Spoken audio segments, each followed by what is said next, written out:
es importante. Vacúnense.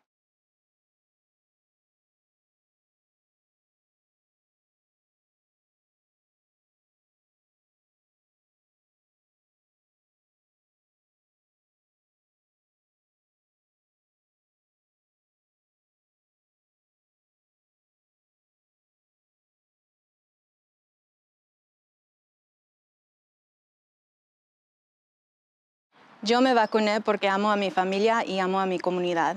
Yo me vacuné para no exponer a personas vulnerables y no poner en riesgo las personas que amo. Yo me vacuné. Mi vida es importante, mi salud es importante. La salud de mi hijo, de mi familia, de la comunidad y la humanidad es importante. Vacúnense.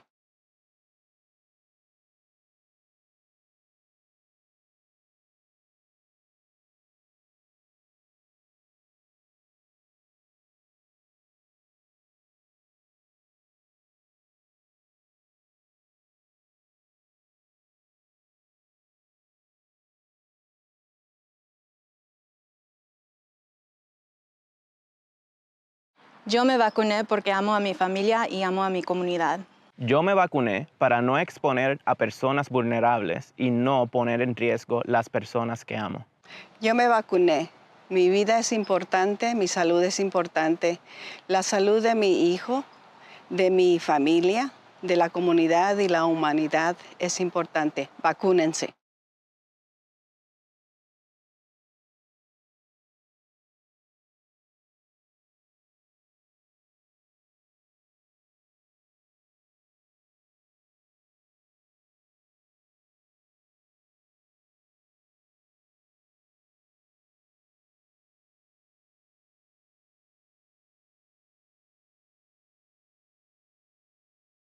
Yo me vacuné porque amo a mi familia y amo a mi comunidad. Yo me vacuné para no exponer a personas vulnerables y no poner en riesgo las personas que amo. Yo me vacuné. Mi vida es importante, mi salud es importante. La salud de mi hijo, de mi familia, de la comunidad y la humanidad es importante. Vacúnense.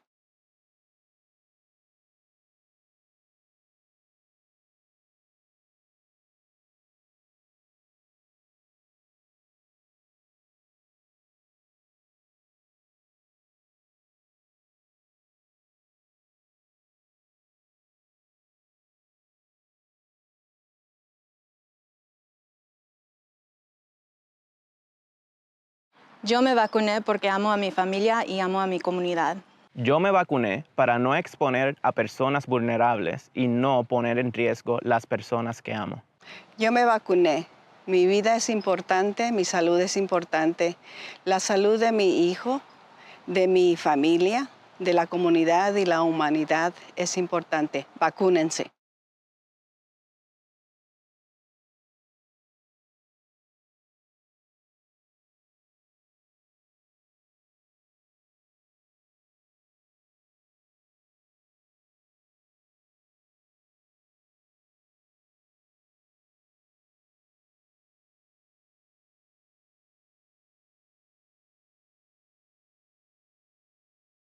Yo me vacuné porque amo a mi familia y amo a mi comunidad.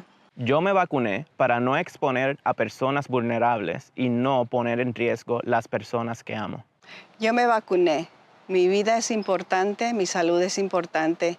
La salud de mi hijo, de mi familia, de la comunidad y la humanidad es importante. Vacúnense.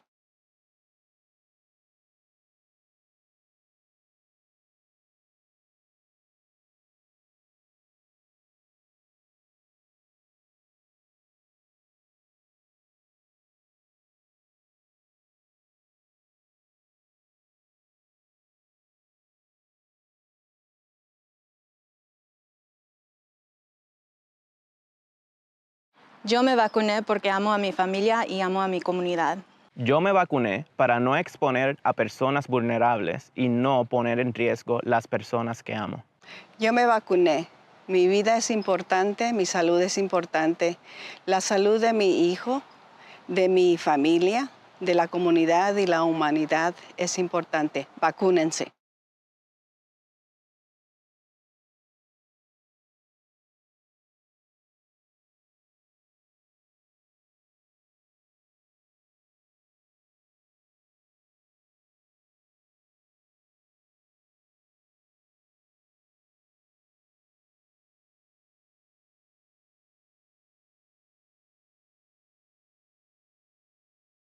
Yo me vacuné porque amo a mi familia y amo a mi comunidad.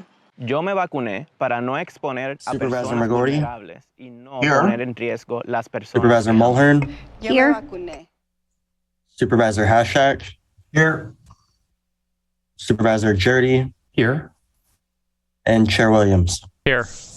Supervisor Mulhern will lead us in the pledge.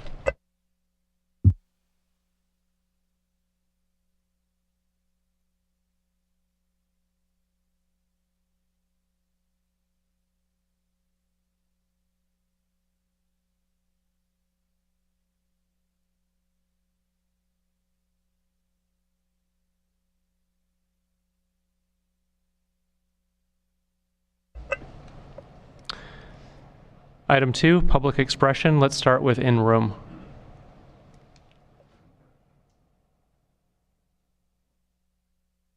Good morning, Katrina. Good morning. Katrina Bartlemay, Assessor, County Clerk, Recorder, and today main job is the Registrar of Voters. I would like to remind our public people that are coming in here, coming into our facility, to not have any campaign literature or buttons or anything like that on. We have polling places here. We have changed one polling place from the Donovan room up at the Sheriff's Office to Conference Room A. And we have signs up, so we just want to make everybody aware of that. And they're more than welcome in our office or in Conference Room A. So happy Election Day. I hope everyone has already voted. I should ask for a show of hands. I know Christian did. Good, thank you. So thank you, and if you need me, I'm in my office and we're processing ballots. Excellent. Please thank your entire team from the board for their hard work on the election. I will, thank you. I just want to add here that if somebody needs a parking space, the reserved space for Supervisor 1's not being used today, so you can park there if you're voting at Conference Room A. You may have just lost your entire parking place with that.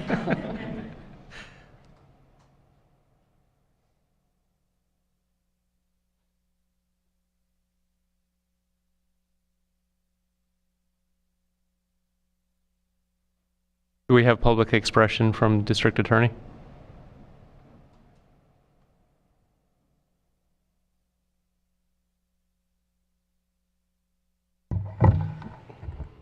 Good morning, board. Board members here and also board members that are here electronically.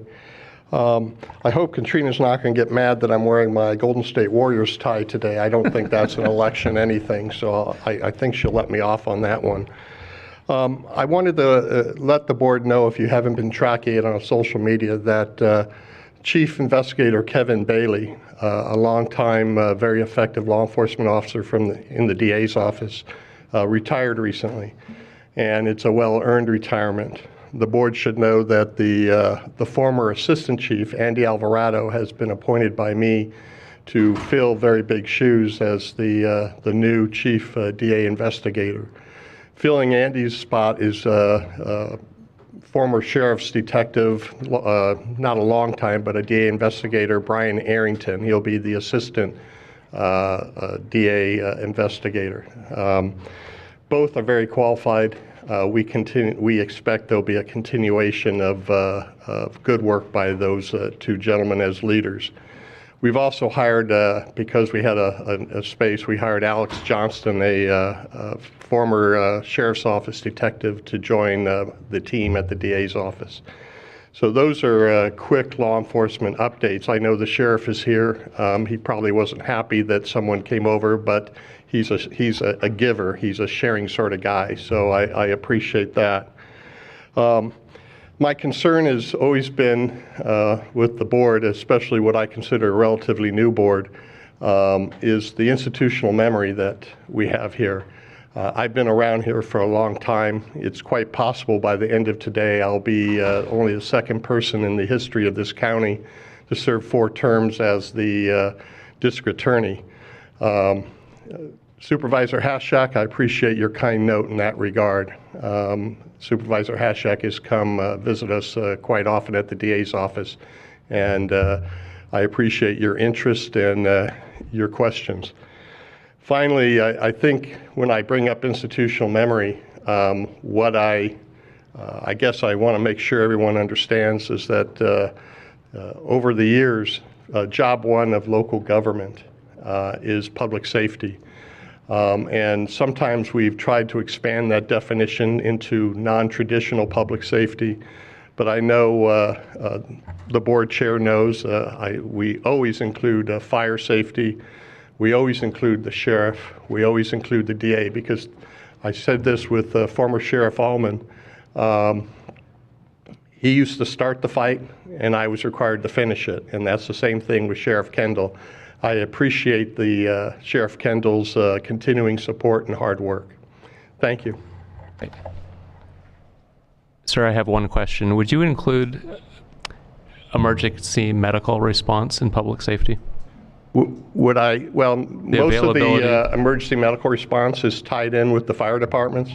So it's kind of like taking off your right arm. They work hand in hand. And so if they're not there, then the firemen have to go out and do the same medical that the first responders have to do. If both aren't there, then the sheriff's office has to do it. If they're not there, my investigators have to do it. You know, I think people forget that, like the DA investigators, when the fires were in Woodward Valley, they spent a week. Their job was to go through ashes and lift up garage doors and find dead bodies. And folks forget that our law enforcement, whereas the sheriff, fire department, emergency medical, DA investigators, they have a hard job. Thank you.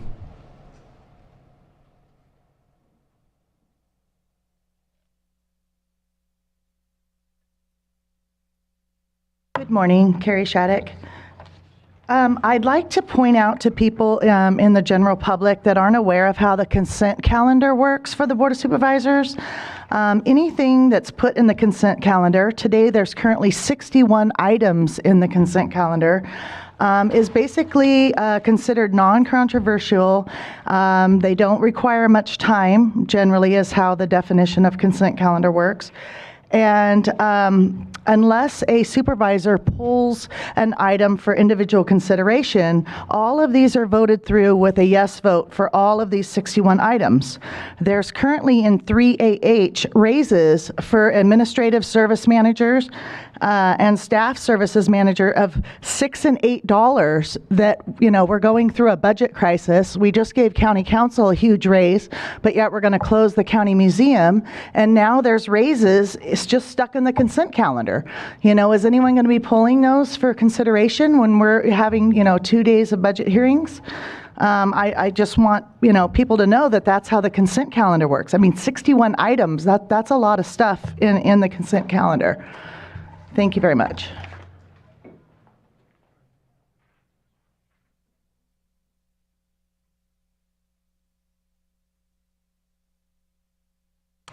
Good morning, Chair Williams, Supervisors, CEO Antle, County Council. My name is Julie Beardsley, and I am the President of SEIU Local 1021. The most valuable asset that our county government has are its employees, our dedicated public servants who are on the front lines day and night, providing services that are so vital for our community. When salaries are not competitive with the wider economic marketplace, the county is unable to recruit new employees or to retain those employees who have the education and skills necessary to provide the services the public expects. When salaries are not competitive, the situation of train and trot occurs. This happens when we use our Mendocino County resources to train employees who then move on to better jobs elsewhere. The past 2.5 years have been especially stressful and difficult for our county workers, but they continued to provide services, working long hours to keep our community safe, often at great personal hardship. SEIU asks that you acknowledge that work and compensate our dedicated employees fairly. The county says it's in an economic hole. We can't go back and undo the mistakes that were made in the past, but we can provide better stewardship going forward. We know that revenue taxes are from sales taxes, transit occupancy taxes, property taxes, and other sources of revenue are actually increasing. We know the county received $16.8 million in ARPA funds, and a portion of that funding was intended to be used to compensate the employees for their dedication during this past 2.5 years. We are asking for transparency in the budgeting process. We believe there are ways to reallocate funding. For example, positions that are currently vacant but are being funded. The CEO's office has suggested we need a general reserve fund of 25%. The county's general fund reserves are currently at 10%, the same as our neighboring counties, and exceed that of Sonoma County, which is at 8.3%. These reserves are meant to be a rainy day fund. Metaphorically speaking, it's raining. Our employees are struggling. SEIU is committed to work with the county to find cost savings and to provide our employees with a fair wage. Not compensating our employees for the vital services they perform is not the right answer. Thank you.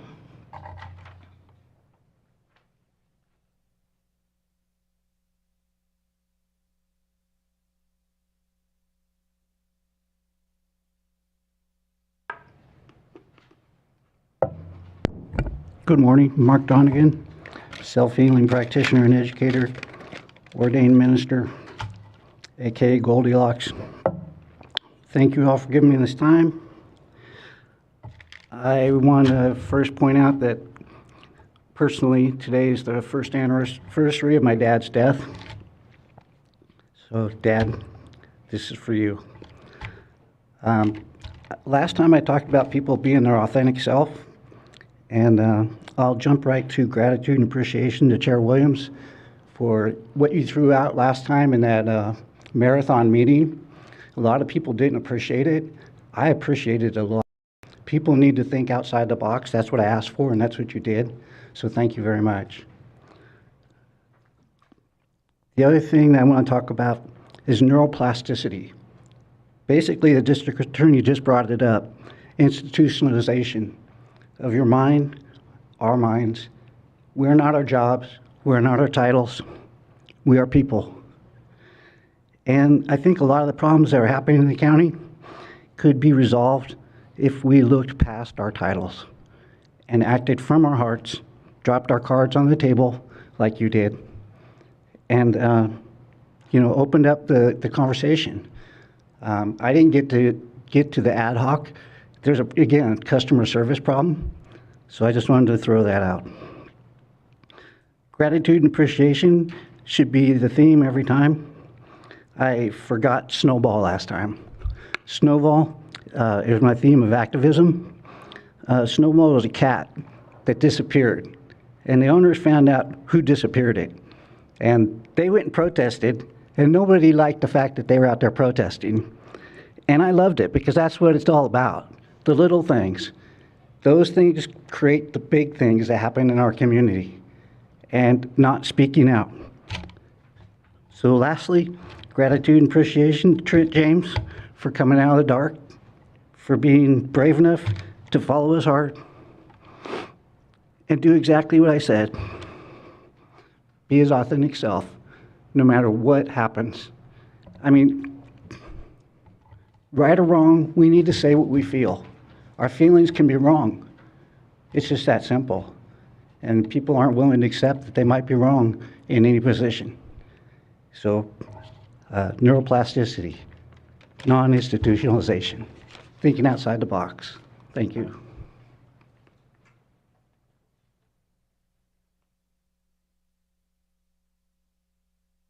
Any further public comment from in-room?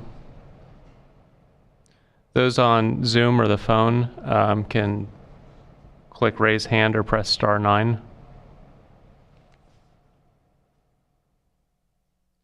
Starting with Anne Marie. Good morning. Can you hear me? Yes. I was speaking to you on the 17th of May because I heard that there may be a risk that the library, not the library, I apologize, the county museum would be closing. And along with the museum, you also have the Roots of Motive Power, the Railroad Logging Museum. You have archives that have been maintained for many, many years.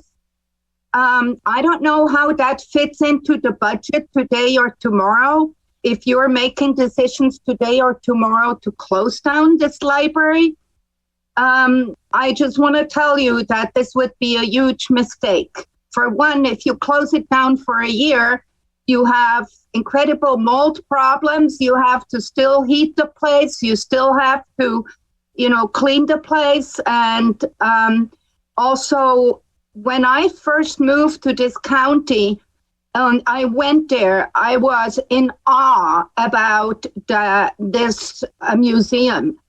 I knew museums from Europe, and they all had old artifacts, and it felt dusty and old and smelly, and there was nothing new. But history is constantly being created. So what we had in Willett was the person in charge who was amazing in 1978. And so it had live history. It had the van by Andre O'Connor's, the hippie van, and music by the local rock and roll musicians. It had the sign from the Boonville Hotel where people took off one night with all the wine and whatnot. I mean, and since then, you had so many amazing archives that were stored there. For example, work that Sylvia and Russell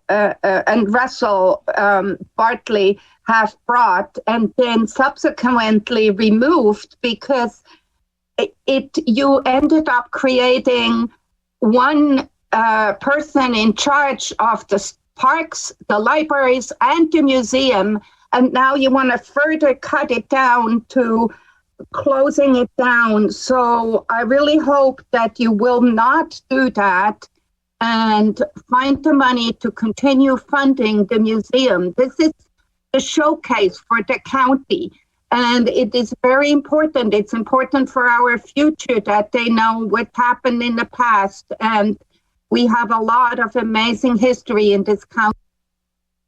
Anne Marie, I appreciate the comment.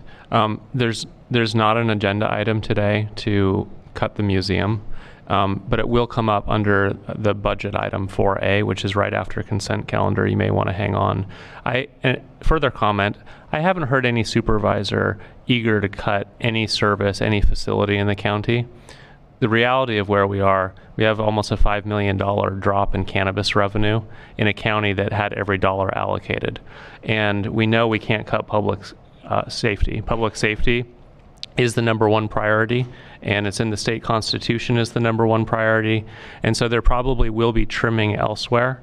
And it's not that any supervisor wants to make a cut. It's the reality of we have to pass a balanced budget. So I would suggest hanging on for item 4A, the budget discussion. Next, we have Buffy. Good morning, Chair Williams, member of the board, CEO Antle, County Council Curtis. I'm a program administrator here at the county, and I've worked here for 8 years. I am here this morning to speak to you about the budget. Rapidly rising prices are eroding the value of our paychecks and increasing the financial strain of buying everyday goods like groceries and gas. If county employees don't get an increase, that is like a wage cut. The county's objective needs to reach fiscally responsible agreements that recognize the essential contributions of our valued workforce. One of the issues that the county has raised leading up to these budget hearings are concerns about the high cost of health claims. But management says they have not gotten health insurance quotes in the past 3 years. We find this troubling if the problem is as bad as the county is saying. The county should leave no stone unturned to figure out how to cut costs while providing staff with the benefits they need.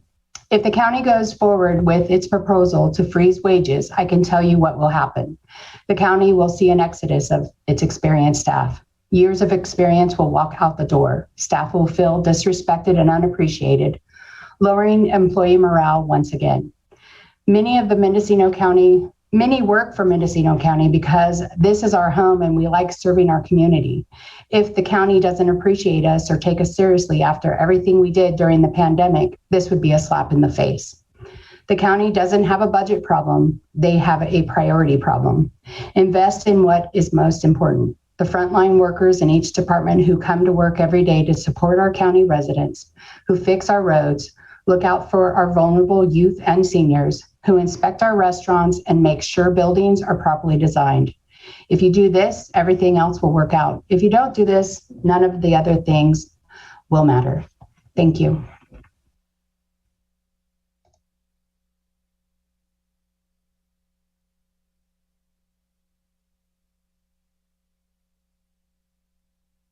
We have a caller with a blank name. Can you state your name for the record?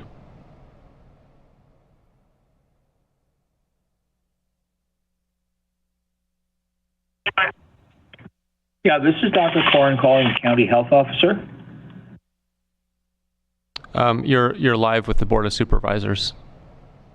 Okay.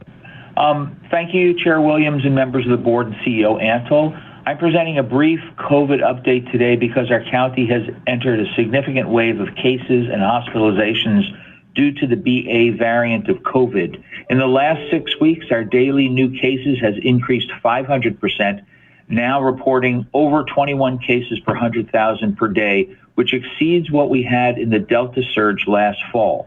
We know that these are underestimates now because of the use of over-the-counter home tests that are not reported. There are 3 outbreaks in the county, and this has placed us into the CDC's highest transmission risk level. Hospitalizations due to COVID have increased 300% in the last 2 weeks, with a 4.5% of hospital beds taken by COVID patients in our county, and these patients require much more personnel time. Recently, we've also seen more hospital workers affected. This has put us into the CDC highest COVID community risk level. This threatens the entire community who may need to use the emergency room or hospital for any reason.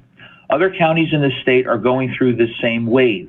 Alameda has reinstituted their universal indoor mask order, and Los Angeles is preparing. So I and others in our public health team are watching this very carefully. As much as we do not like this, we must consider mandating universal indoor masks for our county to preserve access to hospital care. We do now have more people with immunity due to vaccines or recent infections, but immunity wanes due to time and due to some viral escape. We encourage all to get vaccinated and boosted when eligible. These are safe and protect people from severe disease and death. Vaccines for the under 5-year-olds may be approved by the end of this week, and I encourage all parents to get their children vaccinated because even though rare, severe cases do strike children, and even mild disease can cause interruptions in their school and other activities, leading to mental symptoms and problems. The projections are that this wave will peak in Northern California in 2 to 4 weeks, as it seems to be plateauing in the northeastern states at this time. However, new, more contagious variants, BA4 and BA5, have begun to increase, though not in Mendocino County. So the concern now is to save our hospitals for the whole community, for those with COVID, but also for those with cancer, heart attacks, accidents, and so forth. So my strong recommendations include test before and after gatherings and travel, hold gatherings outside, and get vaccinated or boosted as soon as you are eligible. But the easiest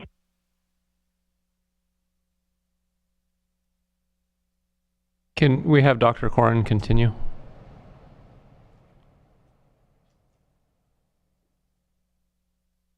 Thank you. Sorry for going on. It's just a little longer. The easiest and most effective way to mitigate this wave is for everyone over 2 years old, irrespective of vaccine status, to go back to wearing well-fitting, high-quality masks when in indoor public spaces, including all modes of transportation. And with that, I'll end my presentation. Thank you. Supervisor McGordy. So, Dr. Corin, where can people be vaccinated still? It seems like we still have a need for that. What's our county available vaccine? Yeah, so our county is really very well blessed with up to 10 clinics that do this throughout the county. And those are the primary sources at this point, but we also, as a county, are hosting the OptumServe sites at the fairgrounds. and also in Hopland at this point, we give those vaccines out.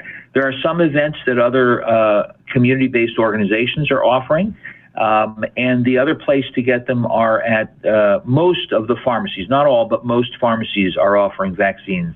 So I would recommend people seek those out. And based on what you know about immunology and this organism, how often should you be vaccinated? What seems to be the time span?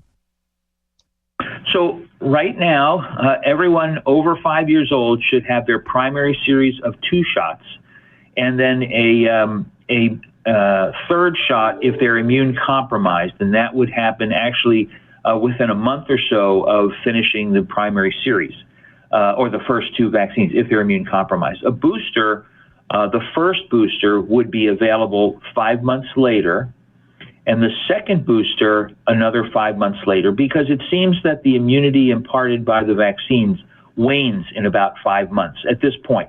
They're looking at the booster or the vaccines for the under 5-year-olds this week, and the FDA will make a recommendation about that by the end of the week or next week. I'm sorry, no, this week they're looking at a new vaccine, Novavax, which is a traditional protein-based vaccine, not the mRNA vaccine. And we're hoping there are some people who are hanging out because of the perceived newness of the mRNA vaccines, and they'll get the Novavax vaccine when that is approved. By the end of this week or next, we should know about the under 5-year-old vaccines. And then the following week, the FDA and the advisory boards are looking at what the composition of new boosters should be in the fall, because as you know, the viruses have mutated in a way that there is some waning immunity to the effectiveness of the vaccines. In the same breath as I say that, I want to make sure I emphasize that those vaccines are still very, very effective against hospitalization and death and severe disease. So even though there's more people who have had this immunity waning and they're getting the COVID, they're much less serious problems. So the time to get boosters is when the CDC and other experts recommend due to the waning of this vaccine. And we're learning more about the vaccines and the immunology about the virus, and the virus is changing every day. So we have to pay attention to what the experts are recommending. Thank you.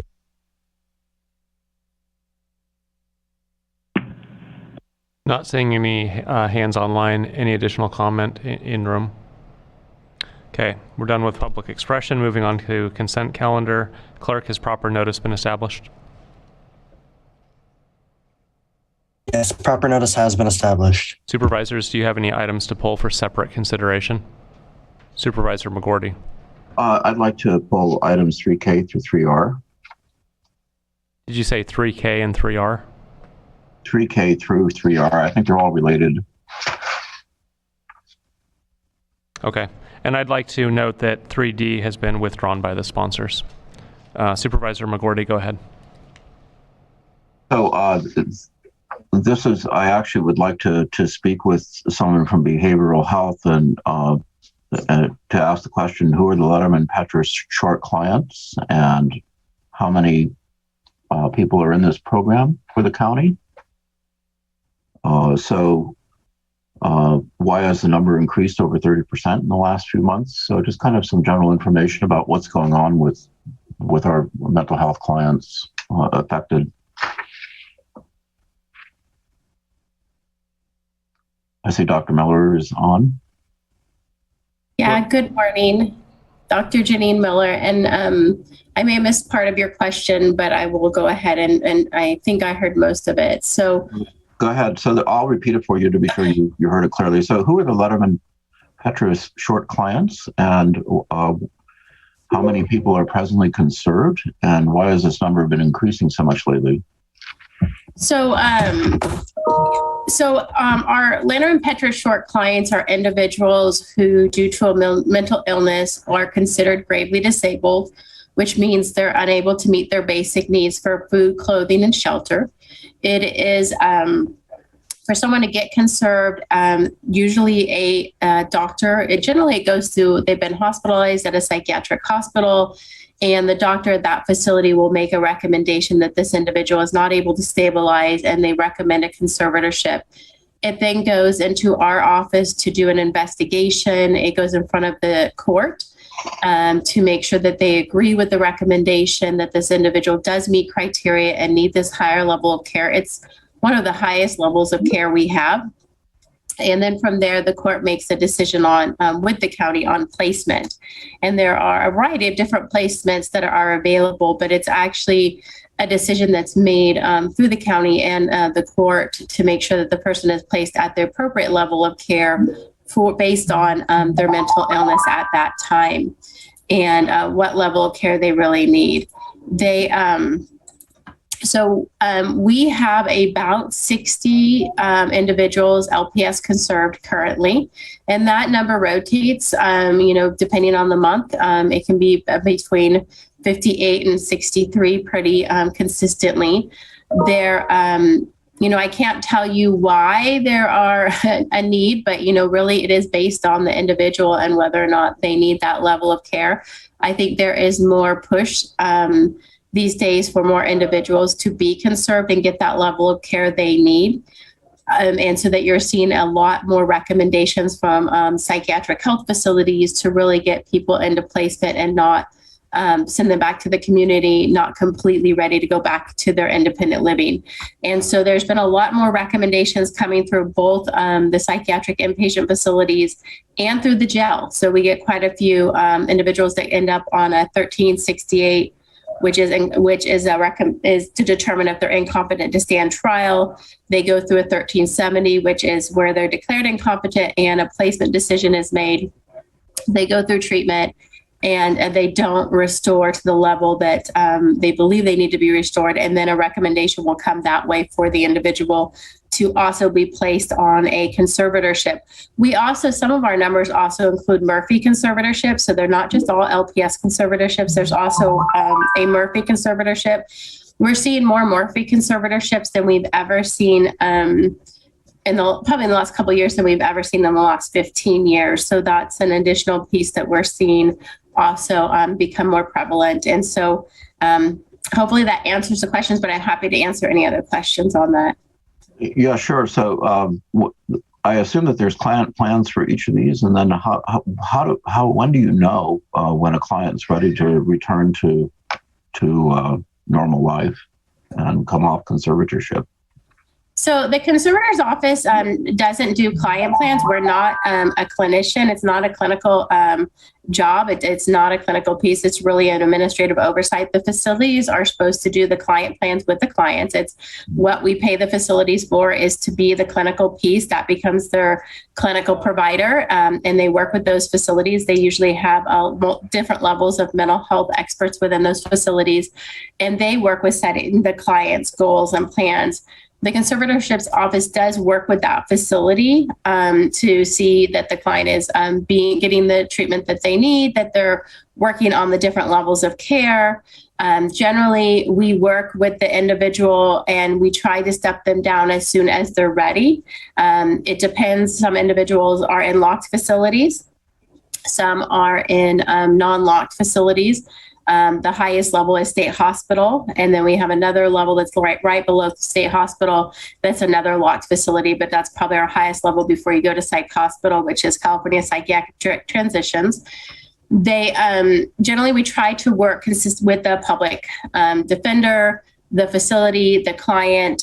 We get try to get regular progress notes, which we get on the clients to determine what their level of care is. The client can contest their conservatorship every 6 months. So if an individual feels they no longer need conservatorship, they have a right to contest it.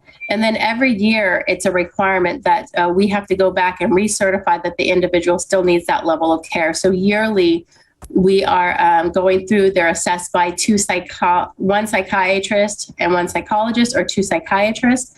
That goes to the court for a determination. The individual can ask for a jury or a judge trial at any time during that year process or every 6 months. And so we're constantly looking to see at that individual what level of care they need. We aren't always able to get people back into Mendocino County. Unfortunately, we have limited facilities in Mendocino County. If the beds are full here, there's not much we can do, but we do try to get people back into the county as soon as we have beds available and that they're ready for that level of care. Supervisor Haschek. Yeah, so going off of those questions that Supervisor McGorty had, with the Crisis Residential Treatment Center, would that be providing services to these people? It's not, it's a different type of facility. So, it could provide a service while the person was waiting for a placement. Let's say they were in the hospital and the hospital wanted to discharge them, and it was someone who could safely stay at the CRT while they were waiting for placement. But most of these people, your CRT is really a 30-day crisis stay, right? Where most of these people on LPS conservatorship usually need 6 months to a year or longer before they're ready to come back to the community. So, the CRT might be an option if the psych hospital wants to discharge them and they're waiting to find a bed in the state of California. It's not easy to find beds. It's very competitive. Every county needs beds. Every county is increasing the number of conservatees. Some facilities like CPT, which is the highest level before state hospital, it's very common to have a 3 to 6 month wait list to get into their facility. I could see where it could be used as an intermediary between psych hospital and placement if the person didn't need a locked level of care. The CRT is unlocked, but remember, LPS is long-term. It's, you're really looking at 6 months to a year. Some people will be on it for the rest of their life. And some people need 3 or 4 years on it. So it could be used as a placement alternative for a short period of time, but it's really not an appropriate placement long-term for what you would, for an LPS client. Gordy? Just one last comment. One last question, one last comment. So, who pays, and why are families sometimes billed in addition to the county? And I just want to conclude by saying thanks. This is an extremely important program, and I know you guys work extremely hard on it, and it's not easy to provide the care that patients in these programs need. So how the payment works is that the individual has a patch that they're to pay. So if they get SSA or SSI, their SSA and SSI is supposed to go to those facilities. And when they're in some placements, it automatically goes to that placement. Sometimes some placements, it goes to whoever the rep payee is, and then the rep payee would reimburse the county for those costs. Every client pays, unless for some reason they don't have SSA or SSI, so it's not particular. Some clients pay, some clients don't. We apply for SSA and SSI for all clients. And so then those clients who get that, they pay a portion. So their portion of their SSA, SSI goes to the placement cost. The county then pays the remainder of the cost, which is a daily patch. So even after paying the SSA or SSI rate, the county then has to pay what's called a patch. And the county patch, depending on the placement, can average from about, on an average, it's about $200 to $850 per day per client. Medi-Cal does not reimburse for these facilities. And so it's not, so it is definitely a straight realignment. And the client is expected to pay their share of costs, which is really just their SSA or SSI, and then the county is paying anywhere from $200 plus a day per client. Supervisor Jurdy. Dr. Miller, I could ask you this offline, but I might as well ask it in public just because there could be people watching that know of the same kind of situation. From time to time, we hear of people who are maybe schizophrenic. They may have some serious issues. They're in the system in different ways, but then find themselves in the jail. And in what way is the County Behavioral Health Department helping to screen people that find themselves in the jail to see if maybe the best place for them is in placement? And is the department recently running into problems finding a place to site these people out of county? So hopefully I got that all. So we are working on what are some diversion options so that individuals can possibly get screened before they go into custody. It's really hard if an individual ends up in custody and then there's a 1368 declared, which means a concern about competency. Therefore, once that's kind of declared and then assessment's done, there's not much we can do. They have to go through the competency restoration. One of the things we have is once someone is considered an inmate, facilities won't take an inmate. So if an individual needs a psychiatric hospitalization and they're in custody, the facilities will decline to accept them even on a 5150 hold. So we have to work with the district attorney's office and the public defender's office, see, is there a way to get this person OR'd, released on their own recognizance, and then be able to assess them and put them on a hold at that point and then get them into a facility. So there's barriers that have been created when people get into the jail for getting them the level of care they need without being able to get them out of the jail and then treat them once they come out. So unfortunately, we do try to work with that. The best case scenario is really that the individual doesn't end up in the county jail, and we're able to assess them and work with them prior to getting in there, because it really does make it difficult to get out and get somebody placed. Once they're on the 1368, we really have to wait for them to go through that process. And then if it's declared that the individual needs an LPS conservatorship, then we're able to work with them on that level and then try to find placement. But once they're in there, sometimes trying to find placement is very hard. And then they wait for a placement to open up and are still in custody until that placement opens up. So it's really best case scenario. We really need to get to a better model of that we're doing diversion ahead of getting people into custody so that they can get the level of cares they need without having to wait to go through the legal system. Is there something that family members can do working proactively with the behavioral health department to try to intervene so that this circumstance doesn't occur over and over again where someone ends up in the jail and instead goes to treatment? Yeah, I think it's, definitely trying to make sure that they can reach out to mental health, let us know that there's somebody that needs outreach to. You've got the dual response team, which is the response team that's responding with law enforcement. You've got the mobile outreach teams that are going out if we know that there's an individual we need to work with. We recently implemented a heads up program in Mendocino County. And so it's a real collaboration that Megan Van Sant is leading for us with law enforcement and behavioral health to get notifications. So if law enforcement comes across an individual that they think needs either followed up through the homeless team, Megan's team, or behavioral health, they're sending an email alert, and then we're making a determination of which team goes out and tries to work with that individual. So we're trying to come up with some ways and some different techniques to really catch people before they end up in custody.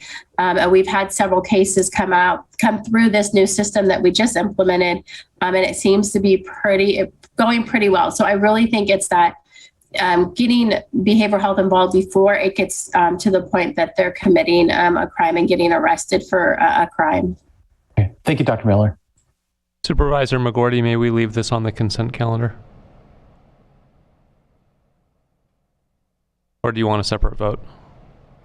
No, you could leave this on the consent calendar. I just had some questions. Okay. Next item.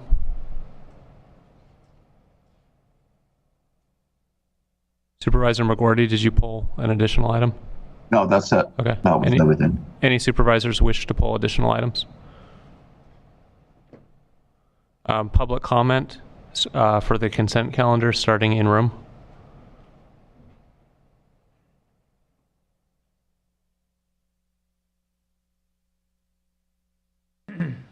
Good morning, Mr. Chair, board members.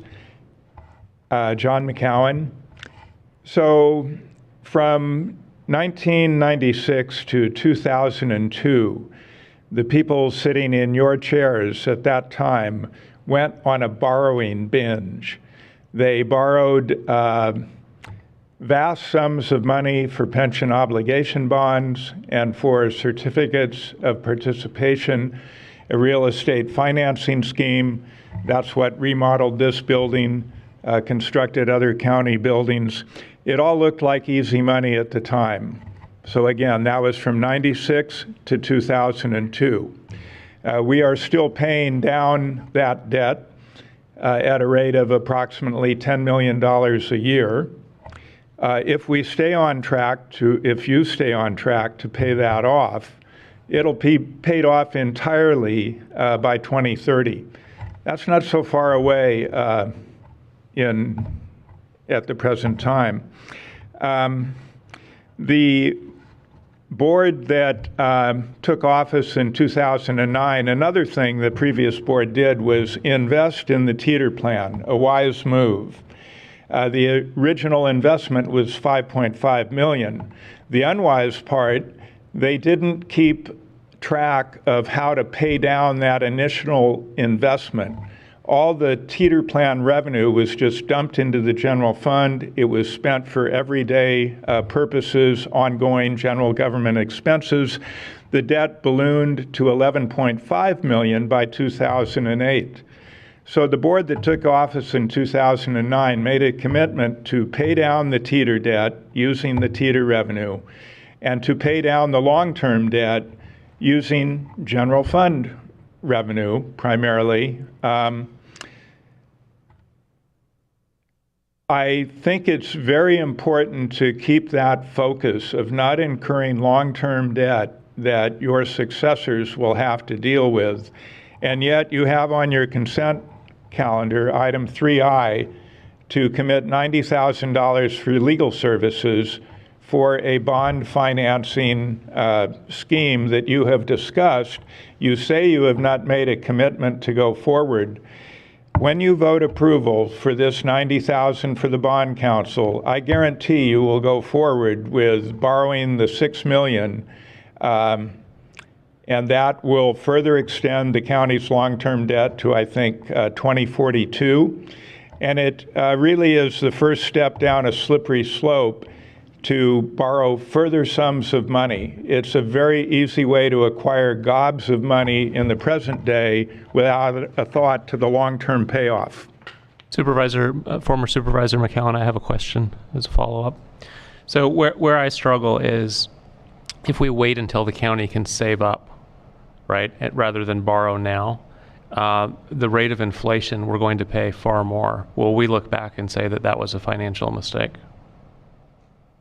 In my opinion, you should pay the increased match of the new jail building out of current and ongoing revenues. Every year, the county does have fund balance remaining at closeout. I think the board needs to tighten up its commitment to fiscal responsibility. You burned through most of $22.6 million in PG&E disaster funds with no strategic discussion of what's the long-term implications of these funds. It was like, oh, we can fund this, we can fund that. You have to live within your available means. Otherwise, you're setting the county up for future failure. Thank you. Thank you.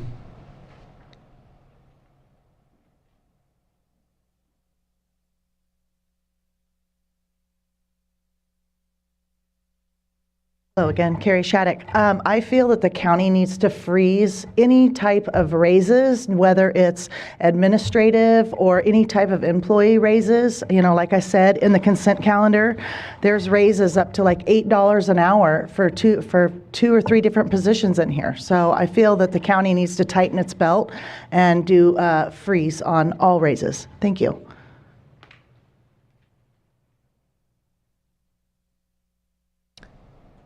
Any further comment in room? Okay, going to online. First we have Kelsey. Good morning, Chair Williams, Supervisors, Interim CEO Antle, and County Counsel Curtis. I'm Kelsey Rivera, Acting Assistant Director of Social Services. I'm here to speak to item 3AT, the proclamation recognizing June 2022 as World Elder and Dependent Adult Abuse Awareness Prevention Month. Elder and dependent adult abuse is experienced across all ethnic, religious, geographic, and socioeconomic lines. There are approximately 230,000 cases of reported elder and dependent adult abuse every year in California. It's estimated that for every case reported, 24 more cases go unreported.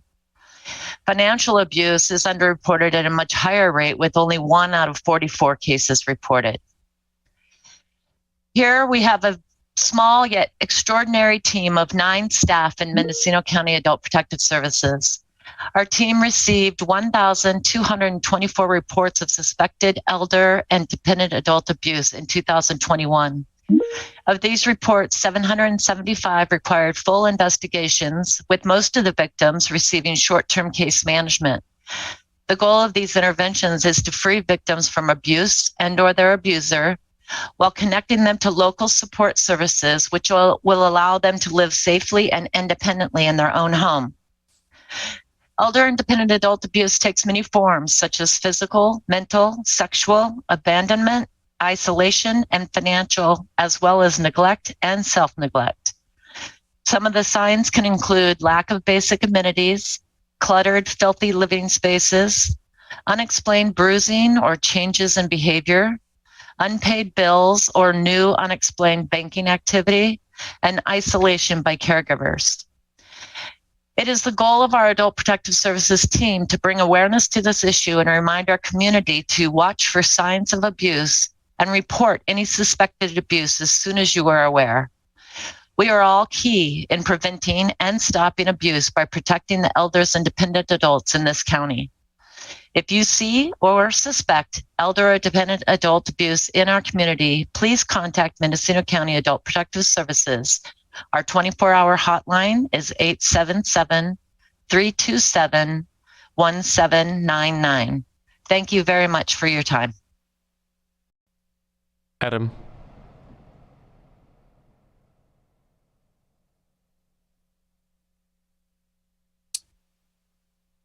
Good morning, Board. This is Adam Gaska, 1st District resident, Redwood Valley.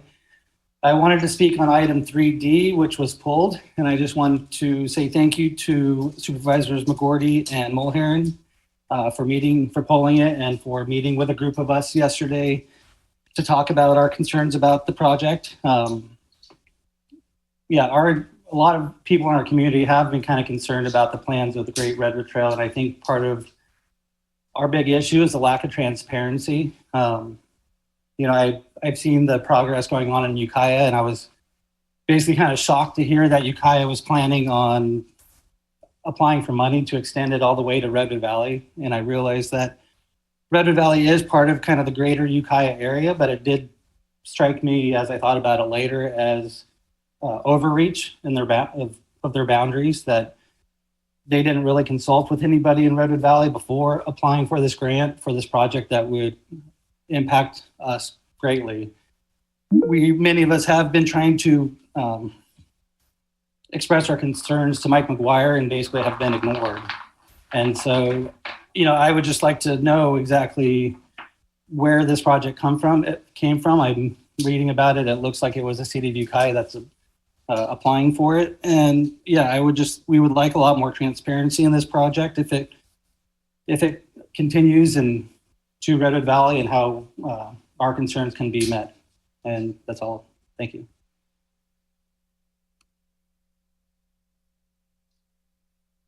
That concludes public comment. We do have one voicemail. Go ahead.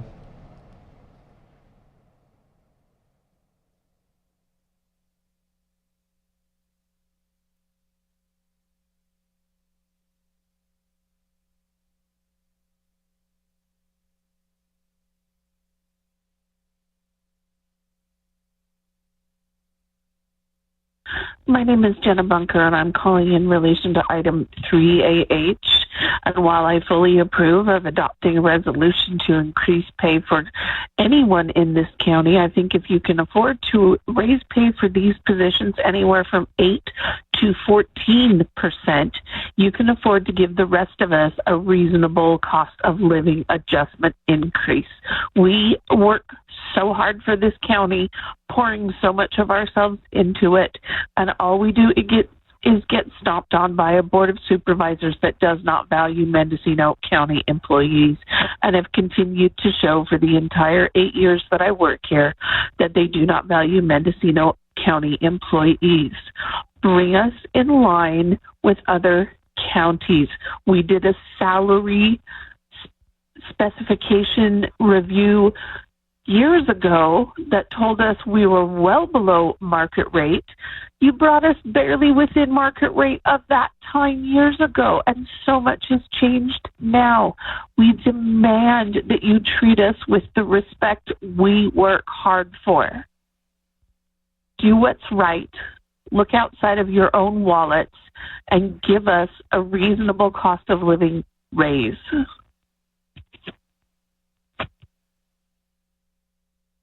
Okay, that concludes comment on the consent calendar. Can I invite a motion? Move approval of the consent calendar. Is there a second? Second. Okay, motion on the floor. Any discussion? Okay, ready to vote. Roll call vote.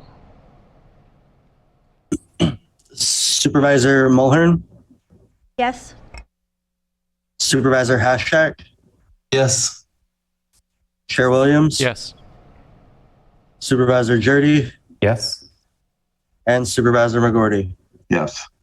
Item Motion 4A, this is a notice public hearing regarding the 2022 and 23 budget, including all recommended actions and adjustments, sponsored by the Executive Office and the Auditor Controller. Board and Clerk, is there any correspondence or telephone calls received to note? And County Council, there have been questions from supervisors about what correspondence to note. This item, given that it's the budget, we might be here all week if we were to note all correspondence related to budgetary. Thank you, Mr. Chair.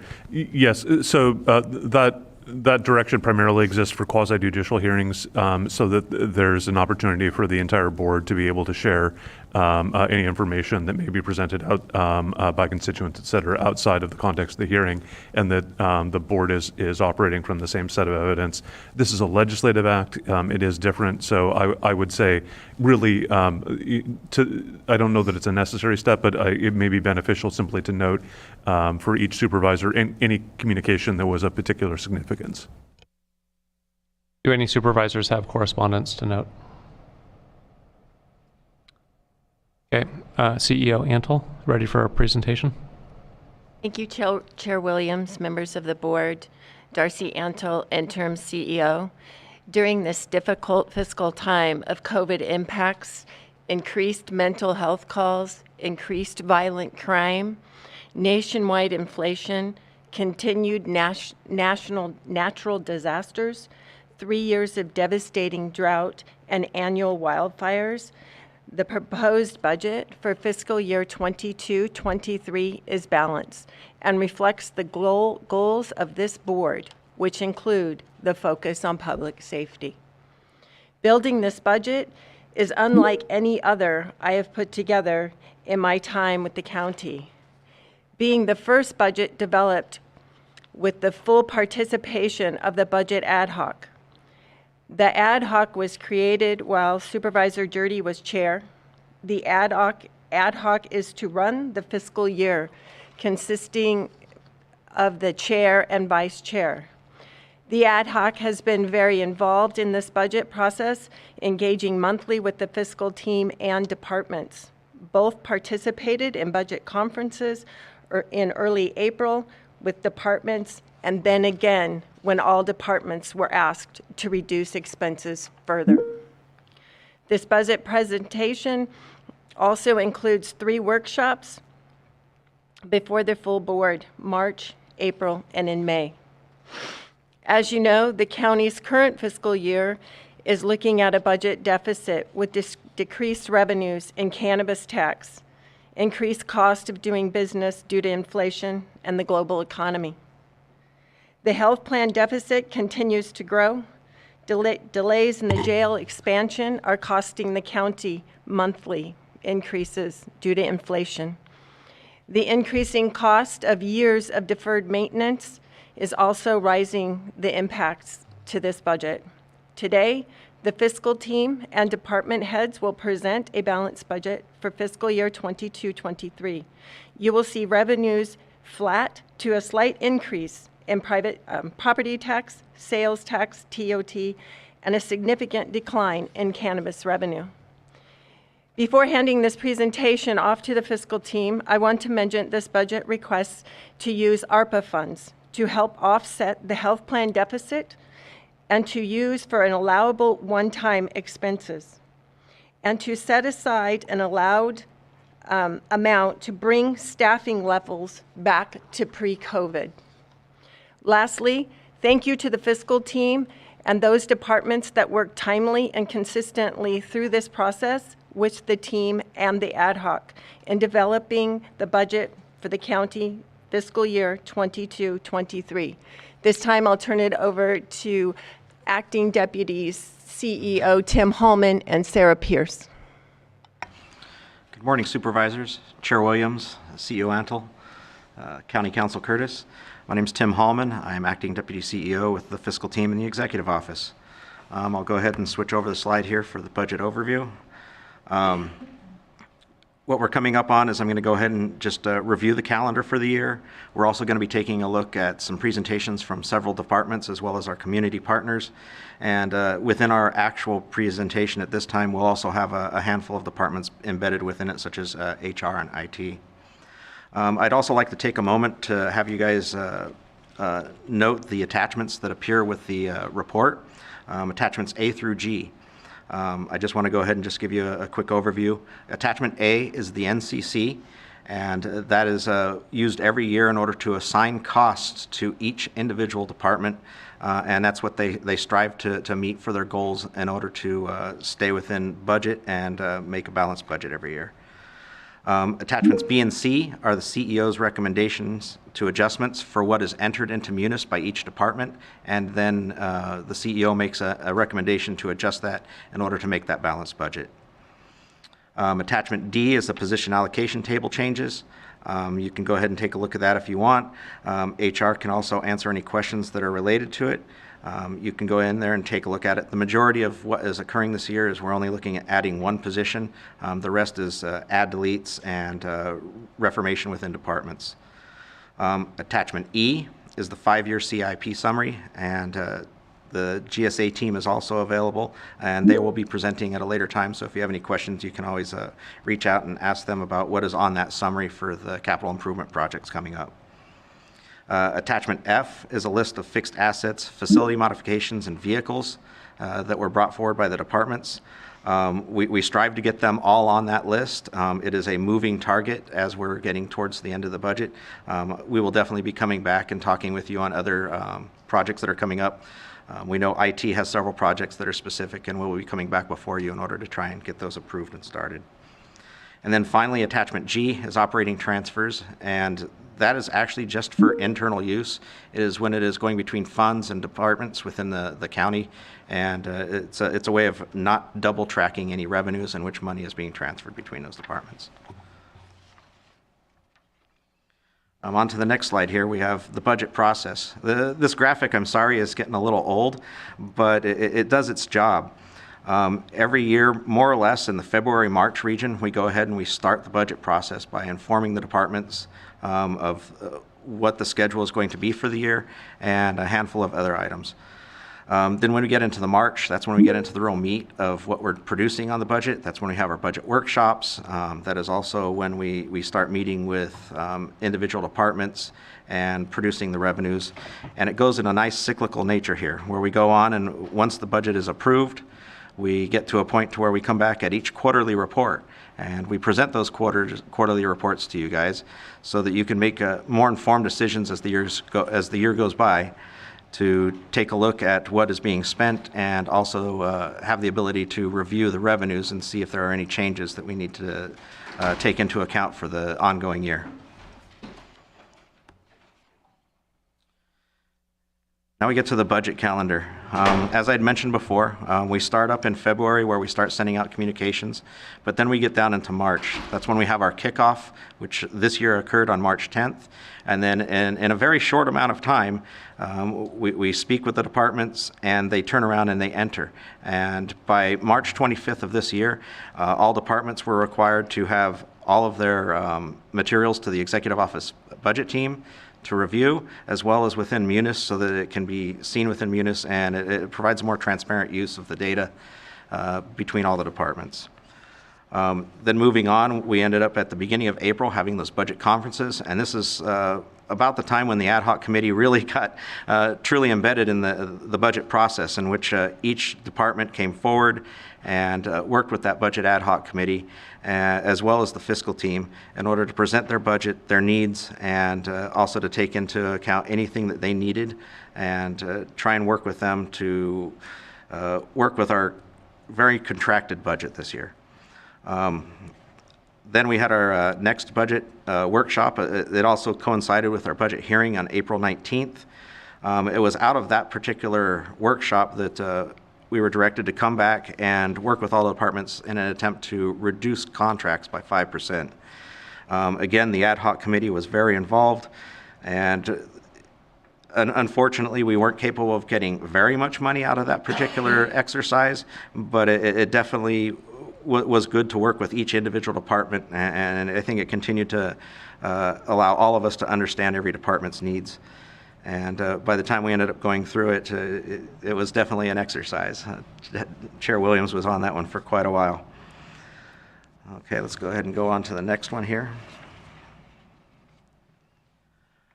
Okay, for the 22-23 fiscal year, the Executive Office prepared the discretionary revenue sheet that you see here.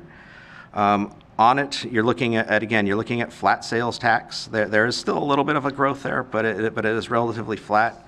TOT continues to see a little bit of growth, and that has probably been what has saved our budget in this particular year, because it is continuing to grow. In the case of the property taxes, we're seeing predictable growth there. It is not growing fast, it's not growing slow, but it tends to be less volatile anyway. Over the last 10 years, it's averaged about 3.5% every year. The real hit that has come this year is, of course, as has been mentioned, is the cannabis tax. We are predicting $1.5 million in revenues for this year, which is a $5 million decrease over what was initially budgeted in the fiscal year 21-22. So again, even though we took that large hit, we're only looking at a moderate decrease compared to the prior year.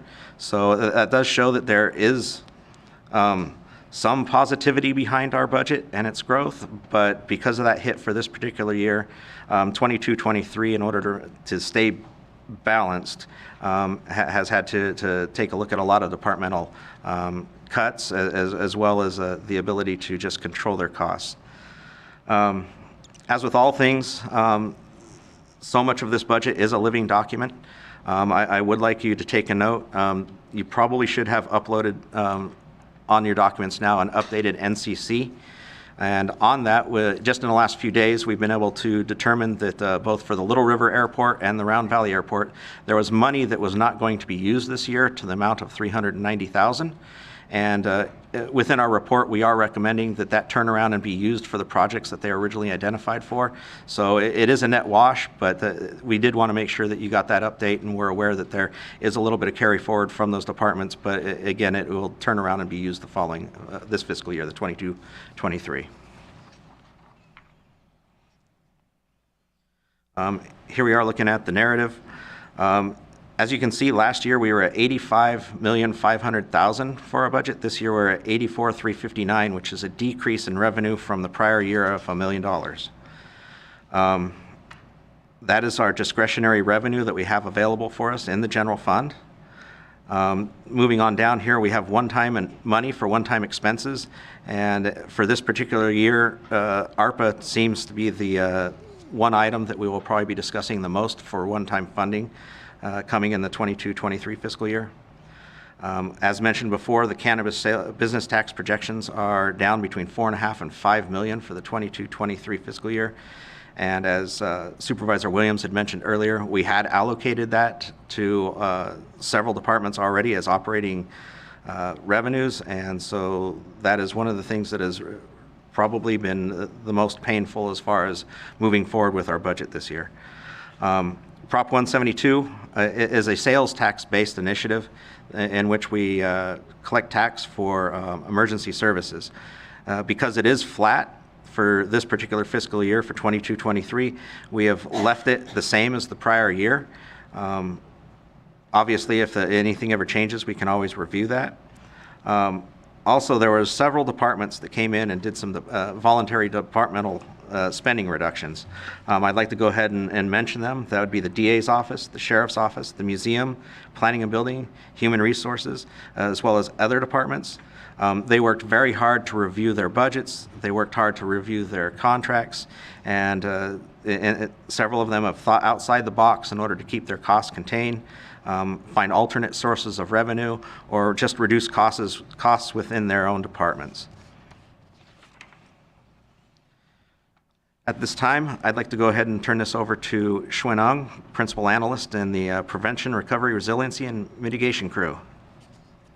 Good morning, members of the board. Xuan Ung, Principal Analyst. For the fiscal year 21-22, PERM continues to aggressively pursue grant funding for resiliency projects. To date, PERM has been awarded over $42 million in grant funding, and this number is slightly higher than shown in your budget report due to recent awards. So our most notable award that just came from CAL FIRE is approximately $1.9 million, where the county will be implementing some roadside fuels reduction in some key locations in Covelo and Laytonville. The project will also fund the existing Mendocino County community chipper days for an additional of 3 years. We will also develop a preliminary design for an emergency evacuation route serving 3 single-access subdivisions east of Ukiah. And lastly, that project will complete a CEQA analysis for 5 future fuels reduction projects that will streamline future implementation projects. So for fiscal year 21-22, one notable project that PERM completed is the Ukiah Fuels Reduction Project, where we over 125 acres of roadside clearing was completed, and over 164 acres of shaded fuel break, and over 80 days of community chipper days were completed. The Fire Safe Council and their volunteers and staff processed over 250 tons of materials from the community chipper days. The project was completed ahead of schedule and above all of our expectations, even during the hardship of COVID, thanks to the hard work of the Fire Safe Council volunteers and staff. So some projects that PERM will be working on next fiscal year include collaborating with EDFC to distribute the State Office of Small Business Advocate microbusiness grants to businesses affected by COVID.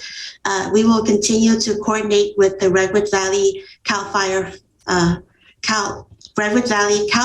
Fire District to conduct a warning siren feasibility study that will lead to the installation of up to 4 sirens. We will continue to coordinate with Fire Safe Council to implement phase 2 of the ignition resistant project. And we will continue to coordinate with IT and facilities for the emergency communications project. Lastly, at the beginning of this new fiscal year, we are looking to implement updating the Mendocino County Community Wildfire Protection Plan. So some projects in the line there within the next couple months. With the addition of the disaster recovery field coordinator position this 21-22 fiscal year, PERM was able to expand its reach to community partners for even stronger collaboration and greater understanding of the community's unmet needs. So we will now turn over to Travis Kilmer, who will now discuss his recent work with the Hopkins Fire and his partnerships with the state and community partners. Good morning, Chair Williams, Board of Supervisors, Interim CEO Ansel, and County Council Curtis. Travis Kilmer, Disaster Recovery Field Operations Coordinator with the PERM Division. I just wanted to take an opportunity to give you a brief update on some of the work that PERM has been doing in the last year and talk a little bit about what we're planning to do as we move forward. When I began working for the county 10 months ago, my position was newly created and we were still in the process of fully developing the duties and responsibilities for the role. The only thing we knew for certain was that if there were another wildfire in Mendocino County, I would be very involved in the debris removal and the recovery process. As all of you know, it didn't take long before we found ourselves in an increasingly familiar situation. Another wildfire and more homes lost. At a little over 250 acres burned and about 60 structures lost, the Hopkins fire was not huge, but it was hugely devastating for the survivors who lost their homes last September. For one, I'm proud of the work that PERM has done to help those survivors begin the long process of recovery. Working together with our nonprofit, county, state, federal partners, we organized survivor assistance, undertook emergency watershed protection, and worked hard to get a state disaster declaration to clear fire debris and unlock additional recovery resources. Out of board's valuable time, I will not go into extensive detail about the Hopkins fire, as an in-depth account of the Hopkins fire recovery process can be found in the budget report for anyone who would like to read it.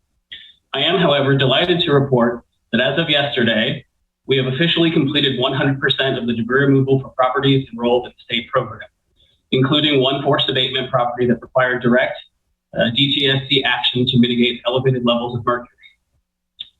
As part of our ongoing efforts to foster improved community resilience and preparedness, PERM staff have continued building connections with our community partners. PERM staff have been regularly attending the meetings of municipal area councils to better understand and support the needs of residents in unincorporated areas of the county. We're using these opportunities to interface with and listen to the needs of the community to better inform which grants and other funding opportunities we pursue in a manner that aligns with the real needs of our residents and partners. The best recent example of this is the aforementioned $1.9 million Mendocino County Fuels Reduction and Community Preparedness Project. Working in conjunction with several MACs, other county departments, local fire protection districts, and CAL FIRE, PERM developed a comprehensive plan to address real needs across the county that will solve real problems and enhance community resilience and preparedness. PERM looks forward to continuing to develop relations with communities and organizations across the county. As part of that process, we're looking forward to releasing a wildfire recovery survey and soliciting community feedback to identify gaps in the recovery process and develop a more comprehensive and robust update to our recovery project plan. We've also been working to update our PERM web pages and to develop vital information about available services and resources to fire survivors who may not be able to access the website. PERM has also been working with our state partners at Cal OES to develop an online platform for enrollment in the State Consolidated Debris Removal Program. This new program will help to streamline the process of enrollment for survivors of wildfire incidents. It will allow survivors to enroll directly in the program and will be operated in conjunction with the traditional enrollment process, which requires significantly more county staff time to collect and verify right of entry permits and supporting documentation. The assistance of PERM was specifically requested by Cal OES, one of only 6 counties that they asked for help, due to our unique perspective as a large rural county that has been heavily impacted by wildfires in the recent past, and the excellent working relationship between the county and Cal OES's Recovery Directorate.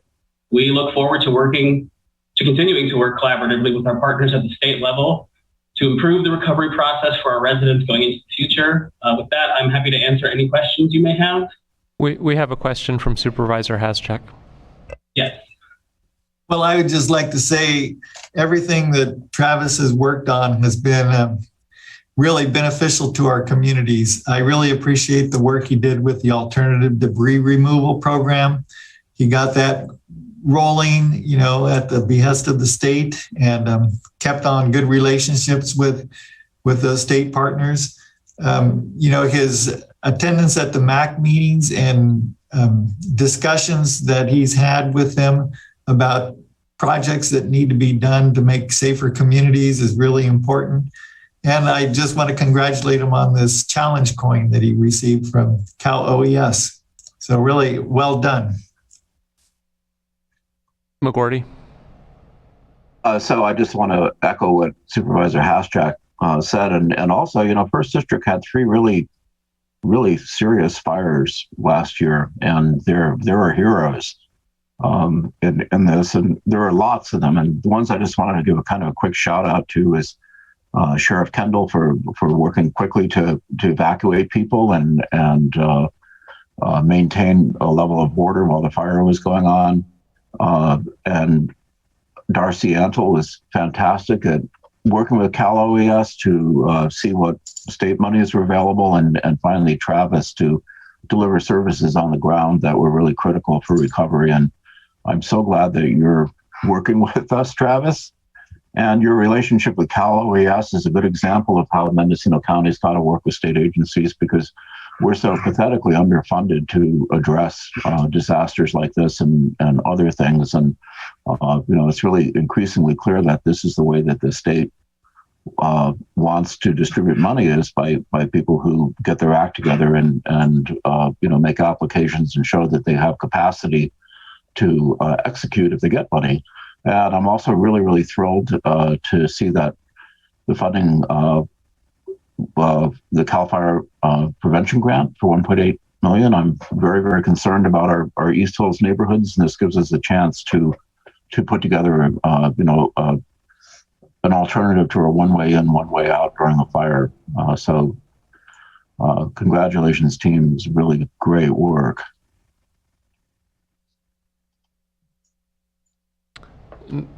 Supervisor Mulhern. Withdrawn. Okay, go ahead with the presentation. That's right on principle, analysts. I want to add that this coin that we see Travis here holding, smiling, is rarely awarded to individuals outside of Cal OES.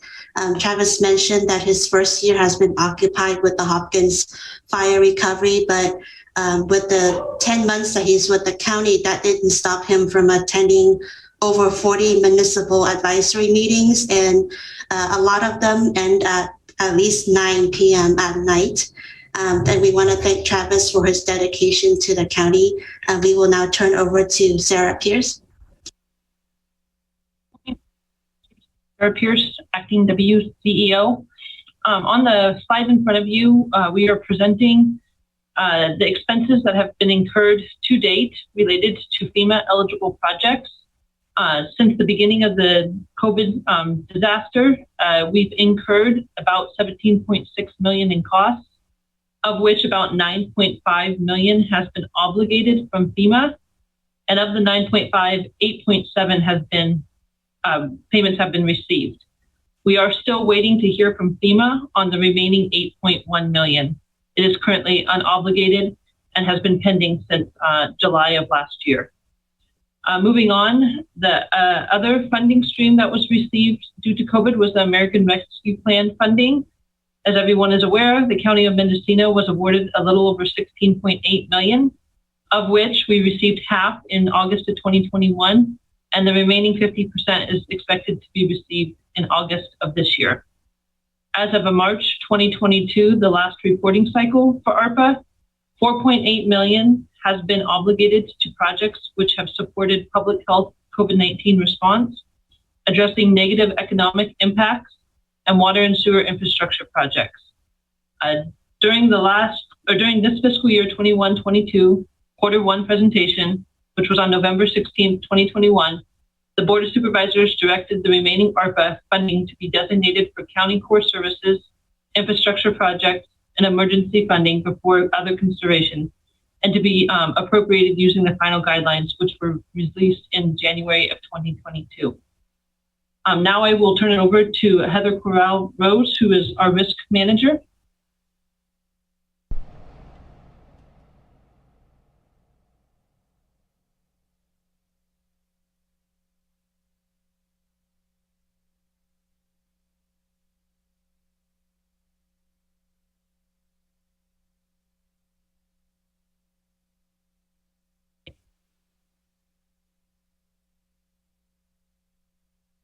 Hi, Heather Carell Rose, risk manager with your executive office. I'll be really brief. So liability premiums are on the rise statewide. That's for any of your non-workers' comp or health insurance programs. In California, those costs have been quite significant. The county of Mendocino has not really had a large adverse impact from that, though. Based on our good performance in our liability programs, we've actually had a little less than $300,000 in performance-based premium discounts due to the competitiveness of our program. If you look at our graph, you also see that over the years, we've actually had a pretty good reduction in number of claims filed against the county overall. The other one thing I wanted to point out is that the county has done a safety program revitalization. Our safety officer for the county, Wolf Reinhold, has done a totally online program. This will actually help with reporting to our facilities department and to departments for their long-term safety issues that they may have in their facilities. Next slide, please. For our workers' compensation, we continue to have a loss development rate reduction. Several years ago, in the 13, 14 and previous years, we had a very bad loss rate reduction. We were having, over 100 claims every year, and we had an open claims book of 435 open claims. Now, as you can see, we've kind of gone down into the loss development rate of the 60s. And our current open claims book, we had a milestone. We are now under 200. I think the last check was 185 open claims. So we've reduced quite significantly, over 50%. Year over year. We've also had, because our performance has gotten a lot better, we had a surcharge decrease because if you look at those kind of older numbers, because our liability was so high and so above all of the other counties, we were charged a premium increase. This year, we actually did get a decrease. We're getting pretty close to being, a more normally ranged county and not quite so significant. So we did get a $12,000 decrease in our surcharges. We had a $40,000 surcharge, but we had a $12,000 decrease in that surcharge because we didn't have any claims in the upper levels, the excess of $300,000 and the excess of $1 million layers. We also are working to an online ergonomics program, and this should not just benefit employees who are in the office, but for those of our work from home employees who should be able to do ergonomic evaluations of their work. So small division of the executive office. So we're working on that. It might take a little time, but there's only two of us, myself and my two half-time guys. So, it does take a little bit for us to get the program off the ground, but we are working on a totally online ergonomic program. Any questions from the supervisors? Supervisor Dirty. Yeah, just a comment. I want to just compliment Heather and other people at the county. Like, I know that Ann Mulger and you several years ago kind of identified that there was sort of this urban legend in the county at the time that employees, for some reason, thought they had to file a workers' comp claim in order to get ergonomic devices. And you've really worked hard to try to dissuade people that that's not true at all. It is not. And it actually just wastes thousands of taxpayer dollars on an exercise when you actually have a pathway to get ergonomic devices. So I really do appreciate the fact that you're doing everything you can over the years to try to educate the employees in all the departments to understand that there's a clear and present pathway to getting the ergonomic devices that they need to not get injuries. And the results show for themselves that we're seeing fewer worker comp claims over time. And just to get on my soapbox again, as a reminder to any supervisors and managers out there, ergonomic equipment is far less than workers' comp claims. So any investment that you make in your employees is going to be less than having them out for several years on temporary disability. Any other questions from the board? I don't see any. Okay, I will turn it over to Sherry Johnson, our Deputy CEO and HR Manager. So good morning, Chair, members of the board, Interim CEO Antle, and County Counsel Curtis. In front of you have a human resources slide, which this graph represents the applicant trend over the last 5 years. And in the budget report provided by the finance team, there is a document with statistics provided by EDD showing that Mendocino County's unemployment rate is 3.5% among the 16 to 65-year-olds seeking employment. A low number of unemployed looking for jobs in our county compared to the job openings countywide. So the county is receiving, as you can see, fewer applications than in the past years. Human Resources is working with departments for creative ways to recruit. We are reviewing the minimum qualifications on classifications and streamlining processes to continue to speed up the process for recruitment. Some examples of departments that are using their creativity, the Sheriff's Office has sent out postcards for recruitment, and they've also been holding information meetings on how to apply and what is needed to qualify for correction deputies. And another highlight is Environmental Health has created a page on their website with job hiring information and job FAQs. It's very creative and it's worth checking out.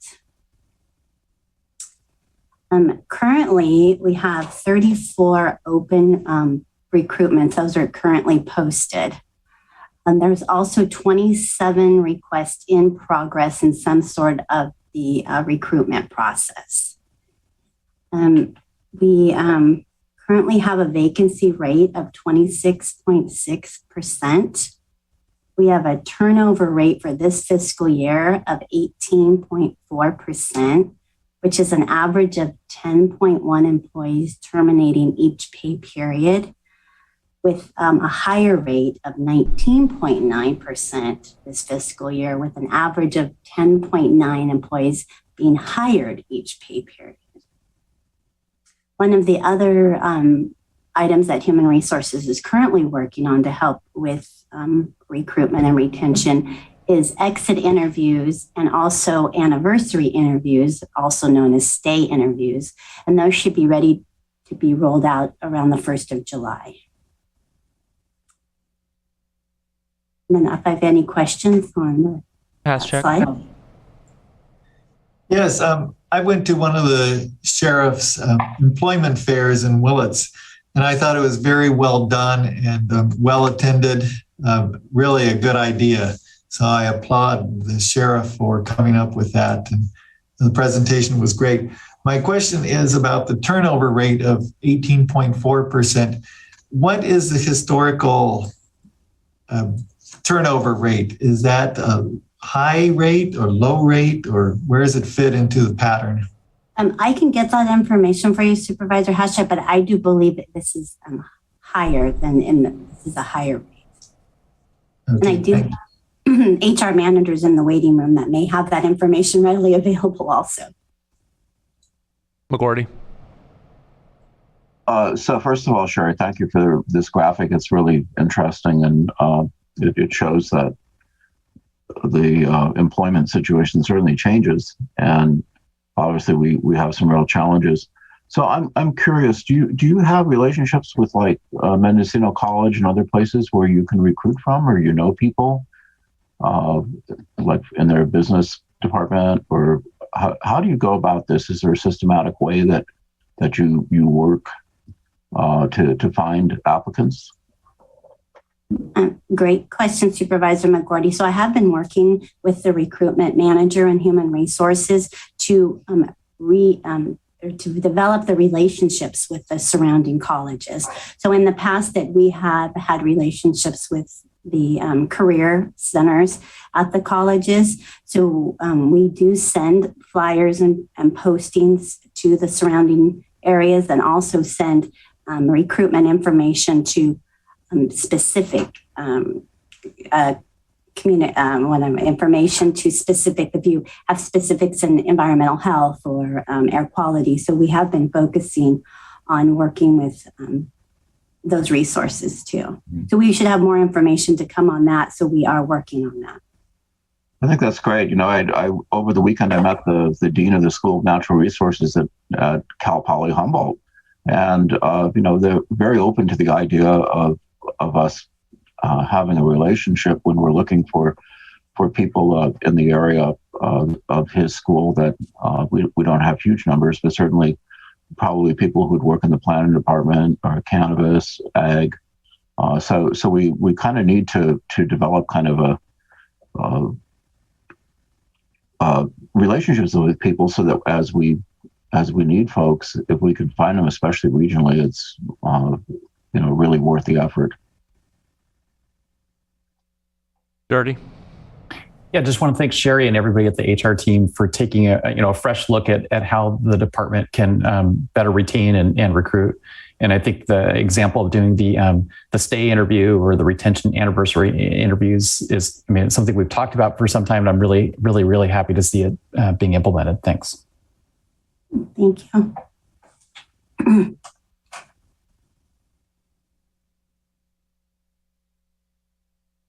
CEO Antle.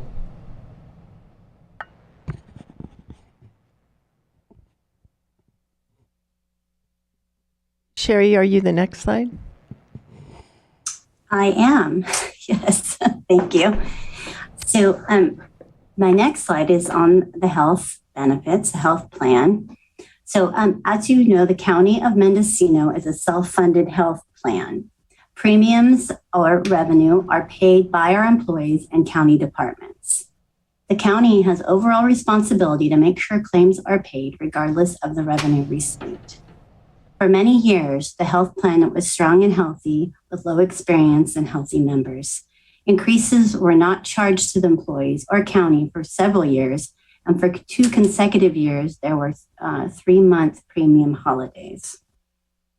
The last 3 years, the health plan has required increases to the premiums, a 3%, and then most recently a 12%. And even at those rate increases, the plan has not kept up with inflation and high claims experience. Unfortunately, we have had extreme increase in medical and prescription claims. The plan averages about $1.1 million in monthly claims. As you can see from column 1 on this slide, expenses are greater than revenue, which ultimately causes a negative to the fund. This is for fiscal year 21-22. The projection from our actuarial estimates a $4.9 million shortfall at fiscal year end. As you can see from the second column in the middle column, we have inserted $4.6 million of ARPA funding. We are asking for consideration from this board to fund the end of fiscal year deficit with ARPA funds. Please note that the reason the total is not zeroed, as we do anticipate rebates and a potential stop loss to offset the remaining $353,000. The last column reiterates the balance without the ARPA funding. Then the next slide, if there's no questions, I'm not sure if there's any questions on this slide.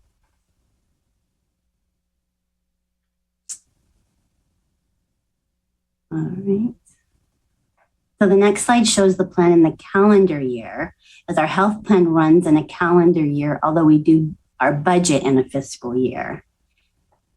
If we remain status quo, we are projecting to continue running in deficit and could potentially end the calendar year in a shortfall of $3.1 million. We do not plan to remain status quo and are working diligently to look towards potentially fully insured plans. We are striving to have this done prior to the end of the calendar year. And as we know, we absolutely need a change. So today, I'm asking for consideration by the board to fund approximately $4.6 million of ARPA funds to the health plan. We will be working on a plan to curb the deficit that is projected for this calendar year and plan to return to the board in July with updates. We have engaged with all the bargaining units and appreciate all the input we have received from several of the groups, and look forward to working with this board and the bargaining teams to provide the best benefits for our employees in the county. And I'm open for questions. Thank you.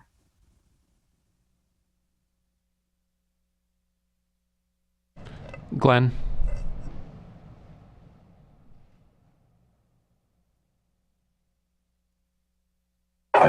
don't see a chairman, so I'll just go ahead. This is really disastrous, and I just wonder, long term,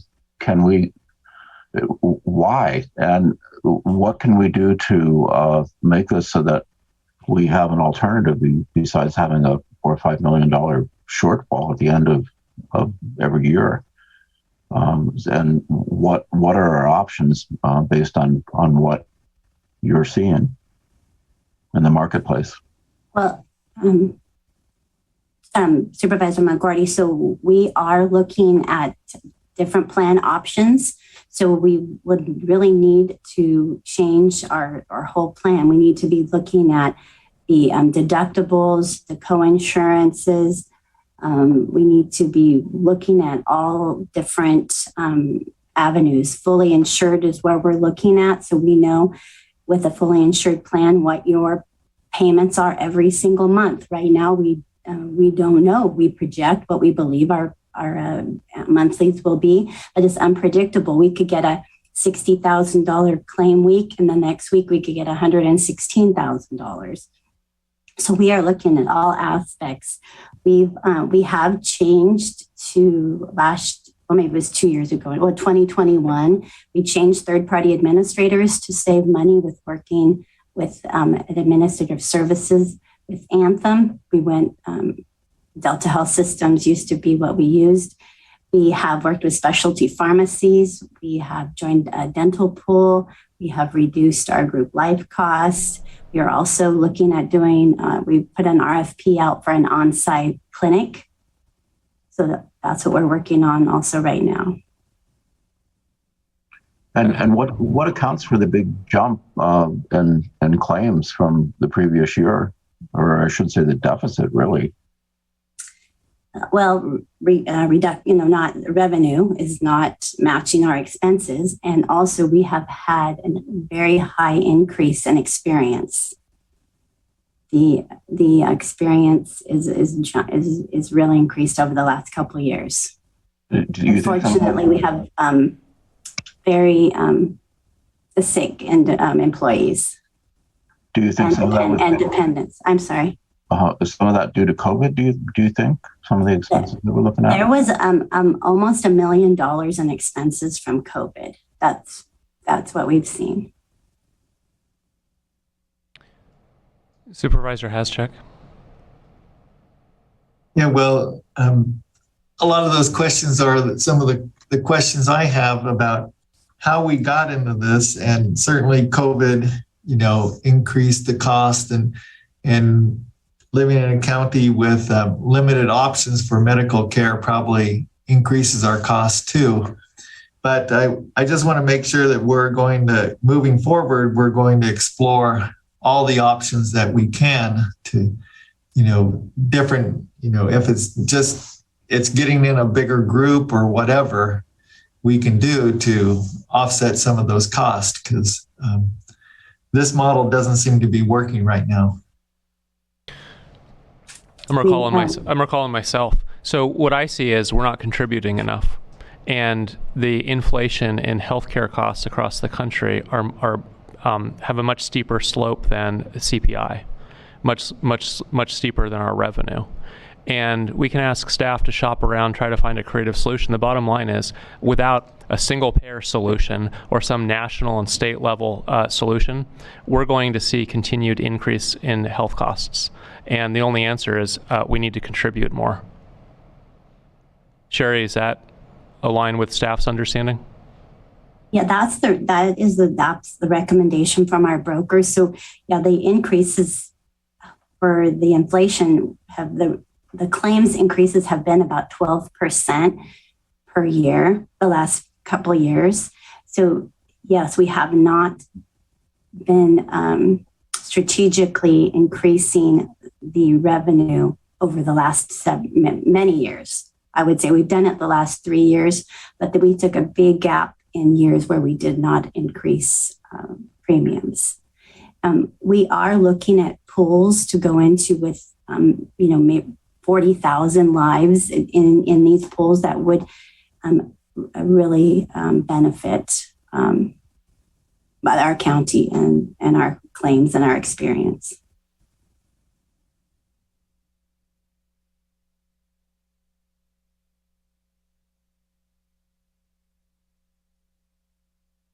I don't see any further questions. Would staff like to take a break? Yes, please. 10 minutes? Thank you. Chair Williams, can I ask one more question before we take a break? Yes. So, Sherry, is there a recommendation from the consultants about what we need to do? You know, you said we needed to increase what we pay. So do they have a recommended increase, or what's that looking like? Well, they have a recommended, it depends on what option we go. So if we look at different options, if we have a $350 and a $500 deductible. So for increasing deductibles, then that would lower the amount of increases we need. So looking at the plan options and changing the coinsurance or charging or requiring generics for pharmacy, or looking at mail order and, more recommendations for requiring mail order. There's many different scenarios that we can look at. Right now, the plan should be 75-25, with 75% of the employer and 25 of the employees. That's not where the split is right now. As you can see, that's not balancing out. It's about 81 and 19. So if we did absolutely nothing, which is not what I'm recommending, please know that we would need to make a change. It would be a significant rate increase to get back to the 75-25 if we left everything status quo. Okay, with that, let's take a 10-minute break. We should be back at about 10:55. Vulnerables y no poner en riesgo las personas que amo. Yo me vacuné. Mi vida es importante, mi salud es importante. La salud de mi hijo, de mi familia, de la comunidad y la humanidad es importante. Vacúnense.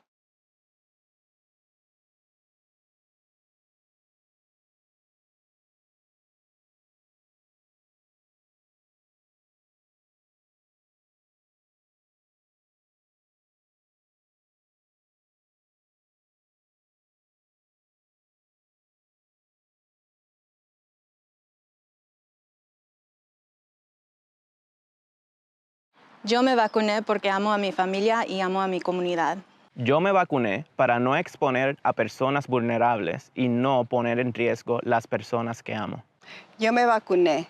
Mi vida es importante, mi salud es importante. La salud de mi hijo, de mi familia, de la comunidad y la humanidad es importante. Vacúnense.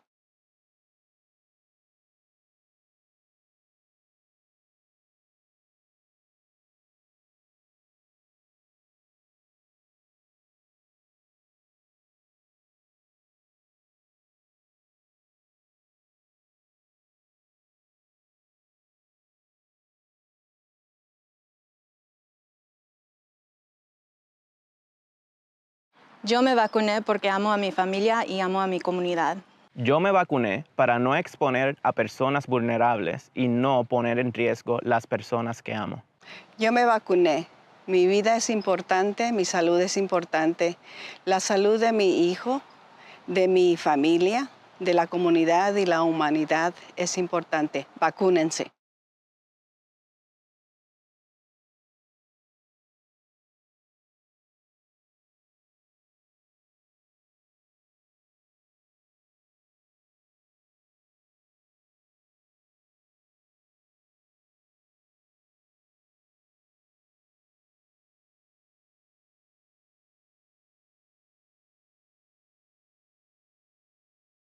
Yo me vacuné porque amo a mi familia y amo a mi comunidad.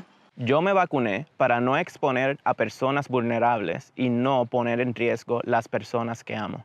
Yo me vacuné. Mi vida es importante, mi salud es importante. La salud de mi hijo, de mi familia, de la comunidad y la humanidad es importante. Vacúnense.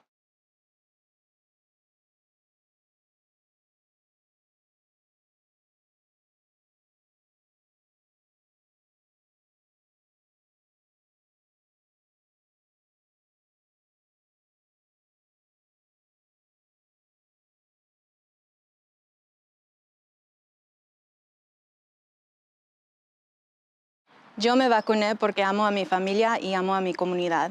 Yo me vacuné para no exponer a personas vulnerables y no poner en riesgo las personas que amo. Yo me vacuné. Mi vida es importante, mi salud es importante.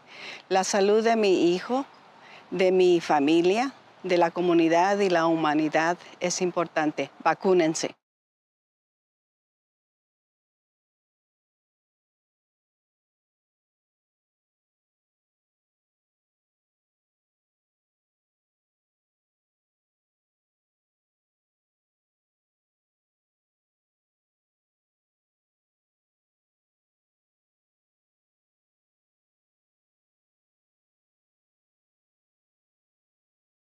Yo me vacuné porque amo a mi familia y amo a mi comunidad. Yo me vacuné para no exponer a personas vulnerables y no poner en riesgo las personas que amo. Yo me vacuné. Mi vida es importante, mi salud es importante. La salud de mi hijo, de mi familia, de la comunidad y la humanidad es importante. Vacúnense.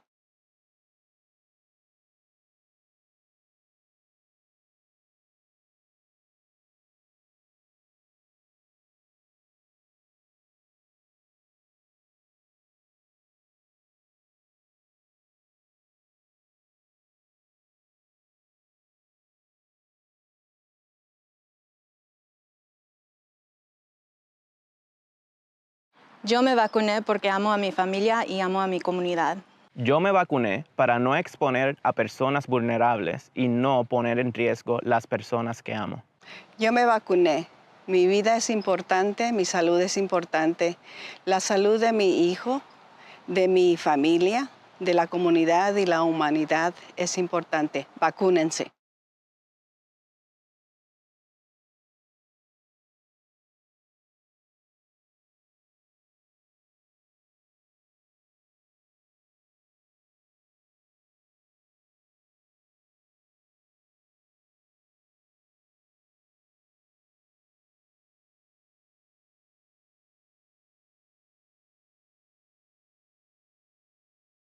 Yo me vacuné porque amo a mi familia y amo a mi comunidad.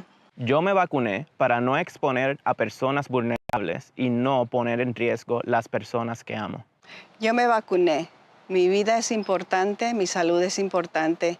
La salud de mi hijo, de mi familia, de la comunidad y la humanidad es importante. Vacúnense.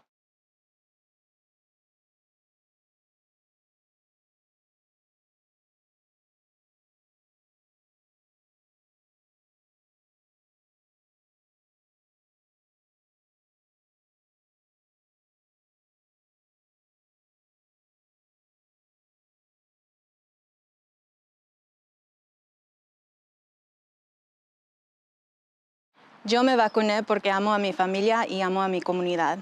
Yo me vacuné para no exponer a personas vulnerables y no poner en riesgo las personas que amo. Yo me vacuné. Mi vida es importante, mi salud es importante. La salud de mi hijo, de mi familia, de la comunidad y la humanidad es importante. Vacúnense.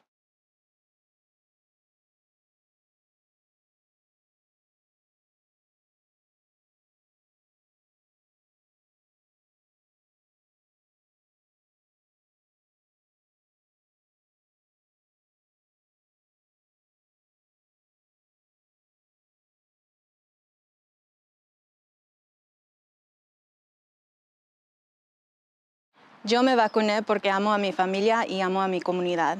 Yo me vacuné para no exponer a personas vulnerables y no poner en riesgo las personas que amo. Yo me vacuné. Mi vida es importante, mi salud es importante. La salud de mi hijo, de mi familia, de la comunidad y la humanidad es importante. Vacúnense.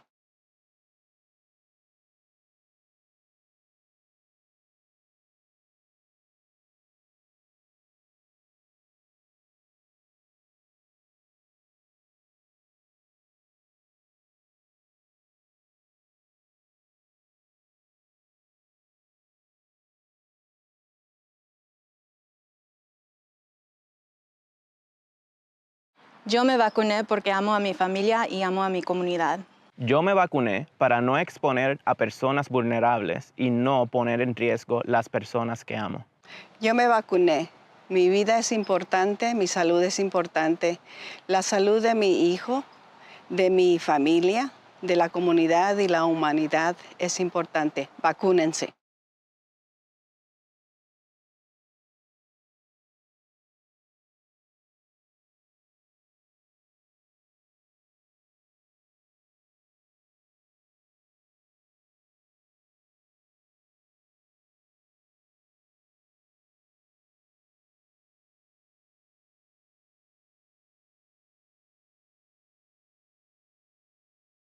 Yo me vacuné porque amo a mi familia y amo a mi comunidad.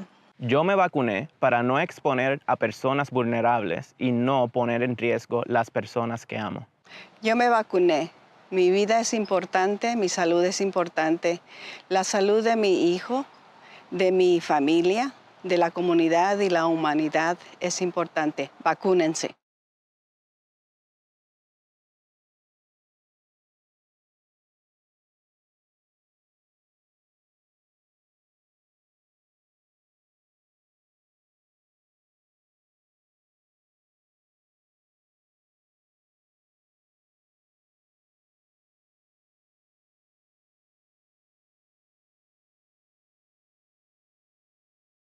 Yo me vacuné porque amo a mi familia y amo a mi comunidad. Yo me vacuné para no exponer a personas vulnerables y no poner en riesgo las personas que amo. Yo me vacuné. Mi vida es importante, mi salud es importante. La salud de mi hijo, de mi familia, de la comunidad y la humanidad es importante. Vacúnense.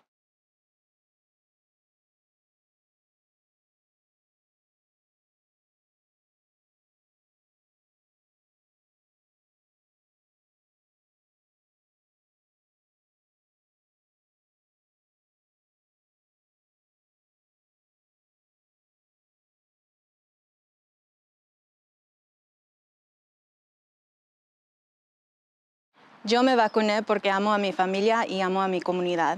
Yo me vacuné para no exponer a personas vulnerables y no poner en riesgo las personas que amo. Yo me vacuné. Mi vida es importante, mi salud es importante. La salud de mi hijo, de mi familia, de la comunidad y la humanidad es importante. Vacúnense.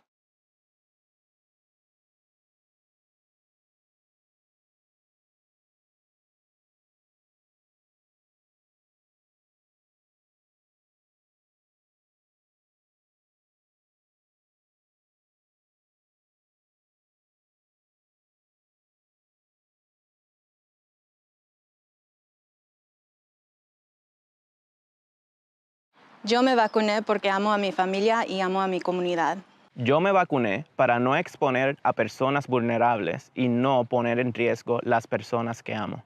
Yo me vacuné. Mi vida es importante, mi salud es importante. La salud de mi hijo, de mi familia, de la comunidad y la humanidad es importante. Vacúnense.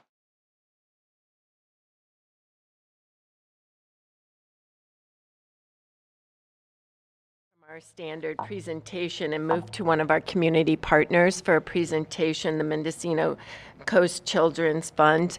Our presenter has personal reasons that she needs to speak now. So would you like to please come forward?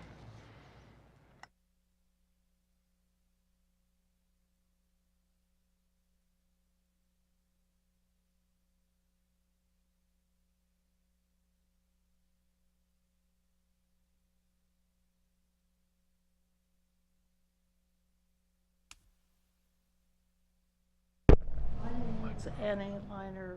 I am representing the Mendocino Coast Children's Fund that my voice is carrying. Thank you, Dorsey. The Mendocino Coast Children's Fund has been providing resources and services to the communities from Rockport to Gualala for the last 30 years. We're a small community grassroots nonprofit that tries to catch the things that are slipping through the cracks of the very hard work of our community agencies, nonprofits, and governmental partners. December of 2021, Safe Passage, who had been providing our Family Resource Center services for the North Coast, closed their doors, and we were asked to pick up that obligation. We have been doing that for the last 6 months, along with the other work that we do in supporting families that are raising children. We have found in the last 6 months, as many of you know, that the lack of access to computers, internet, gas money, childcare, language proficiency is limiting the people who can get access to the services that they absolutely deserve to have and that benefit the whole county, because the healthier we keep our community, the healthier we all are. Could I have the next slide, please, Tim? So just as a little bit of background, we're a 501(c). We have been building healthier communities for family and children since 1992. We're the first responders to urgencies and emergencies, whether it's a personal family emergency or something as large as a power outage, lack of internet access across the community, a wildfire. We step in and invite the community to step in with us. We are the community. We're simply networking everybody so that we can get a good outcome for everybody that's impacted. We're grassroots, we're very accountable, we're very inclusive, and we're very creative. We serve Rockport to Gualala and inland to Comshe, and of course, because smoke and viruses and power outages don't respect political boundaries, we also work with all of our communities inland when help is needed. We have apparently 20,000 residents on the Mendocino coast, and the Mendocino Coast Children's Fund has over 75 community partners. Our distance from Ukiah means that we have to be more self-reliant, and that has probably been our biggest strength. Since we took over the Family Resource Center function, and previous for the 25 years before that, we had been their strongest financial supporter other than government. We have been providing case management and translation services. We have been supporting families and community members with applications for CalFresh, for medical insurance, for distance medical mileage, for utilities, for all the unmet needs that can throw families from people with young children to grandparents that are raising their grandchildren into a crisis. We also work with the Red Cross, we work with OES, we're a strong member of VOAD, and we have, since the pandemic started, been working around the clock to get resources to people participating in vaccine clinics, delivering N95 masks, making sure families have food. We partner with you. We partner with the city of Fort Bragg. We partner with anybody who wants to be a good neighbor and improve the quality of life for our communities. We empower our community to help each other. We try to rely on government as little as possible and try and work through our network of service clubs, churches, grassroots organization, cake sales, you name it. If you want to help, you're part of the Children's Fund.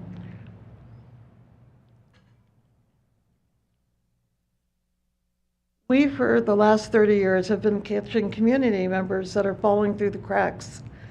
And I have to say that right now, the cracks are the size of the Grand Canyon.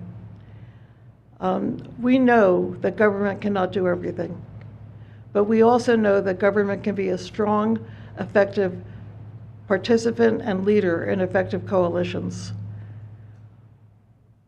We know how to reach our outlying communities. We've been doing it for 30 years.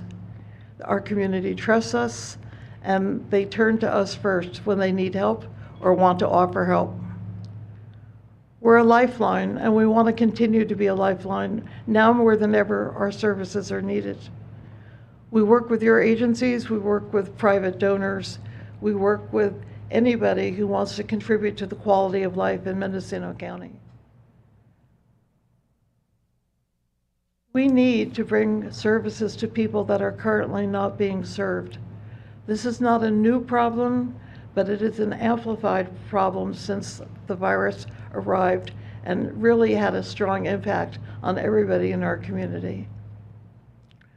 We cannot expect community members who do not have transportation, childcare, internet access, language proficiency, computers, or trust that their status will in some way endanger them if they ask for help, to reach out unless we can get to them. We simply know that these barriers keep us from being able to get the returns that we need from the federal government and the state invested in Mendocino County. We know that for every person that we can enroll and touch, we can save the county money and we can make you more effective. And we want to do that. In assessing what is needed next, we have looked at many strategies that have been used across the county, across the state, across different cities and rural areas. And we are convinced that the best solution for us is not another silo, not another office, not another building to maintain, but a mobile van where we can bring services out to the outlying community. And at the same time, invite your departments to ride along with us to provide information about wildfires, to provide information about vaccine clinics, to provide information about how to enroll in healthcare, to help kids get registered for school. We know how to set this up. We've been doing it for 30 years out of our private cars, and now we need a bigger van so that we can actually pull into an area that doesn't have internet, download an application, and then when we get back into range, upload that to you or to whoever our partners are so that that service can happen. We've priced this out, and our budget for running the Family Resource Center is about $500 million a year. We're asking you for $100,000 to help us get the van. We'll raise the other 80% of the money. We've been doing it all along. We want to take as much burden off of you as possible. But this capital outlay is something that we really need help with, because along with everything that we're doing for the Family Resource Center, we are still the larger MCCF supporting community in many different ways, and we do not want to cut those services. So today I'm asking you to consider this allocation so that we can partner with you to make you more efficient, to make us more effective, and to see that more of our community stays healthy. Thank you. Any questions from supervisors? Jurdy? Yeah, not a question, just really a comment. The Children's Fund really has a tremendous credibility on the coast, and I think Annie's kind of understated it really. And when the Family Resource Center in Fort Bragg and on the Mendocino coast closed, there really was only one nonprofit on the coast that was capable of taking that role. And if they're unable to be successful because they don't have enough financial support, at least in starting this back up and relaunching that service on the coast, my concern is there is no one else to fill that gap. The Family Resource Centers are really helping out the most vulnerable families in the county, and it's important that they exist at the grassroots level throughout Mendocino County, that they're not just that those services aren't just located in a county office building someplace. So I hope that we can find a way to fund this request. In my mind, it's not terribly important where the funding source is, just that we find a way to help them be successful. So, Supervisor Jurdy, are you willing to consider the unallocated ARPA funds for this request? If the ARPA funds are the best route, yeah, absolutely. CEO Antle, is the ARPA where this would fit in? I would want to, Darcy Antle, interim CEO, I would want to check how much money we have allocated in the specific buckets under ARPA to see how it fit. We will certainly add it to the list. As this board directed, it was to be used for internal purposes first. So at the completion of the budget presentation, perhaps in August, we can bring back the ARPA funding and we will add this. Any other questions from supervisors?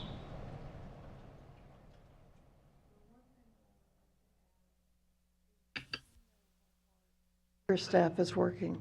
We work with them every day. This is the first time in 30 years that we have asked the county for funding. We have contributed millions of dollars to the welfare and the well-being of this county, and we cannot continue without having some support now.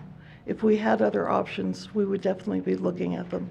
And we're hoping going forward that we will be able to sustain ourselves without having to ask you for much help. But this is a really unprecedented situation. Thank you. We appreciate you driving over Yeah. to present. And I'm going to look towards Supervisor Jurdy for a proposal when the time comes, but of course I support it. And I think Children's Fund really is carrying out the work government should be performing, but can't. And I want to thank you for all the years of strengthening our community. Thanks a lot. Take care, everybody.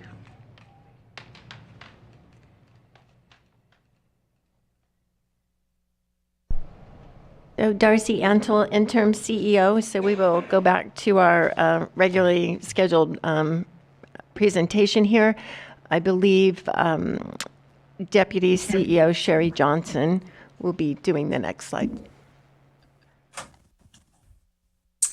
Yes, hello, Board. Sherry Johnson, Deputy CEO.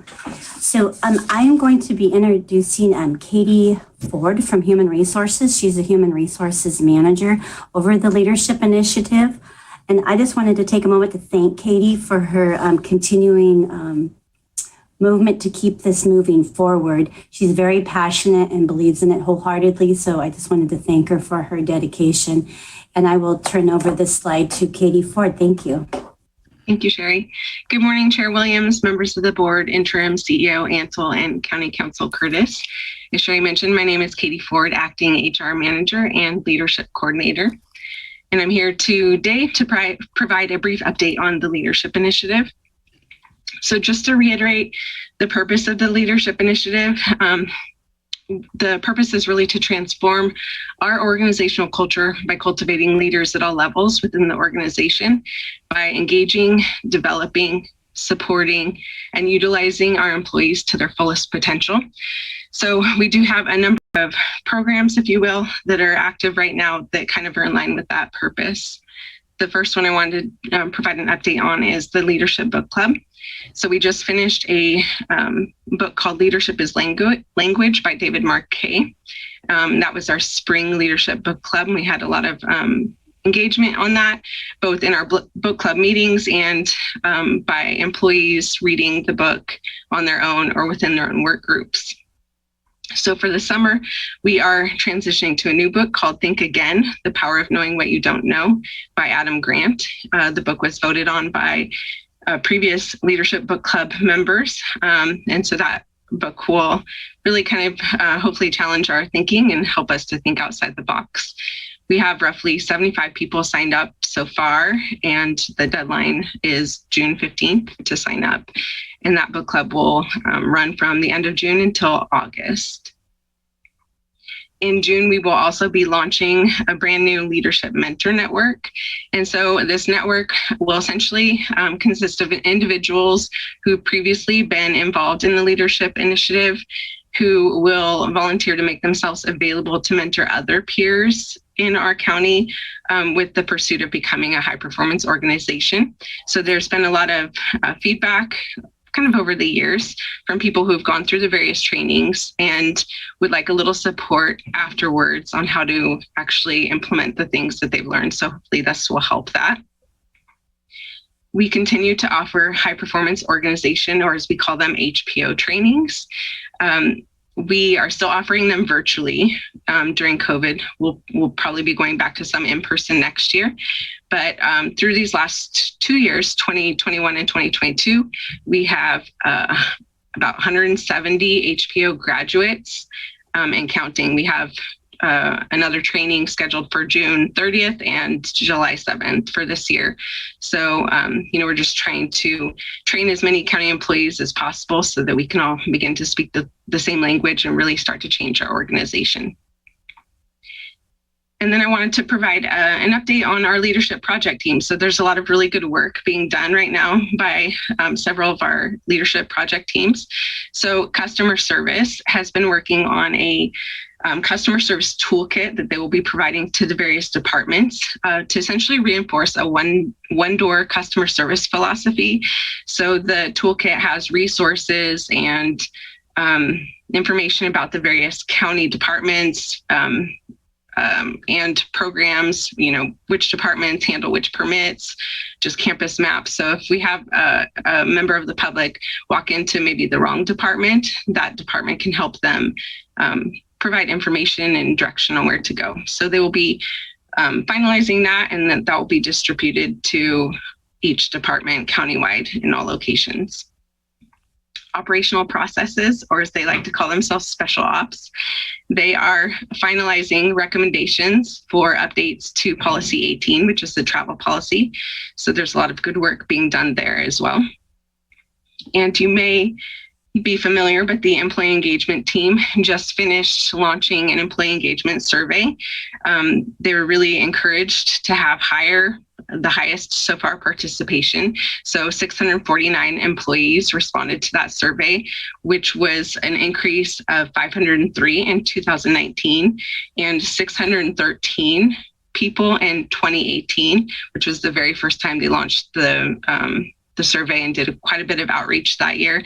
So 649 was good for us, and super proud of those results. The next steps for that employee engagement survey, the team will soon be just publishing department results and any division, subdivision results that had at least 5 responses to protect anonymity and confidentiality. The department reports will not only include question responses, but will also now include recommendations for improvement based on those things.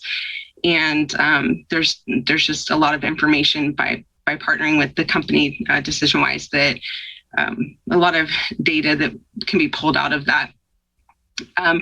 The team will be coming back to the board to present on the countywide results once that report is released from the company. And with that, I'm happy to answer any questions you might have on leadership.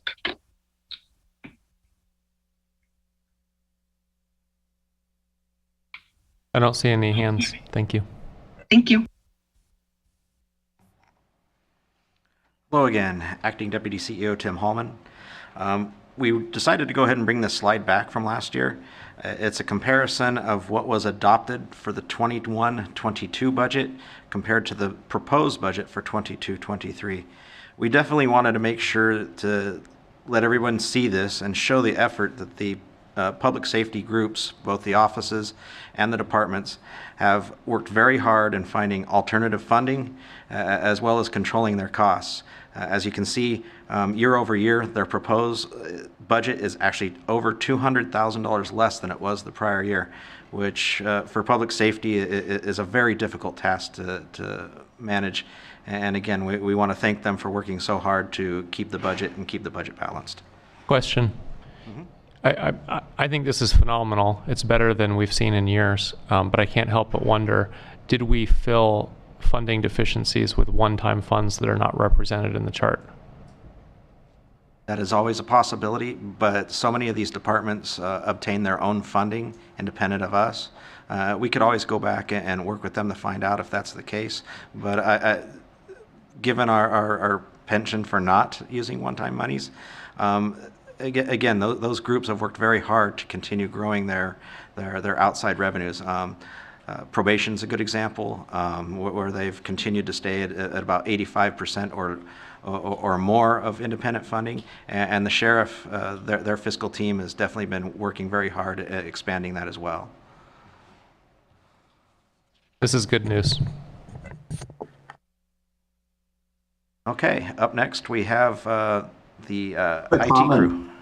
I just want to make a quick comment and kind of echo what Chair Williams has said. This shows a lot of careful management of funds, because it's so difficult to predict what's going to happen in law enforcement and public safety. So congrats to all the people involved. Okay, up next we have IT coming forward.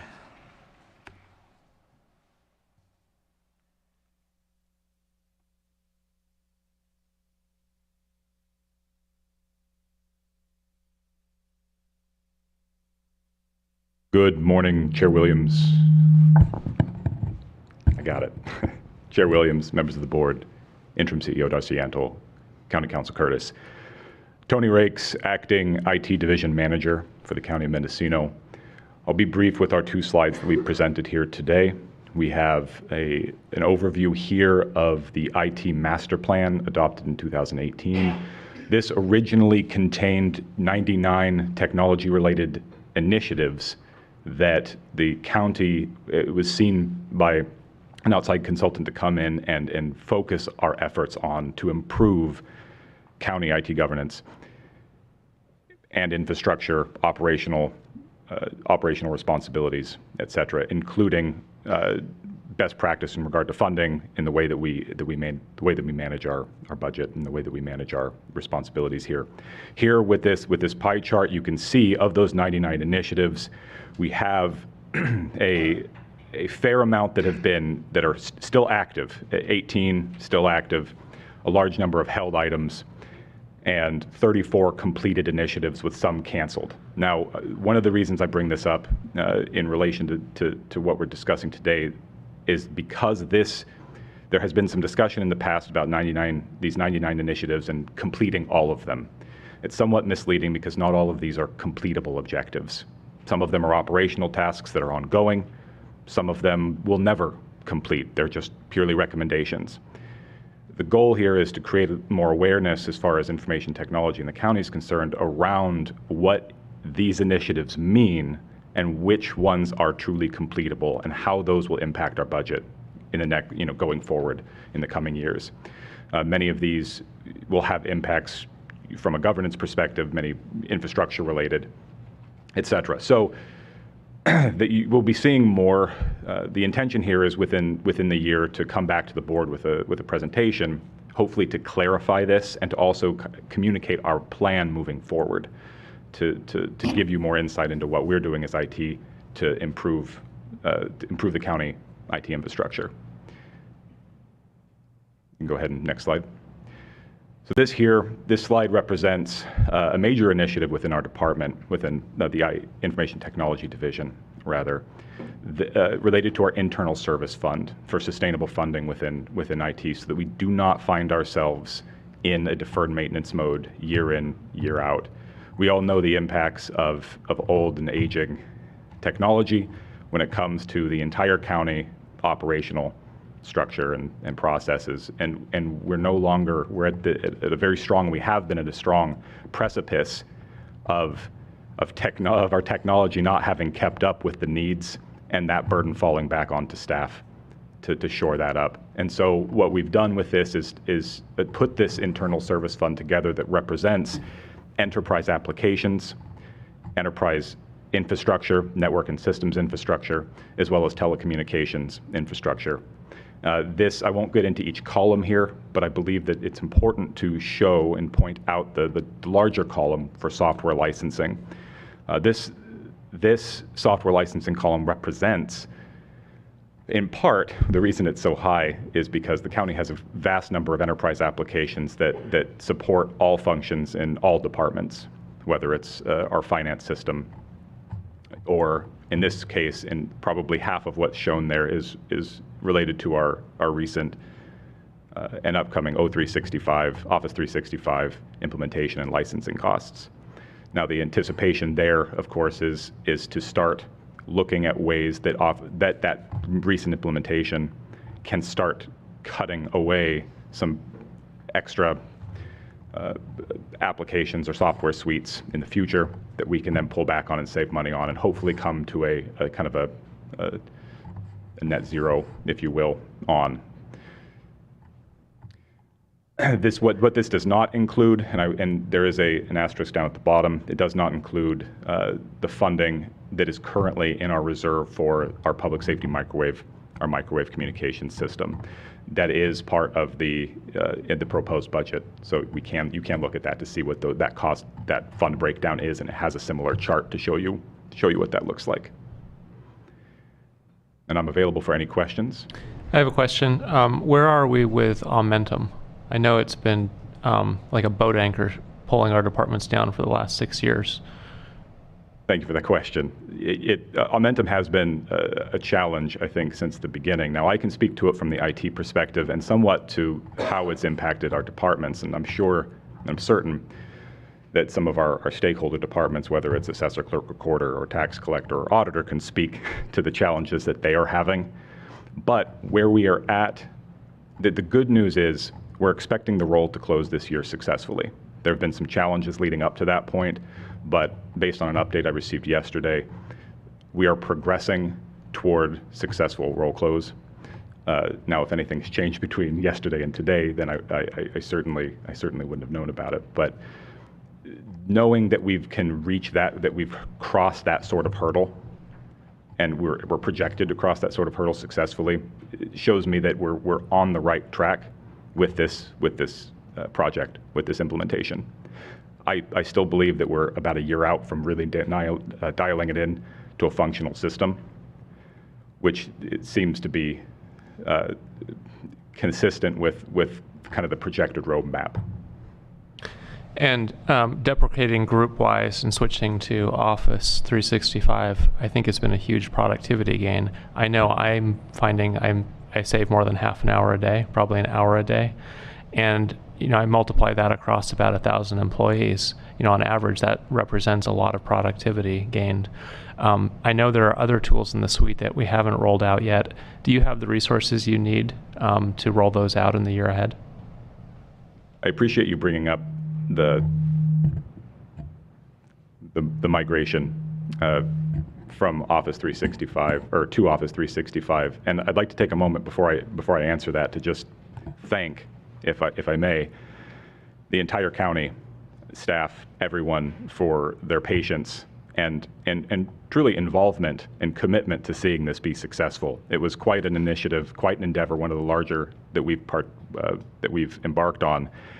And for the most part, all we saw were people willing and excited. Now, it may have been our previous system that they were excited to move off of, but ultimately they were excited and engaged, and it was very positive. And that was tremendous, not only for the county, I think, as a whole, but for the morale of our IT department to see that the impacts that they had were making the waves that they were hoping they would. So it was very good, and that couldn't have been done without the involvement of all of our staff. So to move more to the question, we have within the Office 365 environment many add-ons and modules and software applications that we can implement that will either replace or support the systems that we have currently.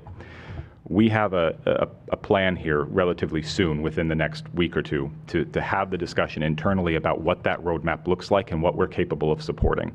So while I can't answer today what we can and cannot support moving forward, we do have a plan to put together a list to understand what our low-hanging fruit is and what applications we can push out with excited departments who are willing to pilot these applications, and then look at the larger implementations and see what resources we need to see those through.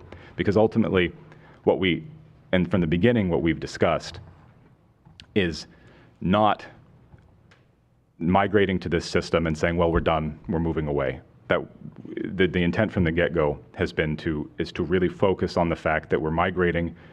We have a cutover date, we have a go live, but it's going to be an ongoing process, and it will be for years to come, and it won't ever stop.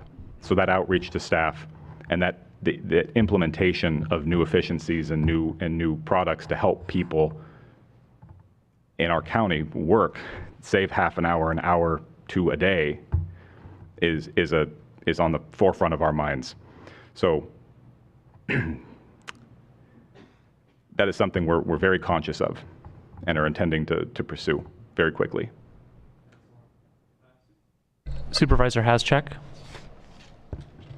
Yes, with the PG&E money and That was paying for the public safety microwave, radio communications, and some other projects, I believe. How much are you involved in that? And that's not reflected in this budget, right? Is any of it reflected in this budget, or is it all off to the side? If I may, through the chair. In this particular slide, it is not reflected. There is an asterisk at the bottom that says that the public safety microwave communication allocations are part of the proposed budget document that we submitted, so that you can reference that and see the money that's been allocated to the microwave communication system. And how much are you involved in the implementation of that? As the acting IT division manager, I oversee all aspects of our division, and part of that is our communications unit, who are the folks that actually that truly know this system inside and out. And so we're in communication every single day about these projects, very large projects and very complicated projects. So I'm heavily involved. Okay. Well, thank you. You're welcome. And one final comment for transparency for the board. We have brought the IT department into the conversations about the state middle mile and the county's partnership on developing the last mile broadband, both because they have the right domain knowledge to put extra eyes on the project and make sure we're steering it appropriately, but also because there may be opportunities for the county to leverage that new infrastructure for redundancy, perhaps to bring costs down or bring remote sites online in a way that wasn't previously possible. So I want to thank Tony for his involvement there. Thank you.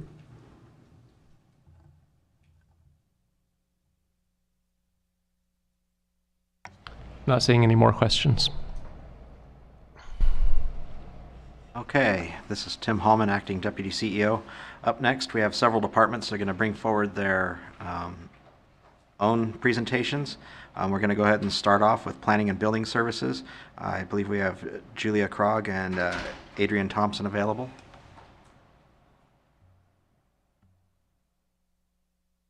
Good morning, Supervisors, Interim CEO Antle and Council Curtis. Julia Krog, Planning and Building Services Director.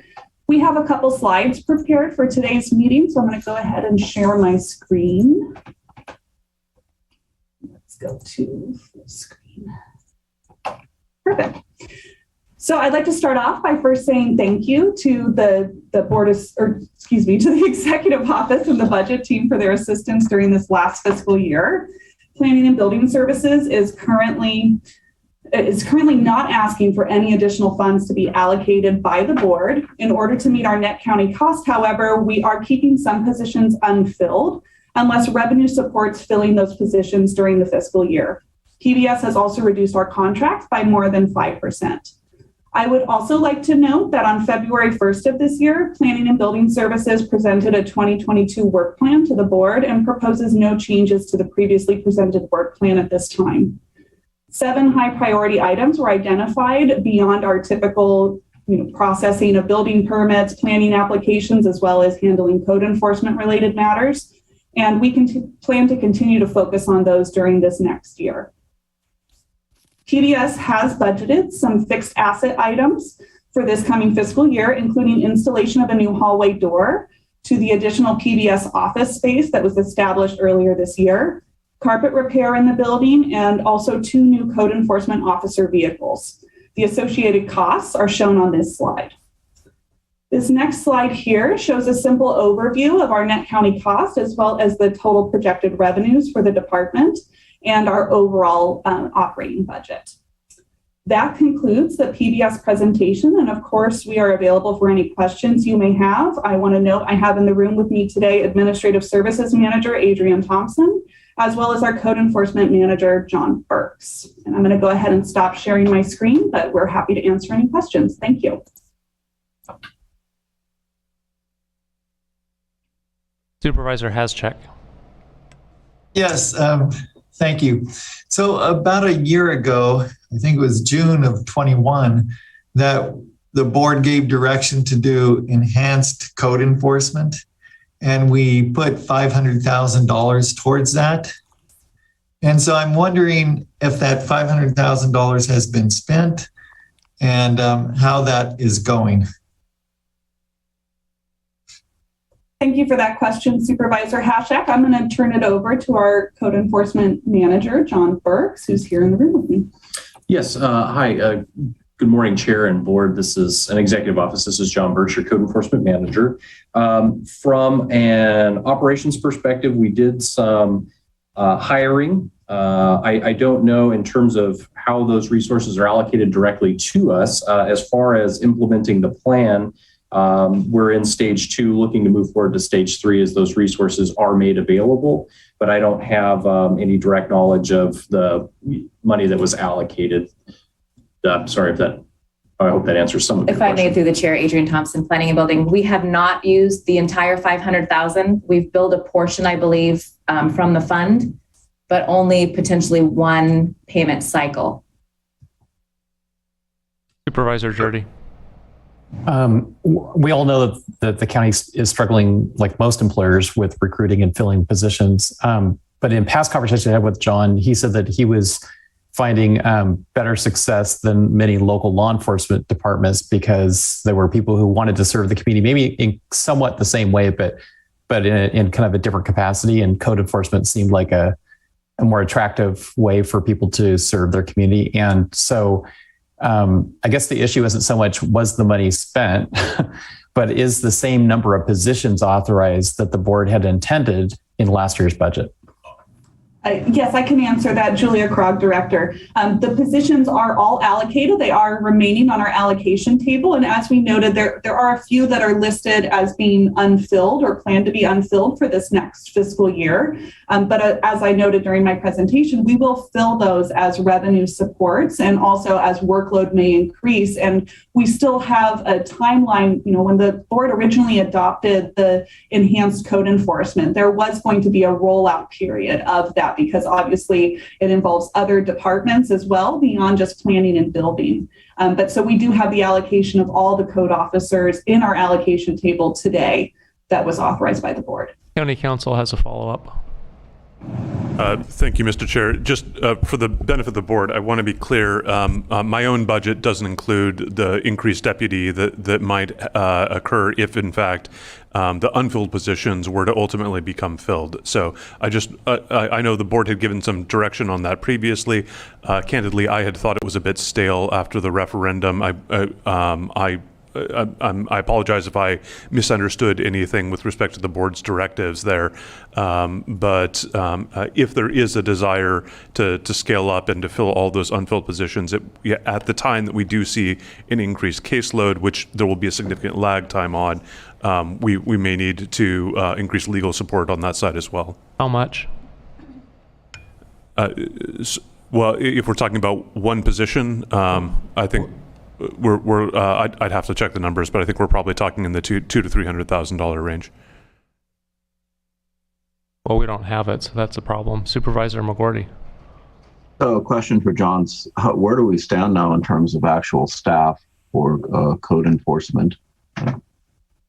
Yes, John Burks again. So we have, in terms of the field officers, we have 3 journey level field officers, 3 entry level field officers that are almost done with their probationary period, 5 vacancies. We've satisfied our administrative staff needs, and we have our 2 supervisors, and then the manager position are all filled. So at this time, we just have the 5 vacancies that were allotted for the proactive or directed enforcement component of the enhanced cannabis enforcement plan. So we still have resources going to reactive cannabis enforcement and our traditional code enforcement, and then anything else that the director of the department or the board has determined to be a priority for us to focus on. Because of course, you know, we've been taking on new responsibilities and roles over the past few years.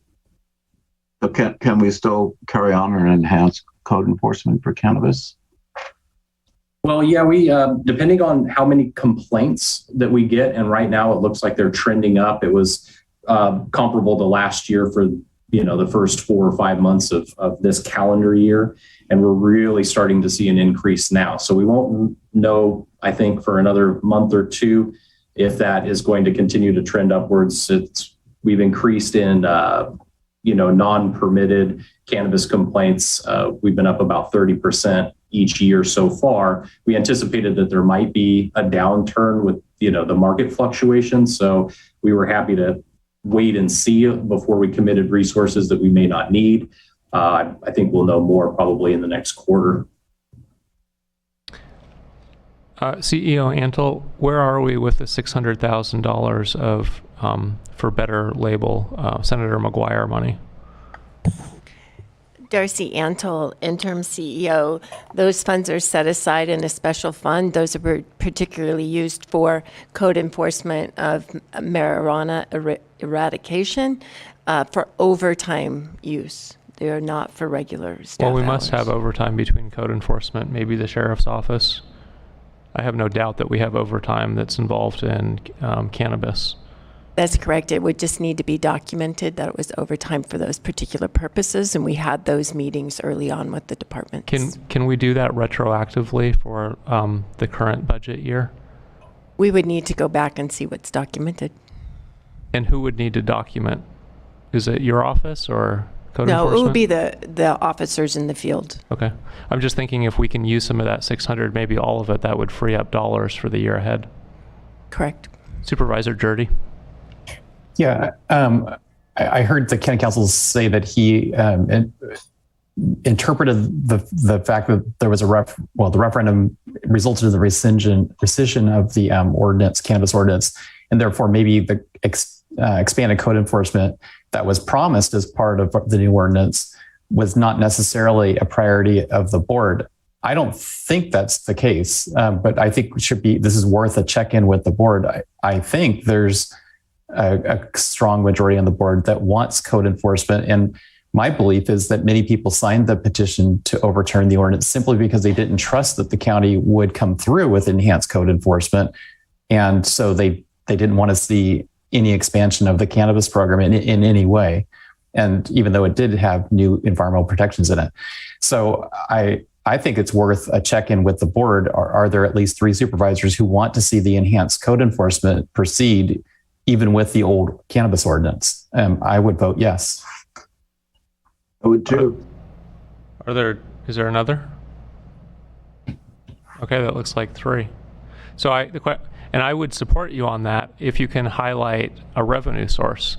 With the 2218, we saw that there would be significant revenue generated.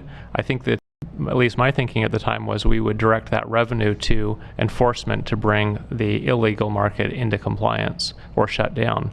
And seeing that ordinance was rescinded, we don't have the revenue, and we have a budget that is barely balanced. So what source would we use? We'd have to make a cut somewhere else to pay for additional code enforcement. Supervisor Haschek. Well, my original question about the $500,000, and it sounds like that hasn't even been used yet.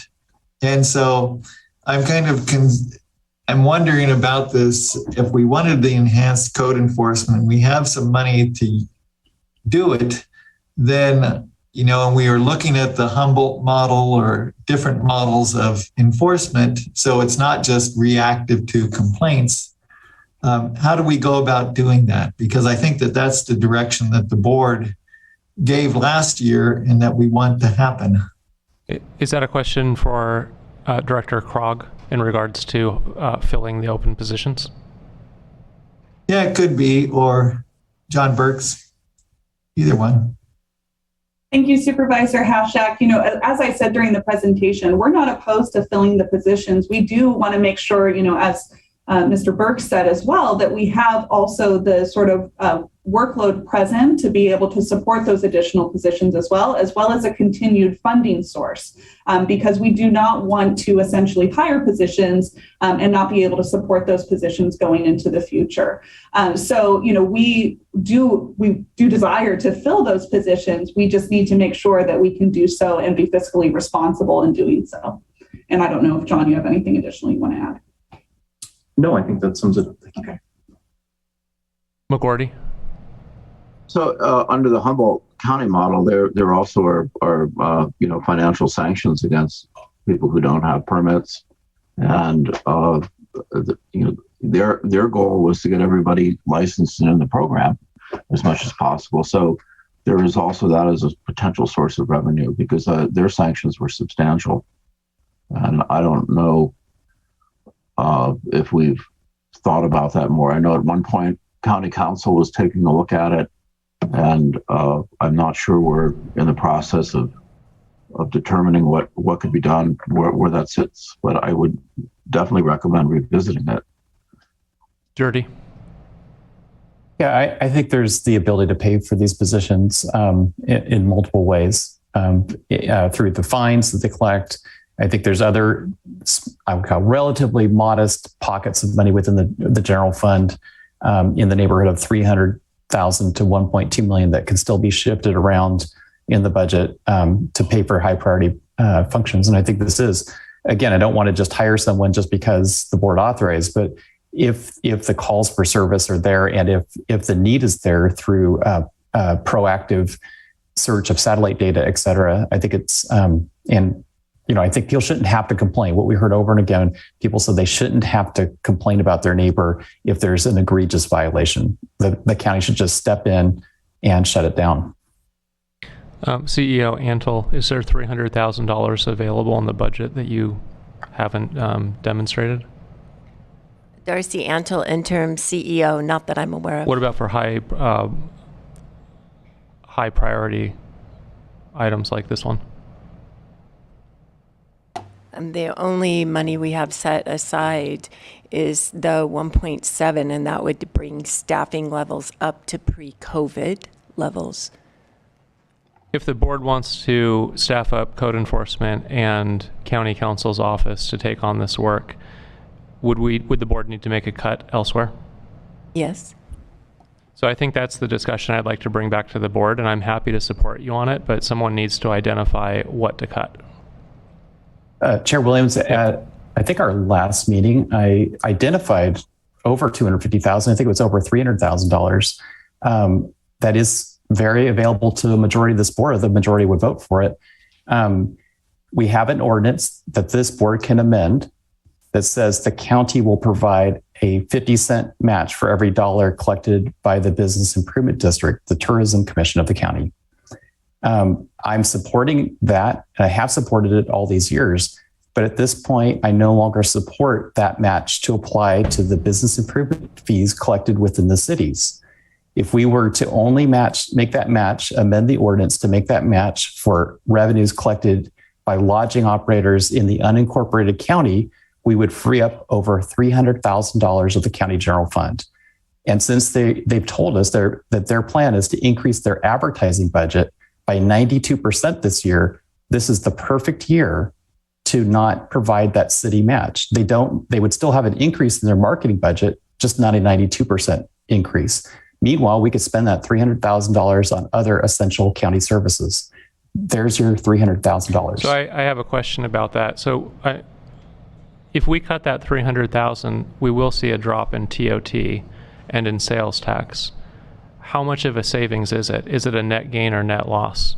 I'm not sure. If it doesn't make a difference in business activity, I would be comfortable repurposing it. My worry is we cut it, and then next year, years into the future, we see a drop in bed tax and sales tax, perhaps more than what we've saved, in which case it's been a net loss.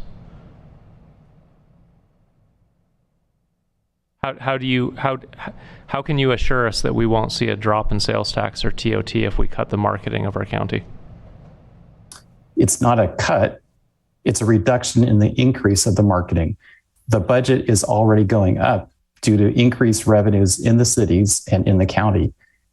We would simply be reducing our general fund subsidy that matches it. And there's really very little documentation that their expenditure dollars actually is a one-for-one return on our investment. Some level of activity absolutely makes sense.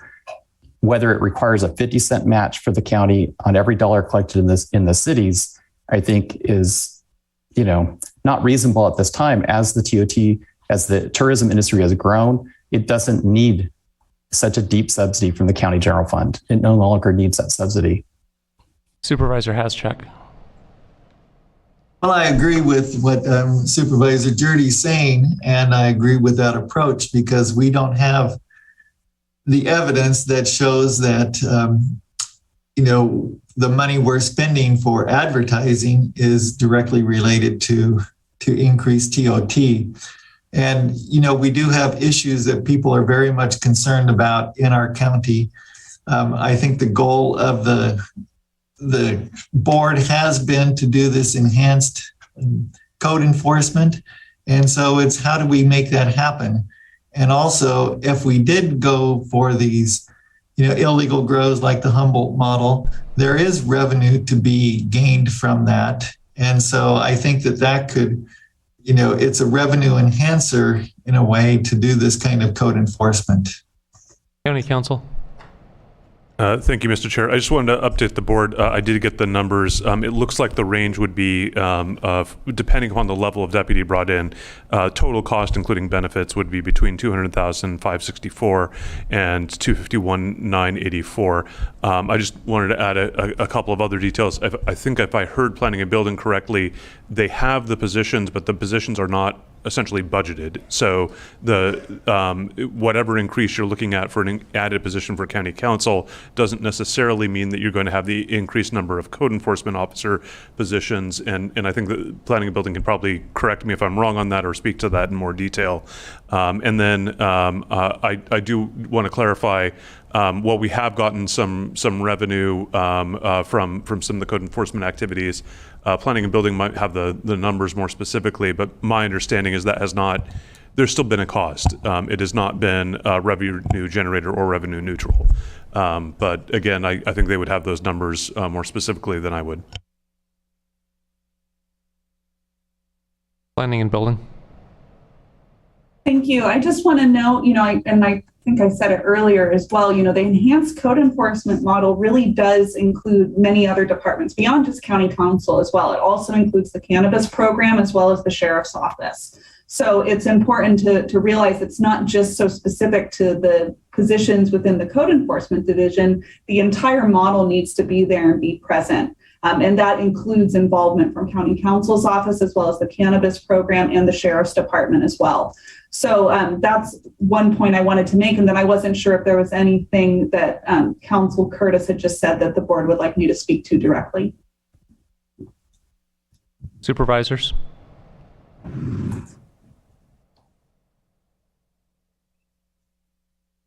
Thank you. I don't see any hands.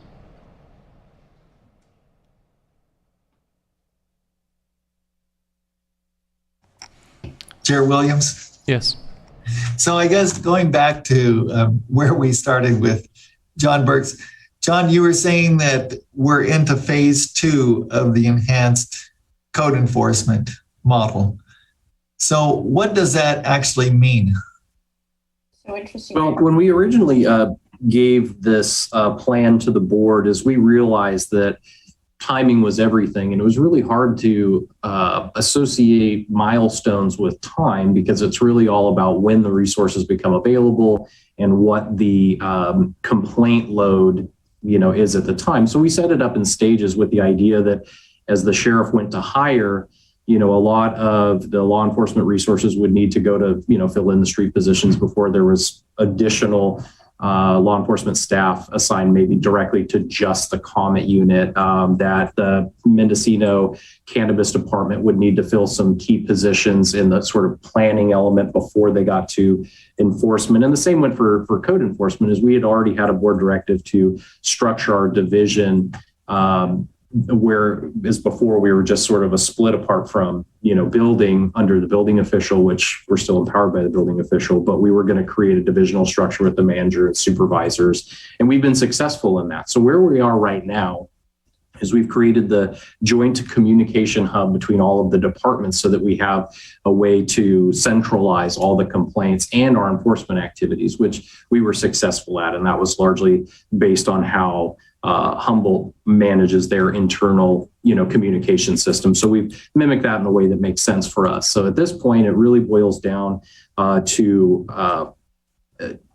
gaining more resources. So it's not just necessarily staff. So in our particular case, there's some equipment needs that comes along for every additional code enforcement officer. Vehicles are needed, workstations are needed, and those type of things. So at this point, we're keeping up as best we can with cannabis complaints as the way that we're structured right now. So I think that the next round of resources that are given to code enforcement specifically, I can't speak for the other departments, would then in effect open up a pathway that we would be able to do the directed enforcement component. Now, if complaints continue to rise, we would probably shift our priority to dealing with those first, the community quality of life type of complaints. But we're prepared and ready and available to take that next step of moving into directed enforcement under the board's established priorities of what sites that you'd want to be addressed first in a proactive model, if you will. McGordy. So, John, are you able to look at one of the investments you wanted was software so that you'd be able to look in real time at aerial imagery. Are you able to do that? Does that capability exist? Yeah, so in the original plan, in terms of the division of labor, because with several departments participating, it just didn't make sense to put all of the responsibilities into one area as we divided them. So actually the cannabis department was going to hire a GIS person to manage that, because there's going to be some commitment from the county to be able to manage that satellite imagery. And so I do believe they are in, maybe I shouldn't speak for them, but I do believe that they're in contract negotiations with the imagery providers and securing the staff needed to be able to then utilize that tool, which would be available to us as well. So what we did is we, in the way of an experiment, secured a less expensive imagery contract to see how it would benefit our unit. And in fact, it certainly has. So currently we are using sort of an entry-level imagery system with the idea that eventually the larger contracts will come into place, and then we'll just get even more effective at that point. So we've got a very good understanding of what is happening in the county. We can see any number of images from last year, and the newer images for this year are starting to come online. I'm concerned that at a time when we can't offer our existing employees fair wages to account for inflation, we're talking about expanding. I don't think, I'm worried about how that'll look from their perspective. They're seeing higher fuel prices, higher grocery costs, and we're talking about $750,000 allocated to a new project. Not that it's not important. I know there are people calling in with complaints and we don't have enough code enforcement officers, but it doesn't set well with me that we're not taking care of the employees that we have first. And Sheriff Kendall happens to be here in the room with us. I'm curious if he would be willing to give us an opinion of, for $750,000, will this benefit public safety, or is there another use that would be a greater benefit to public safety?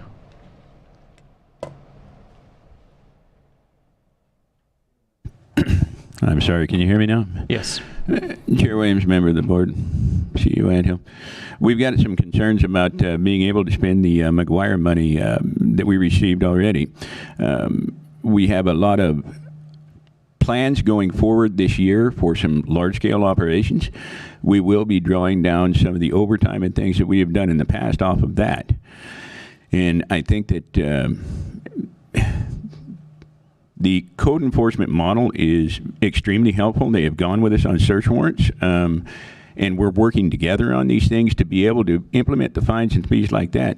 It's going to take a little more of a, I guess I should say, a response where all of us are on the same page there. Not that we haven't been, it's just that We have our duties over here on the criminal side. Code enforcement has their duties over there. And when they come together, we're doing a lot of work together. A lot of the funding that they're asking for will enhance that. I absolutely believe that. And the other thing that we're seeing right now is we're seeing a dip in the market, and the market itself is beginning to regulate itself out of business. And so I'm concerned that some of the funding that we've had coming in the past, we will not have it coming in, but we shouldn't have been banking on that to begin with because we knew that there was going to be a sunset there. So my best answer on this is I do think it's valuable. The question for you is, can we afford this? And it's all the same pot of money. It's the general fund.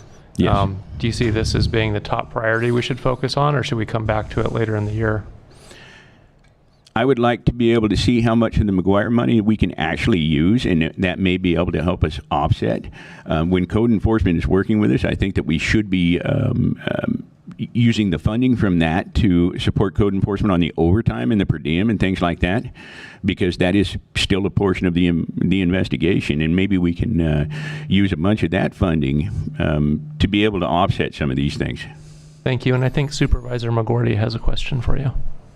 I do. Sheriff Kendall, do you have any idea, I realize this is probably somewhat of a guess, but do you see a reduction in illegal growing going on right now with the market conditions the way that they are? And if so, any idea of how much? We are seeing a reduction in the number of grow sites. However, we are seeing grow sites grow in size. So number and size are two different things. I would much rather deal with 50 grow sites that are 10,000 plants than 500 grow sites that are 1,000 plants. It's easier to deal with the smaller numbers, but the larger numbers of plants. And so that's what we're seeing. We're seeing as the market begins to drop out, fewer grow sites, but they are larger because they're trying to make the same profit that they had in years past. Thank you for the insight. Thank you. Back to the board.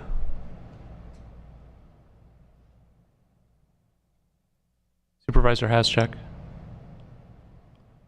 Well, I'll just go back to what Supervisor Jurdy was bringing up is that, if we're talking about the quality of life in our county, then I think this enhanced code enforcement was the direction that the board wanted to go, and that,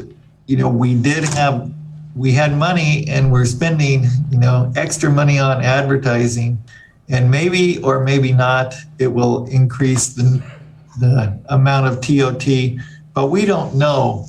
But we do know that, the hotel rooms have been full on the coast, and we have seen that boost, but we don't have any kind of evidence that there's a direct relationship between what the county supplements or matches for the bid. And so, that seems like a good place to get the money if, the advertising is increasing 92% or whatever. I would certainly look at that as an option for helping us do the enhanced code enforcement. John, I would be willing to join you on that once we have the evidence to show that marketing the county doesn't have a financial benefit. I don't want to cut it and then do the research, but if we do that research up front and we find that it's not making a difference, by all means, let's repurpose it. So real quick, should we do a straw poll to see where we are on cutting the marketing budget? I know we had a recent vote, but we could move on quicker. Mo? Thank you, Mr. Chair. Yeah, I'm a no on cutting the marketing budget. We were really successful during COVID at marketing Mendocino County, thanks to the work of Visit Mendocino, to have people that were willing to make road trips while foreign travel was inaccessible. We have seen increased TOT revenues, and that was very helpful to our budget this last year, and this year is also helping support our budget moving forward. As gas prices rise and people are able to review their budgets and see how far they can go, we know that Mendocino County has, really become a destination and a place to be. And I'm not in favor of reducing the marketing budget right now, and we don't know where we are headed in the future. I don't think it's the time for that. I obviously, support the idea that we want to make sure that we are having appropriate code enforcement, especially for complaints that are in our neighborhoods. But I also really think that the cannabis industry is in transition, and we've seen or know, from sales tax numbers or just from visually looking at the sheer amount of soil that is still in our garden shops, that there may not be a lot of gardens that were planted this year. So I would rather take it slower and take a look at what our opportunities are with the marketing budget in the future. As Supervisor Williams stated, what is the data or the rate on return, and then also really give the cannabis industry time to sort out where we're headed, especially as people are beginning to become permitted and have their state licenses. I just don't think it's the right time. McGordy, do you want to cut advertising? Not at this point. I work so hard to help create an investment mentality for our tourism industry, and to utilize TOT dollars for that, I'm really reluctant. And if we have a compelling case that it doesn't make any difference, then I'd revisit it. And I think you have the action item to bring that compelling case back, or at least to start to get one. Yes, I'm working on that. Okay. So, and I'm a no, both because I think we'll lose more in county revenue than we save in the short term, and I represent a lot of people who work in visitor economy, and I don't want to tell wait staff that they're at home without work because we didn't advertise and the visitors aren't coming in the face of inflation and high gas prices. So the majority of the board is not in favor of that cut, but I think I still hear eagerness to support enhanced code enforcement. Where would the board like to cut to pay for it? Supervisor Haschek. Well, it actually wasn't a cut. We actually were adding $105,000 to the county's contribution to the bid. So it wouldn't have been a cut to just keep it status quo. And in these times, I think that would be certainly appropriate. But but the majority is spoken, and I don't think we're going in that direction. So if I just didn't want it phrased as a cut. We could look at it as status quo. Supervisor McGordy. So I would hope we'd use up the McGuire money first if we have that available. I realize that the sheriff has that money kind of tagged for larger scale eradications, which I think is great. But I think that that's the first place to go to sort of help this out. And I realize it's more complex than just a few big raids. But that's one of the places I think that we could start and document some enhanced code enforcement is utilizing that money. Supervisor Jurdy. I think we can rely on our staff to bring back proposals. I think the important thing is they not have the misconception that a majority of the board doesn't want to see enhanced code enforcement. I think it was clear there were at least 3 of us who want to see the enhanced code enforcement go ahead. And so I think they can work amongst themselves in the multiple departments affected to bring back the right staffing level proposals and the funding proposals that'll be needed to implement it. I don't think we have to identify every aspect of the solution today, but I think they needed to hear that there was the majority of the board that wanted to see the enhanced code enforcement. I have concern about asking staff to go put the budget together and bring it back. Past years, there's been a lot of public criticism, a lot of press criticism that the CEO puts the budget together and the board rubber stamps it. And when I talk to CEO Antle, she says there isn't any more money. There's likely isn't a balance to carry forward. This is it. So rather than have her go do the dirty work of making a cut and then bringing it forward, and then the board can decide, do we accept it, probably with people who are showing up angry that it's been proposed by the CEO. I think it's the board's job to decide on priorities. Where do we want to add? Where do we want to remove? But our job here today and tomorrow is to walk away with a balanced budget. CEO Antle.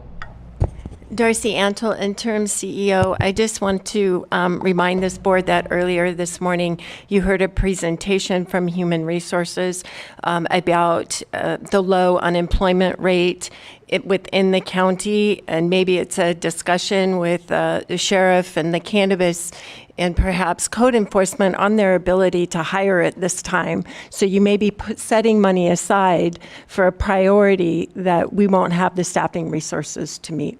County Council. Thank you, Mr. Chair. I just wanted to add to that. There was also some discussion about possibly using some one-time funding for these added positions. And I know that generally, I think under the government accounting principles, we try to avoid doing that. I would just also say, from a recruitment standpoint, I actually think it makes it a lot harder as well if we're already in a difficult market. To hire someone and say, I don't know if I'm going to have money for you next year, it's a bit of a harder sell to get someone to relocate and to come up here to take a new job that is not contemplated to have funding after the end of the fiscal year. Planning and Building. Thank you, Chair Williams. I just want to echo what Council Curtis just said. I completely agree with all of those statements. And, I hear the board loud and clear. You want to see enhanced code enforcement. We want to have enhanced code enforcement as well, but we really want to make sure we have the revenue to support those positions long term. The $500,000 was a one-time fund. And so we need to make sure that those positions can remain and that we can still balance our budget and be fiscally responsible in that manner before we hire those positions. So that's why we request to keep them on our allocation table. They're not going away. We will still continue to push to find as much cost recovery as we possibly can within the department so that we can fill those positions in the future. McGordy. So just to be clear, I wasn't suggesting that we use the $500,000 to hire people per se. I was just saying to use that as we can for our enhanced code enforcement operations that tend to be expensive because of overtime and other resources that need to be allocated. Because I know that, in talking with Sheriff Kendall, he's told me when you plan a very large raid, it gets expensive just getting everybody here and processing everything. So it's not. It's a complicated issue that there's more to it than just routine day-to-day type activities.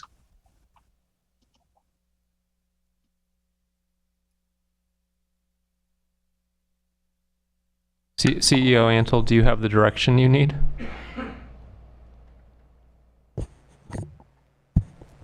Interim CEO Antle, if I understand correctly, you would like us to look in how to build an enhanced code enforcement and look to staffing. I would have to talk with all the departments involved and determine how much that would require to be able to do those efforts. I know that several of the departments right now are understaffed, just trying to take care of their basic public safety needs. But if this becomes the priority and the board wants us to return, we have the ability to do so at a future date. Does the board want to give that direction? McGordy? Yes. So I think we need to watch trends and see what's going on with complaints and kind of adjust accordingly. So if we don't see a huge number of complaint increases and we have the staff to handle it, we may be okay. But on the other hand, if we start hearing a lot of neighborhood complaints, then that would change things. McGordy, for the straw poll, do you want CEO's team to put work into an estimate of the enhanced code enforcement and bring it back? Or are you a yes or no? I thought we already did that. I thought we did that last year. I thought that we spent some time having those discussions and came up with a budget and position allocation. Was that a yes or a no? It's a yes, but I think that the information exists, right? CEO Antle. Darcy Antle, interim CEO. So you set aside $500,000 last year. It was a one-time fund. We also got $600,000 from Senator McGuire for the overtime and other expenses related that weren't, I would call, regular operating expenses for day-to-day work. Those funds are still remain in that special fund at this time. It requires a coordination with all the departments involved to move this project forward. Having some discussions with a few of the departments engaged in this, they're having a hard time hiring to meet their current priorities of basic day-to-day needs. Now, if the departments are saying that they can hire and they can find these employees, I think we can move forward. We'll have to bring everybody together and build what enhanced code enforcement would mean and what it would look like for the future. Supervisor Mulhern. Thank you, Mr. Chair. At this time, my priority is really for planning and building to be able to work on our housing needs, our commercial development needs, and for the cannabis program to be able to permit and license cannabis cultivators that are interested in being in the system. I do think it is important that we watch the trends as far as complaints are concerned, but if I were given the opportunity to choose what is my priority right now, where do I want to have Director Krog's time spent, it is not on sort of reinventing the wheel. Yes, we know we need enhanced code enforcement, but is that the priority today? My answer is no. So I heard McGordy, yes. Dan, yes. Mo, no. Ted, no. John, how about you? Yes, that was the direction. And I think that, if we wait until we see a trend, we're too late. Okay, so that we can give clear direction to CEO Antle, what is it that we want her to come back with? It's a plan for 3 code enforcement officers and one staff person in county counsel's office, and as hires that are not using one-time funds ongoing. Supervisor Jurdy. What we want is a recognition by the CEO's office, county council, planning a building, et cetera, that the board believes this is still a high priority, and we want them to monitor their ability to complete this task. And if there is funding available, if there are opportunities to fill positions, there is a majority of the board that feels this is a very high priority, and that they need to know it's a high priority. County Council. Thank you, Mr. Chair. So I'm certainly happy to take direction from the board that this is a priority and a high priority. I would say, though, what I need is relatively straightforward. If the board wants to staff this up, I need a $250,000 increase to my budget and then to change the position allocation table to add 1 attorney position. And what do we need on the code enforcement side?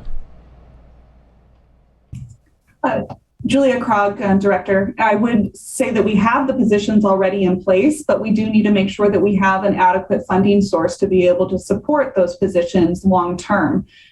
We could also look at only hiring, a couple positions, but like I said, this is, our positions are just part of the picture. There's a more global strategy here that involves other departments. So it can't be so focused into just increasing the number of code enforcement officers. This does have to be looked at in terms of providing an additional position at county counsel's office, and then also the cannabis program and sheriff's office were all part of the same enhanced code enforcement. So, I think it's a bigger picture than just looking at increasing the number of code enforcement officers or a deputy county counsel. There needs to be a look at all 4 of those departments and the positions that may be required.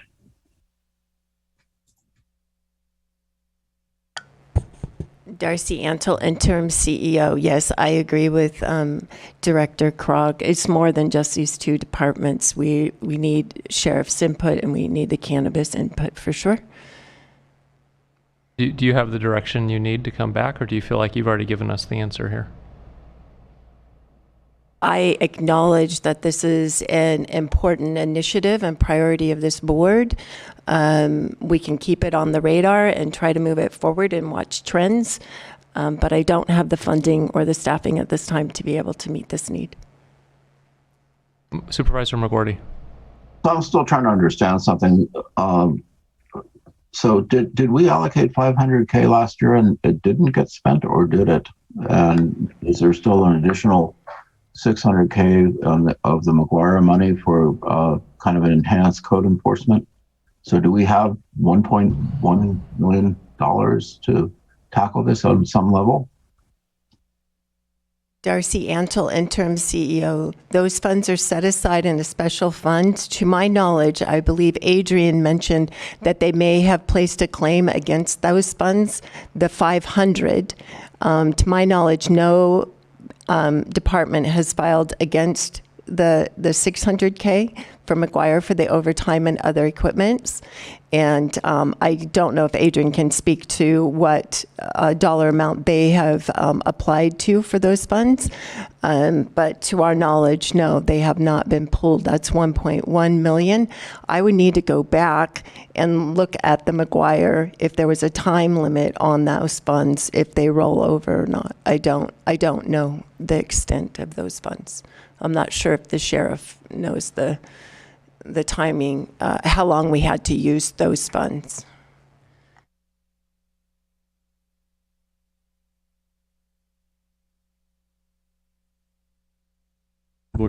Matt Kendall, Sheriff. I was advised by Senator McGuire that they can be used for overtime and for per diem, and they would not be swept come July 1st, because he realized that we would need to basically work all the way through November this year. Also, one of the things that we're forgetting about, and we need to all kind of be in lockstep on this, I've been very clear with the state of California and the Department of Cannabis Control that they need to come up and give us some assistance on this. However, my understanding is that we cannot pay them for that assistance from state money. And therefore, what I'm trying to do is get our numbers up to the point where I'll be paying more overtime and more per diem to be able to draw that money down to keep from going into general fund or the sheriff's office funds on those.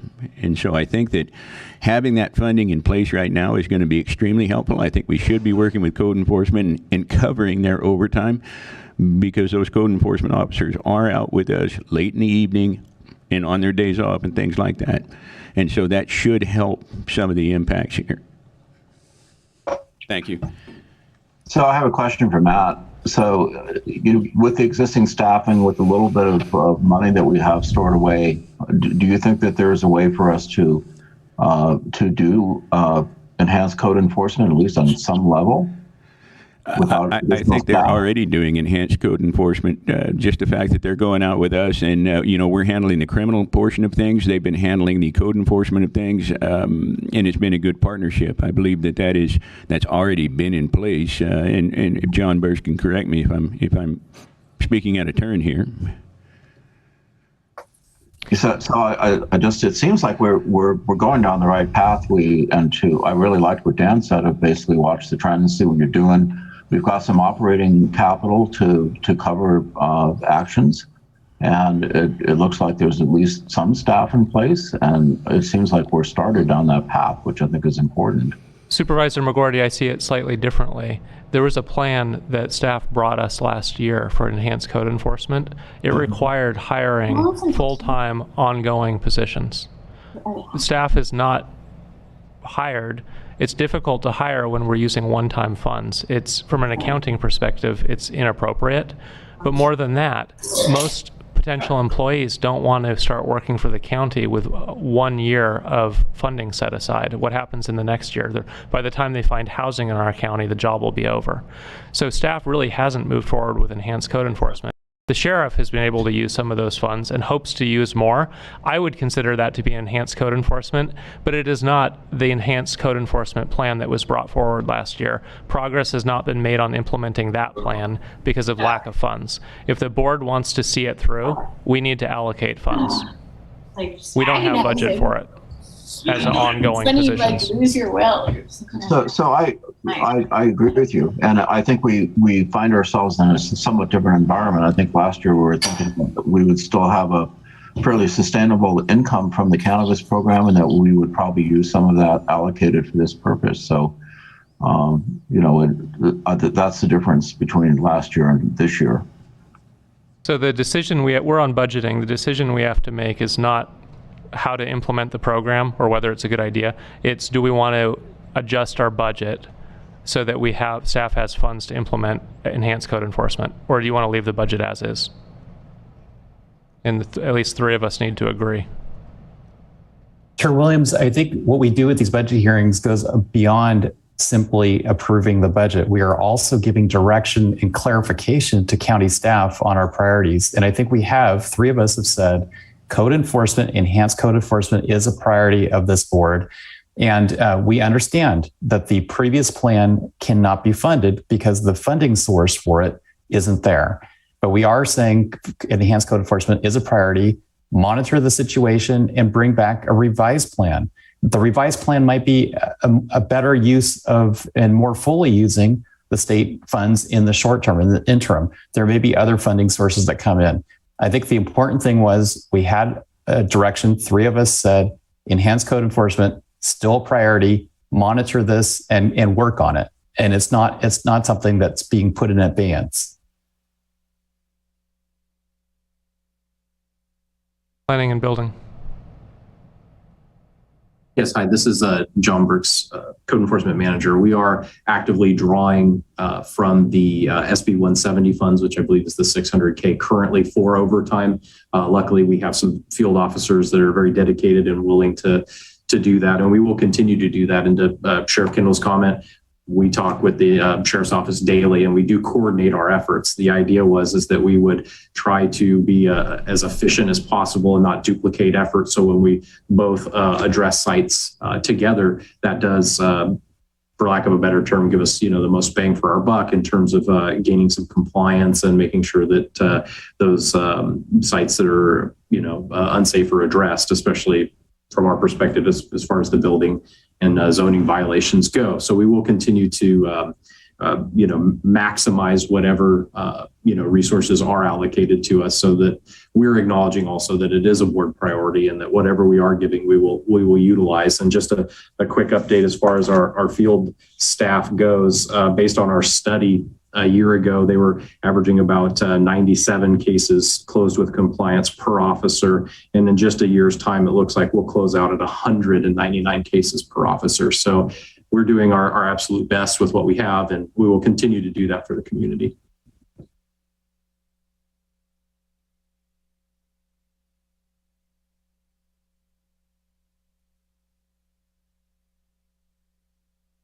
Does anyone want to give direction before we move on? I think we have. CEO. Darcy Antle, interim CEO. So staff is taking direction that enhanced code enforcement is a priority of this board, and to bring back a revised plan in the future as we watch trends into the complaints of cannabis as well as hiring. All in agreement? Yes. Yes. Yes. Yes. Okay. What's next on budget? Department of Transportation, Water Agency, Howard DeShiel, and Amber Facette.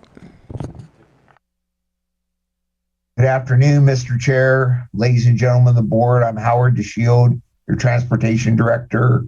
Amber Facette will be available for questions. I realize the hour's late, and what you have before you here today is a rework of slide 11 for the public and the board's reference from the May 17th report that was given by the consultant. The board basically had input about this slide and the fact that the 3-year plan took us rather rapidly to $1 million water agency, which seemed like it was too much to start with. They wanted a plan, or your board wanted to see something that would be a little slower to begin. So, the first column on the status quo, the $190,000 is what our department submitted for a status quo budget. We have our water agency division out here, which is fulfilling state mandates, and we will continue to do that under the budget we submitted. However, there was input from the consultant about the desire of producing a face of the water agency, a general manager, or someone who could act as a general manager, a technical person. And to that end, we've looked at a direct cost for one position rather than two. On the 17th of May, we talked about two positions to begin with, and loading at that highest position could be as much as an additional $350,000 for that executive level person. Of course, by some point in the future, year 2 or a year from when we would hire that person, they would be able to absorb the work that's being done and therefore the budget status quo. And you could see only needing an additional $160,000 a year in general fund to have a unique and fully devoted water person or water professional. The second slide, please. So, rather than 2 positions, a general manager or a technical professional, I won't read, what's there, but we lit on this idea as we met with your water agency ad hoc of Supervisor McGordy, Supervisor Haschak. We talked about how this might be a way to get started. We wouldn't really have an agency that was standalone yet, but I know there were some thoughts that Supervisor McGordy wants to share of a plan where we could kind of take this smaller initial step. So with that, I would let him put his idea forth to his colleagues. Sure. So thank you, Howard. We've thought long and hard about this, and I think that we really do need this kind of technical professional general manager person with the idea that as we've studied having a water agency, most people seem to want technical support more than anything else. In other words, there's not a strong demand among our water community that the county step in and manage or take over their agency. In fact, quite the opposite. So, but they do recognize that they would really love to have someone help them with grant support and communications with the state water agencies. And an idea that I came up with is that if we could hire a water professional, there is also someone else with a similar mission in Mendocino County, and that's the University of California Cooperative Extension. So they are hiring kind of a water specialist for Lake and Mendocino County, specifically to pursue some of these things associated also with climate change of water development, water policy, and right down to the farm level of helping farmers be more efficient with water. In addition to that, there will be another position funded out of the Sonoma County Cooperative Extension Office that really is a on-farm soils and water specialist. So in other words, we're developing kind of a core group of water people that in cooperative extension that would be logical collaborators with us that can do technical things, because that's one of the things we talked about. How about if we get grants and we can execute them ourselves? So under this arrangement, we can. And we have a track record of doing that because I was involved with 2 watershed studies that we did looking at agricultural water use and the Upper Russian River and the Navarro watershed. So I know that we have the capabilities there. And if we were to insert the person into the UC Cooperative Extension Office, we already have the support that they would need in the form of, an office manager, a staff assistant 3, and also a technician. So we would have the ability to have a fairly functional arrangement.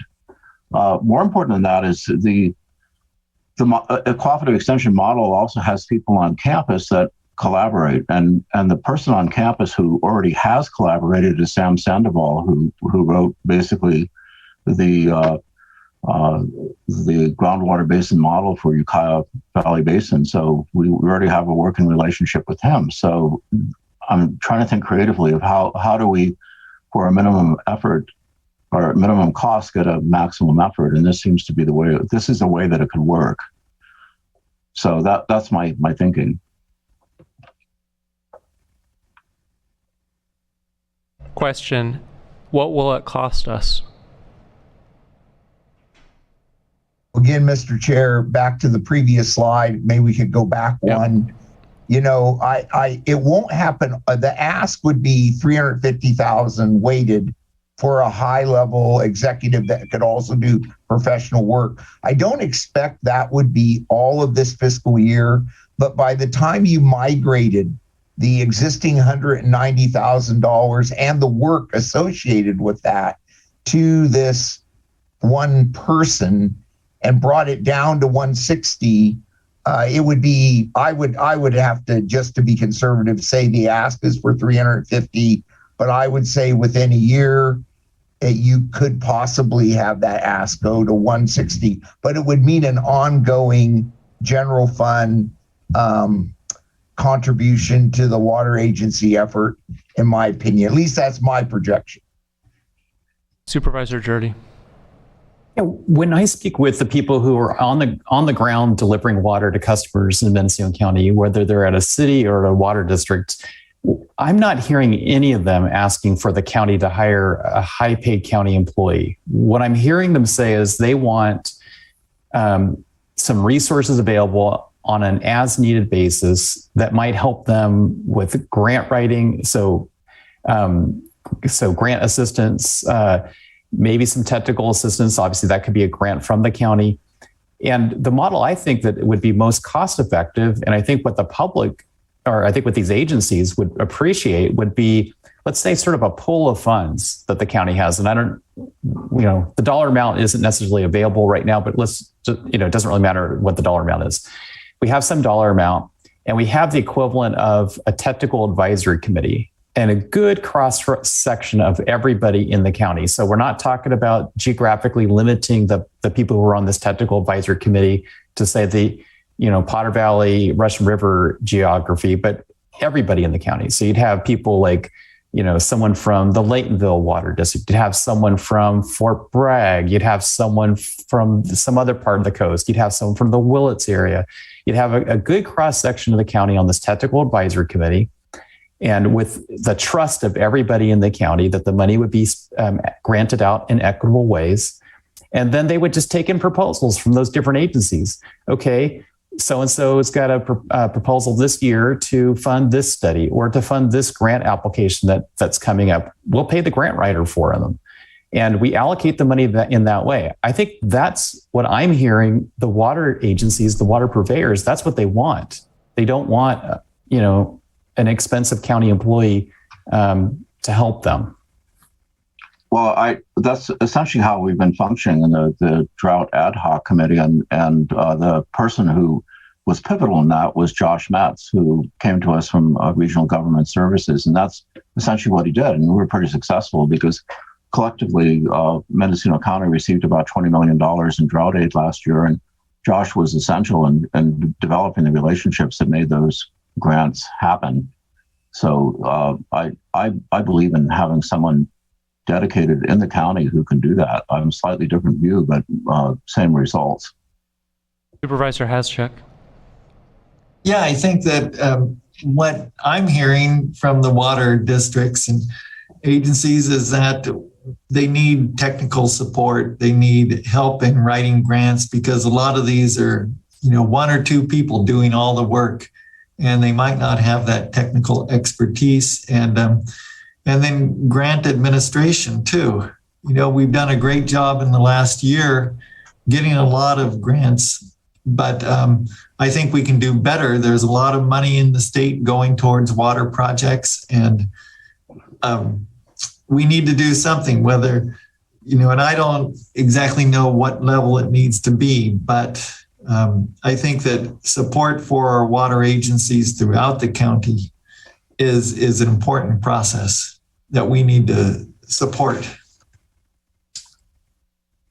So I'm mixed on this one. I think we have a water crisis. We have a climate change crisis. We have a staffing shortage crisis, a living wage crisis, housing crisis. This county is all about crisis. So if it were just one or two, I would be all over supporting this. My worry is that we go down this path of spending $350,000 and we've created some bureaucracy that doesn't generate a drop of water.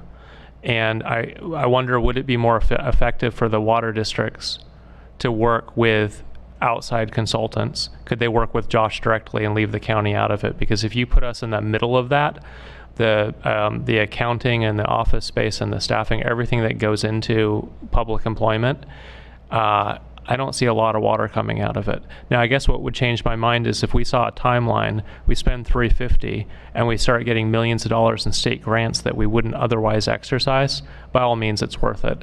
I haven't seen a credible plan yet. I see some, spreadsheet of some numbers, but where's the timeline? 3 months, 6 months, 9 months? At what point do we see grants from the state? And do we know that those grants are available if we had somebody who could write the grant? Yeah, absolutely. The next grant cycle starts in September. They're finishing up with the multi-benefit urban use grant cycle right now, and the next ones will be released in September. And you could do it if you don't want to invest in a county employee directly. You could do it with Josh or someone like him as a consultant who basically manages the program for us. And his goal was to help the individual company or water companies and water purveyors get us grants. And it would be pretty simple. It'd be very measurable very quickly because the state is going to invest a lot of money in this issue in the coming year. Supervisor McGordy, but it sounds like you want the county to pay using general fund to help the water districts in our county. Is that right? Yes. I don't think we have the funds. We were talking about a sales tax that's on the agenda tomorrow. If we had those funds, by all means, this would be a good idea. But short of a funding source, like the state reimbursing us for this effort, I don't see that we have ongoing funds to create a new agency. Even though it's a good idea, even though it's a water crisis. Well, that's what I was saying. No. Yeah, that's why I was saying don't make it a new agency. Fit this person into an existing office in the county, which is the UC Cooperative Extension, which is funded and functioning. Let me rephrase. I don't think we have $350,000, no matter how we structure it. So the state needs to come up with a grant that would fund us to carry out the water effort. Okay, so let's hold on a second here. So there is an allocation for a water agency, CEO Antle. What is it? What's the number that we have? CEO Antle, what do we have in the budget for water agency? Darcy Antle, interim CEO. Howard DeShield is on the line. I believe it's $115,000, but Howard, can you clarify? Yes. So basically, that number I've got there's a status quo, the 190. A lot of that goes to some ongoing contracts, not a lot, roughly half. The other half pays for a quarter of a deputy director here and a quarter of another staff person. So, and we're doing the work with that existing money, that what we call the mandates. So it's back to what I said. We submitted a budget, that first column there, the status quo. And if we migrate to this other model where we have a recognizable water professional, and I might add that, you had a county-wide members of stakeholders from all over the county meet and decide that it was a good idea to have a single point of contact, a dedicated water professional as sort of your face and leader of your water effort in the county. Eventually, that person could take the work and the 190, and then you would have, like I show over in the second to last column, only a need for an additional $160,000 in general fund. So that's one way this could work. And then, of course, if that person started generating grants and generating interest in shared opportunities and partnerships, then you could look at growing from there. But I think that the report you received on May 17th talked about how it was important to do something to get someone dedicated and focused on water full time, because you're not going to get that with a little bit of the Department of Transportation like we're doing now. We'll make the mandates, we'll do the essentials, but that's all you're going to get. Supervisor Mulhern. Thank you, Mr. Chair, and thank you, Director DeShield, for pointing out that this board did receive a presentation that had feedback from the stakeholders, which I think was incredibly important. We also know that in year 3 of the drought, there's inaction has an immeasurable cost to our community, whether that's through, again, housing, tourism, what have you, basic health and safety for our own residents. Without an identified individual that can help support water purveyors in our county, I think we're really putting ourselves in a deficit. My question for Supervisor McGorty is, again, a hiring question. Is it more efficient to use a consultant at least for a few years rather than to try to hire a county employee, given that we are really struggling to hire qualified professionals directly with the county, whereas, I serve as the chair of the Russian River Watershed Association, and we're really able to use a consultant that coordinates the technical advisory working groups, that coordinates the elected officials, and we seem to manage fairly efficiently. So my question, I guess, is for Mr. McGorty. Is there somebody out there that we could hire, or is it more beneficial to have a consultant? McGorty. Consultant's fine. It's probably the way to go, since our funding is so unsure, and I recognize that, and we're kind of clawing at every penny here. So I want to be sure that at least we've got the function going. So this would be whatever monies you want to put aside. If you don't even want to go with a full-time person, anything would be better than what we have right now, which is really kind of nothing.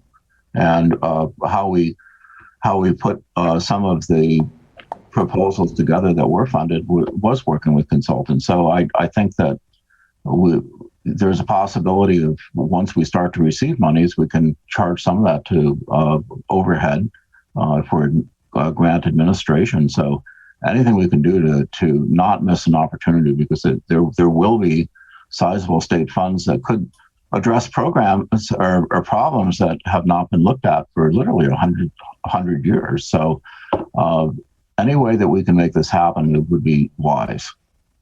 CEO. Darcy Antle, interim CEO. I'd just like to remind this board, if you're looking for a consultant, that we would need to follow Policy 1 and go out and do an RFP for that work. And also, if you're looking for funding at this point, we would need to be looking at the money that was set aside last year for drought out of the PG&E and ARPA funds. Supervisor Haschek. There's certainly a need to have someone working on drought issues, because we can't be left behind in year 3 of this drought that we're going through, and we don't know how long it's going to go on. We certainly have enough issues and projects that are out there that could save water, could conserve water, do all that for us. But I think that with a consultant, one of the things that the consultants we paid to look at this issue was that it was better to have a person who was committed to the county, who really was a county person or wanted to make it their home, and that would be in there for the long term and could develop long-term relationships with Sacramento and all the policymakers. So I think that the better approach is to hire someone who would be a consistent face of the water agency for Mendocino County. Supervisor Jordy. So I agree about a single point of contact, but I see it really as more of a facilitation role, and the grant writing function may not be by the same person. Basically, we need a neutral party that every party in Mendocino County, every water purveyor can feel equally at home, has an equal seat at the table, and that they'll have an equal opportunity to get these, I want to call them mini grants from the county. And so whether they're in Laytonville, Willits, Brook Trails, Fort Bragg, Town of Mendocino, other places on the coast, Anderson Valley, everybody has the same opportunity to get these mini grants, which would help provide for funds for grant writing for specific grants, or if a technical study needs to be provided in order to be eligible for a grant.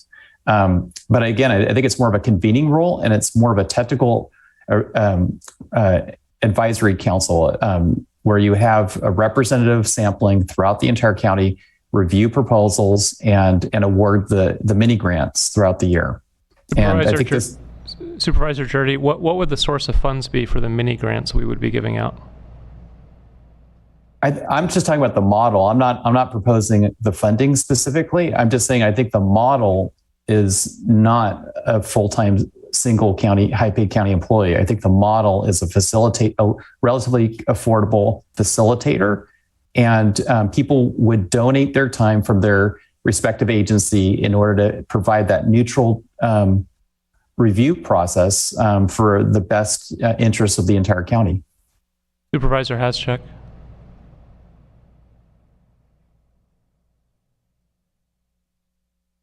I didn't have my hand up. Sorry, CEO Antle. Darcy Antle, Interim CEO. I would just also like to remind this board, as a direction that was given prior was to create a grants division. The fiscal team is looking into that with the PERM team, and we have a grant that we are expected to hear from this week that would help provide the software and a staffing person within the grants division for approximately 3 to 5 years. I believe Sarah Pierce is on, and she could tell us a little bit more about that grants division. Good afternoon, Board of Supervisors, CEO Antle. Sarah Pierce, Acting Deputy CEO. Yes, we submitted a proposal to fund a 0.8 of an FTE over 5 years to help with our grant writing, and it included funding for the grants management software.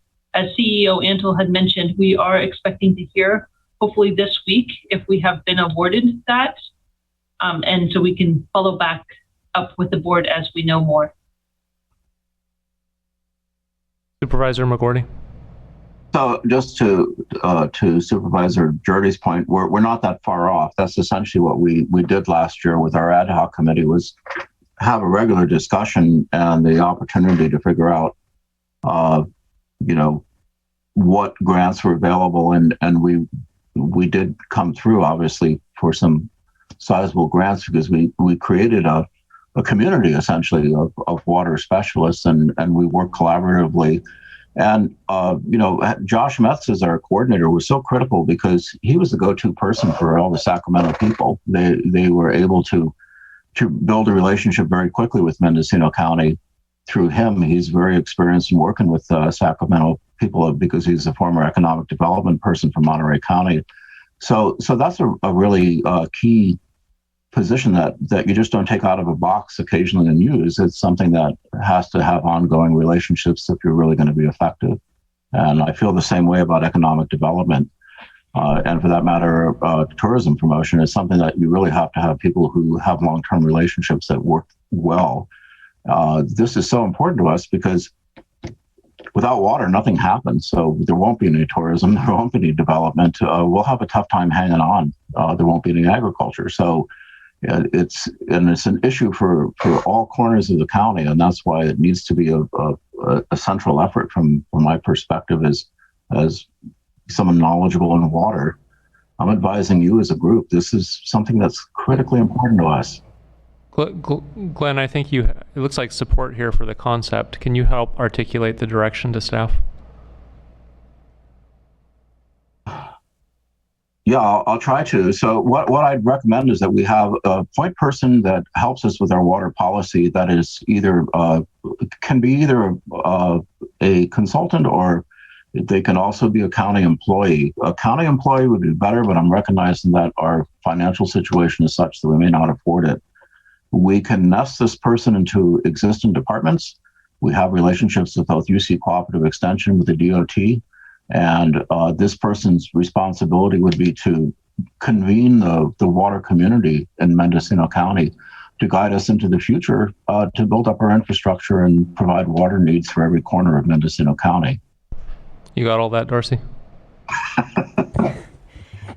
Yes, we can Okay. work on collecting that information later. I got my notes, but we can go back and listen to the rest of it. But so was there direction on a funding source?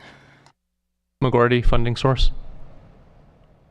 we have some existing money obviously allocated. We'll have to find another way of filling the rest. And if we can't hire a full-time person, just keep cutting it down until, at least as a consultant, cut it down to what we can afford.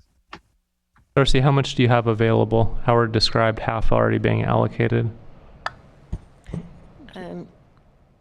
There's currently no funds available in the general fund. Howard mentioned if we're going to do this, we need an additional $160K prorated for this coming year. And then I would believe is the expectation for Howard and Amber to continue in their current role. Otherwise, that may free up some funding. But I assumed Howard and Amber would need to support these projects as well. So Glenn, I think we have three options here. One is to tell the CEO that it's on hold until we have funds. Another is to reallocate money that's in another budget category and ask staff to begin working on this now. And then a third is maybe for the drought ad hoc or the drought task force to take this and come back with a more specific plan. So let me ask you something, CEO Antle. The money that came from the state last year for a water hauling program, what's the status of that? And could it be used for something like this? Darcy Antle, interim CEO through the chair.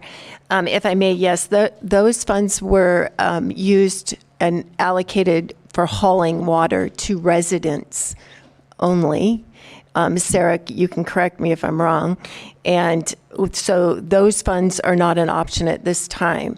The only other money that is, if you want to use it, it's a one-time fund, PG&E, $960K set aside for local match for water type grants. So you would be depleting your set aside for future grants underwater if you were to use those funds. Mm-hmm. Well, that is a source of funding. And, I think that this is, I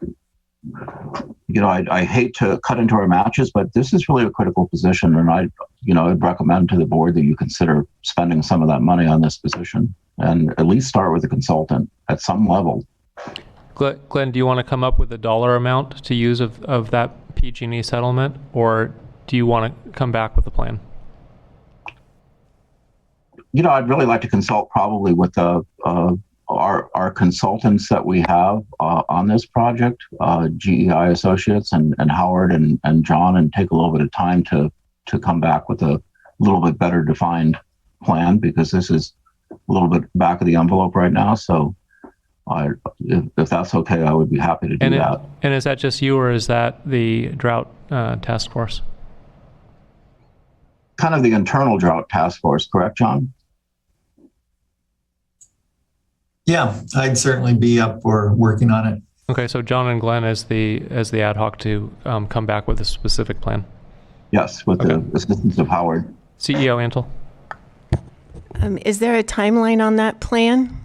Am we putting that in this budget, or is that something that will come and be settled at first quarter? My understanding is it'll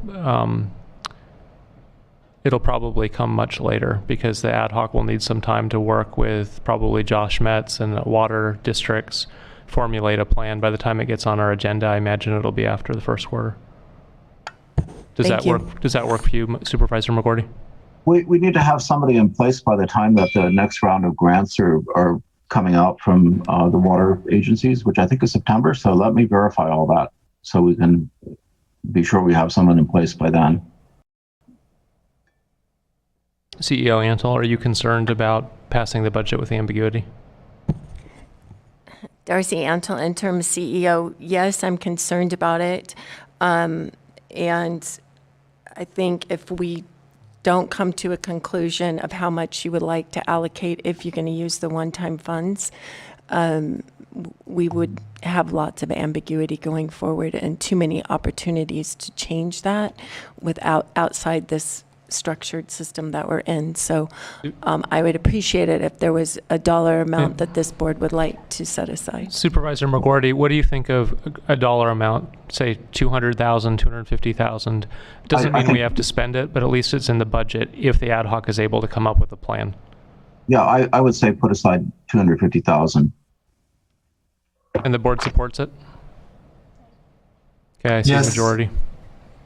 Darcy Antle, interim CEO, just to be clear, we're pulling this 250 from the one-time PG&E funds that were set aside for the local match for drought. Yes. Okay, thank you. Yes.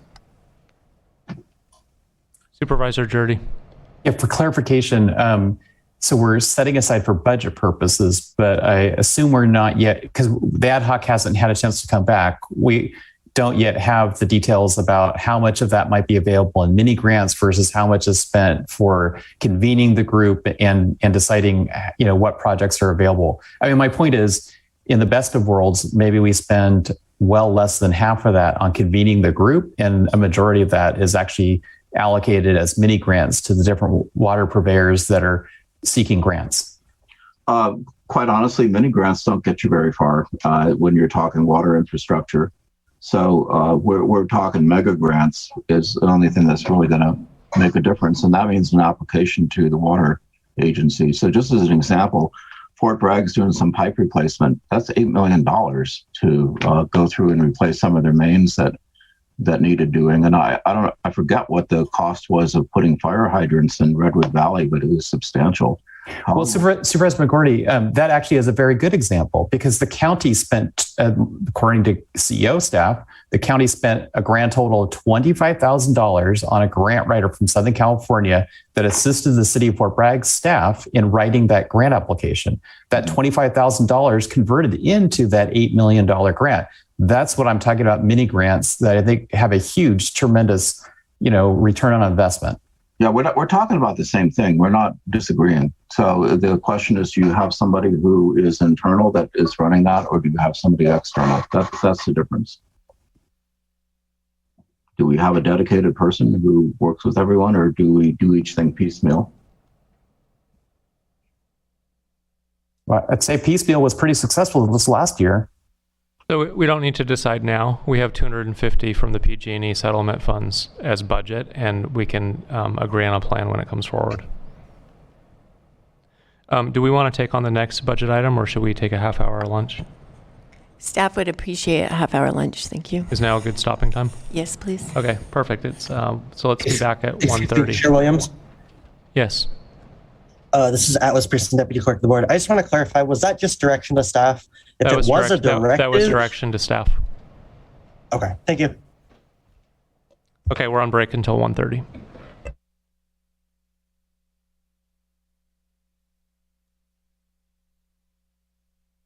Amo a mi familia y amo a mi comunidad. Yo me vacuné para no exponer a personas vulnerables y no poner en riesgo las personas que amo. Yo me vacuné. Mi vida es importante, mi salud es importante. La salud de mi hijo, de mi familia, de la comunidad y la humanidad es importante. Vacúnense.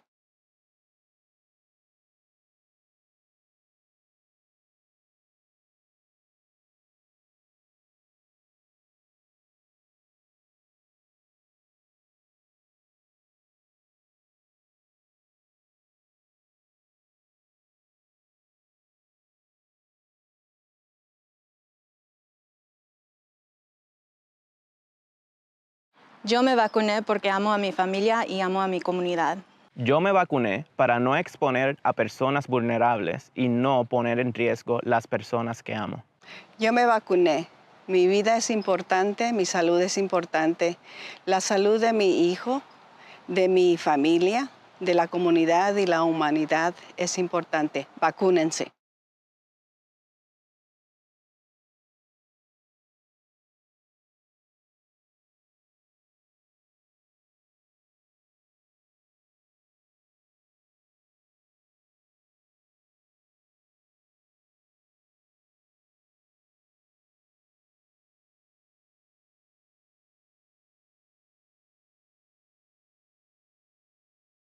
Yo me vacuné porque amo a mi familia y amo a mi comunidad.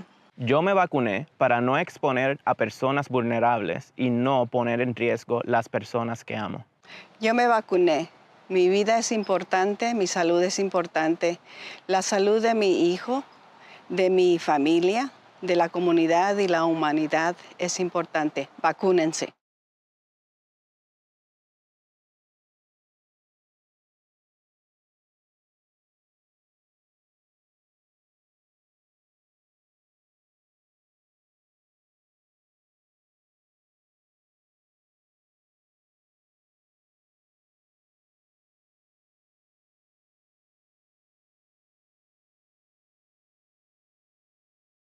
Yo me vacuné porque amo a mi familia y amo a mi comunidad. Yo me vacuné para no exponer a personas vulnerables y no poner en riesgo las personas que amo. Yo me vacuné. Mi vida es importante, mi salud es importante. La salud de mi hijo, de mi familia, de la comunidad y la humanidad es importante. Vacúnense.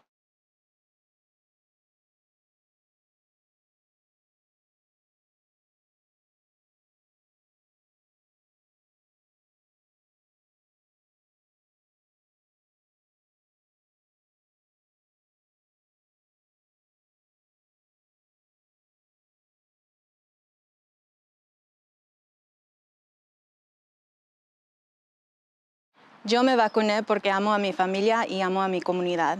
Yo me vacuné para no exponer a personas vulnerables y no poner en riesgo las personas que amo. Yo me vacuné. Mi vida es importante, mi salud es importante. La salud de mi hijo, de mi familia, de la comunidad y la humanidad es importante. Vacúnense.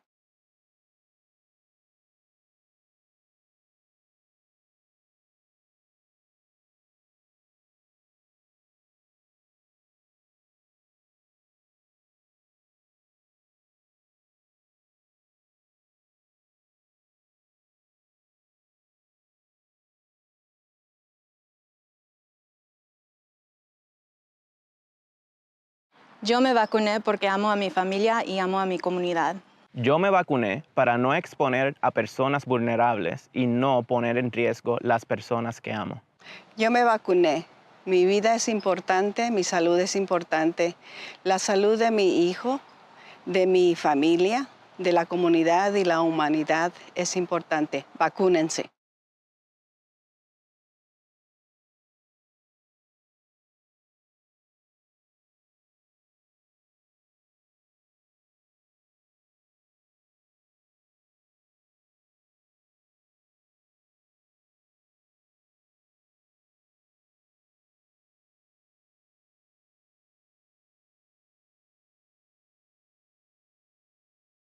Yo me vacuné porque amo a mi familia y amo a mi comunidad. Yo me vacuné para no exponer a personas vulnerables y no poner en riesgo las personas que amo. Yo me vacuné. Mi vida es importante, mi salud es importante. La salud de mi hijo, de mi familia, de la comunidad y la humanidad es importante. Vacúnense.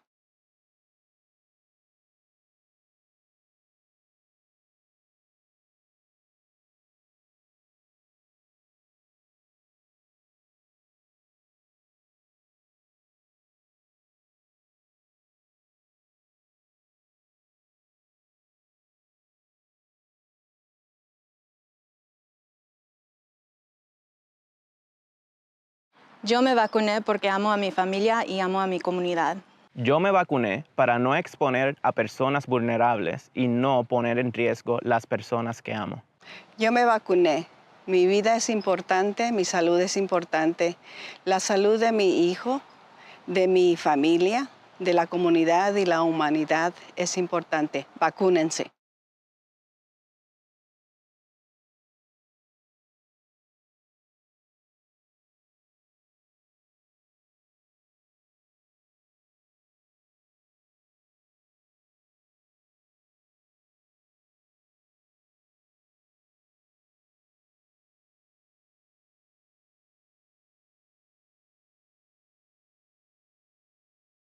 Yo me vacuné porque amo a mi familia y amo a mi comunidad. Yo me vacuné para no exponer a personas vulnerables y no poner en riesgo las personas que amo. Yo me vacuné. Mi vida es importante, mi salud es importante. La salud de mi hijo, de mi familia, de la comunidad y la humanidad es importante. Vacúnense.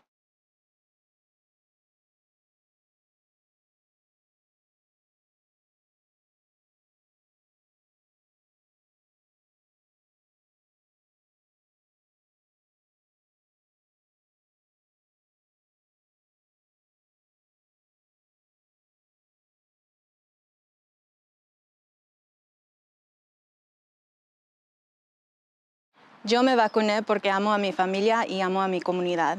Yo me vacuné para no exponer a personas vulnerables y no poner en riesgo las personas que amo. Yo me vacuné. Mi vida es importante, mi salud es importante. La salud de mi hijo, de mi familia, de la comunidad y la humanidad es importante. Vacúnense.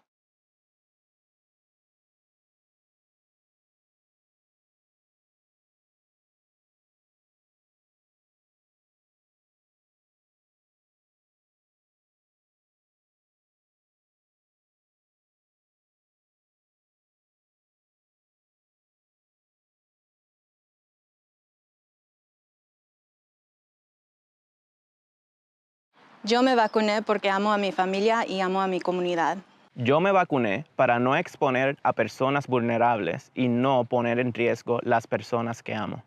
Yo me vacuné. Mi vida es importante, mi salud es importante. La salud de mi hijo, de mi familia, de la comunidad y la humanidad es importante. Vacúnense.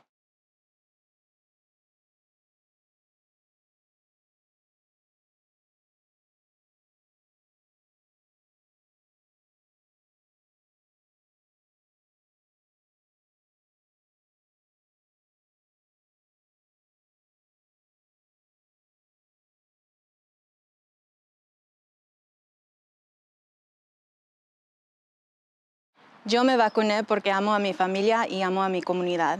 Yo me vacuné para no exponer a personas vulnerables y no poner en riesgo las personas que amo. Yo me vacuné. Mi vida es importante, mi salud es importante. La salud de mi hijo, de mi familia, de la comunidad y la humanidad es importante. Vacúnense.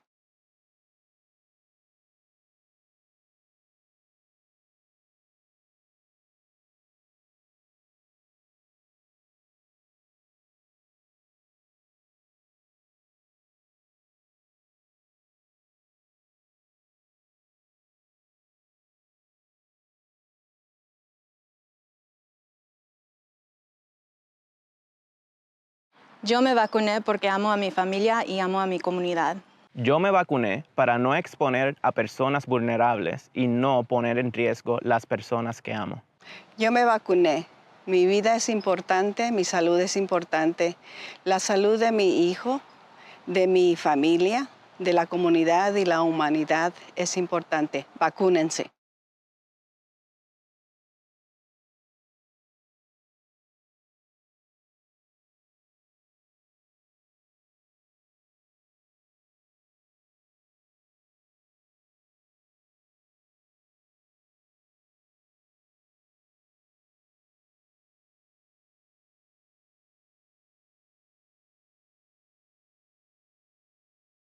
Yo me vacuné porque amo a mi familia y amo a mi comunidad. Yo me vacuné para no exponer a personas vulnerables y no poner en riesgo las personas que amo. Yo me vacuné. Mi vida es importante, mi salud es importante. La salud de mi hijo, de mi familia, de la comunidad y la humanidad es importante. Vacúnense.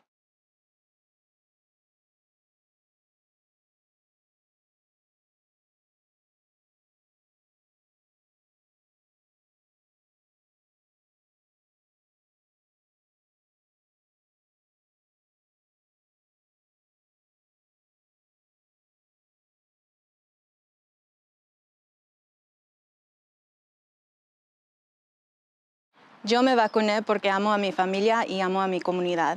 Yo me vacuné para no exponer a personas vulnerables y no poner en riesgo las personas que amo. Yo me vacuné. Mi vida es importante, mi salud es importante. La salud de mi hijo, de mi familia, de la comunidad y la humanidad es importante. Vacúnense.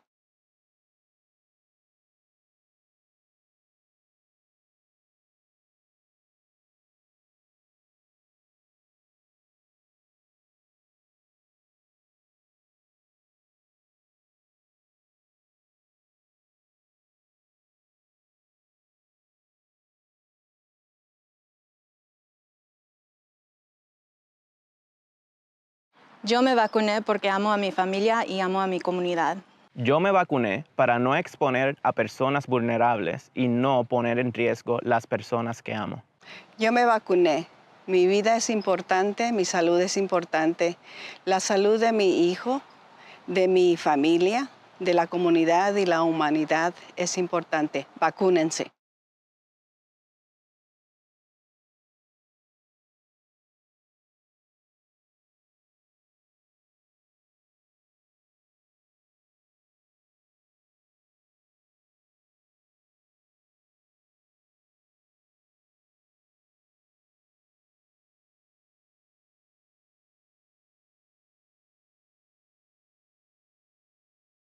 Yo me vacuné porque amo a mi familia y amo a mi comunidad. Yo me vacuné para no exponer a personas vulnerables y no poner en riesgo las personas que amo. Yo me vacuné. Mi vida es importante, mi salud es importante. La salud de mi hijo, de mi familia, de la comunidad y la humanidad es importante. Vacúnense.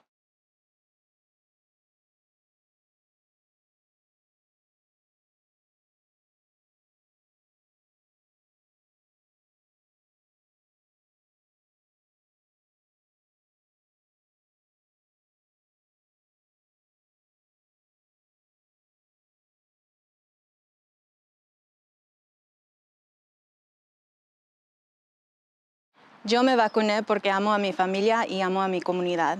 Yo me vacuné para no exponer a personas vulnerables y no poner en riesgo las personas que amo. Yo me vacuné. Mi vida es importante, mi salud es importante. La salud de mi hijo, de mi familia, de la comunidad y la humanidad es importante. Vacúnense.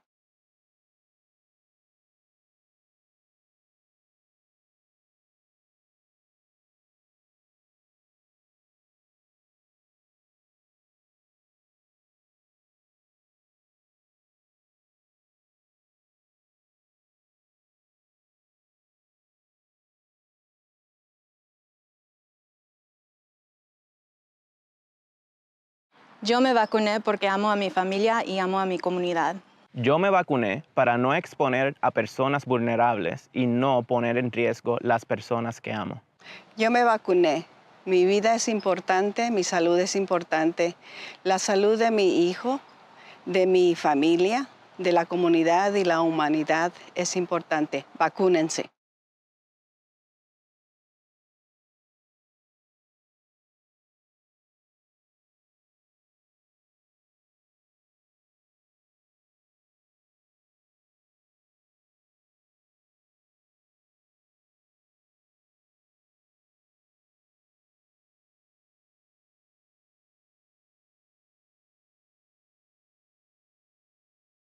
Yo me vacuné porque amo a mi familia y amo a mi comunidad. Yo me vacuné para no exponer a personas vulnerables y no poner en riesgo las personas que amo. Yo me vacuné. Mi vida es importante, mi salud es importante. La salud de mi hijo, de mi familia, de la comunidad y la humanidad es importante. Vacúnense.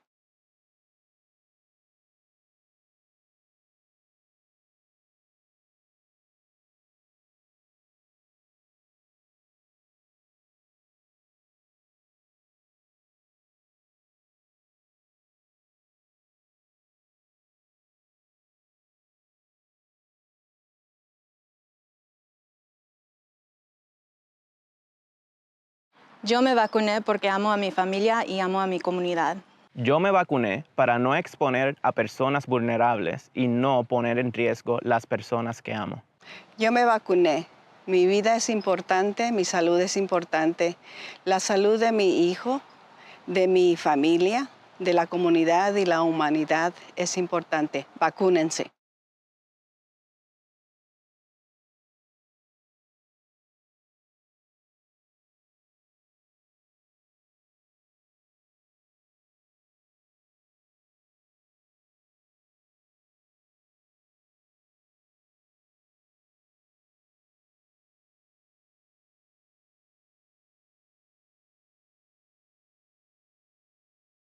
Yo me vacuné porque amo a mi familia y amo a mi comunidad. Yo me vacuné para no exponer a personas vulnerables y no poner en riesgo las personas que amo. Yo me vacuné. Mi vida es importante, mi salud es importante. La salud de mi hijo, de mi familia, de la comunidad y la humanidad es importante. Vacúnense.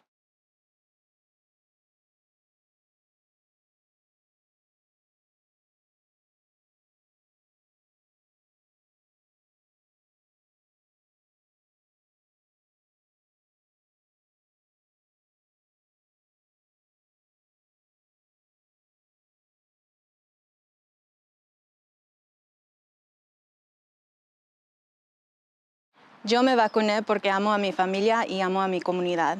Yo me vacuné para no exponer a personas vulnerables y no poner en riesgo las personas que amo. Yo me vacuné. Mi vida es importante, mi salud es importante. La salud de mi hijo, de mi familia, de la comunidad y la humanidad es importante. Vacúnense.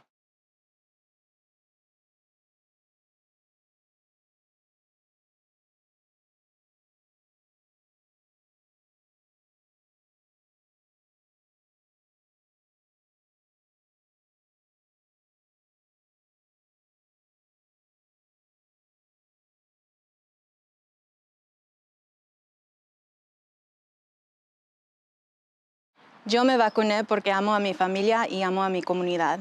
Yo me vacuné para no exponer a personas vulnerables y no poner en riesgo las personas que amo. Yo me vacuné. Mi vida es importante, mi salud es importante.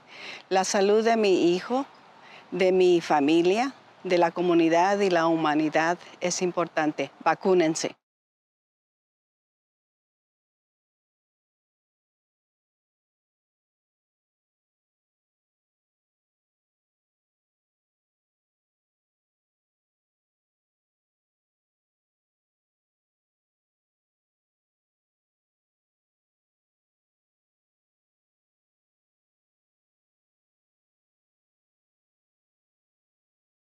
Yo me vacuné porque amo a mi familia y amo a mi comunidad. Yo me vacuné para no exponer a personas vulnerables y no poner en riesgo las personas que amo. Yo me vacuné. Mi vida es importante, mi salud es importante. La salud de mi hijo, de mi familia, de la comunidad y la humanidad es importante. Vacúnense.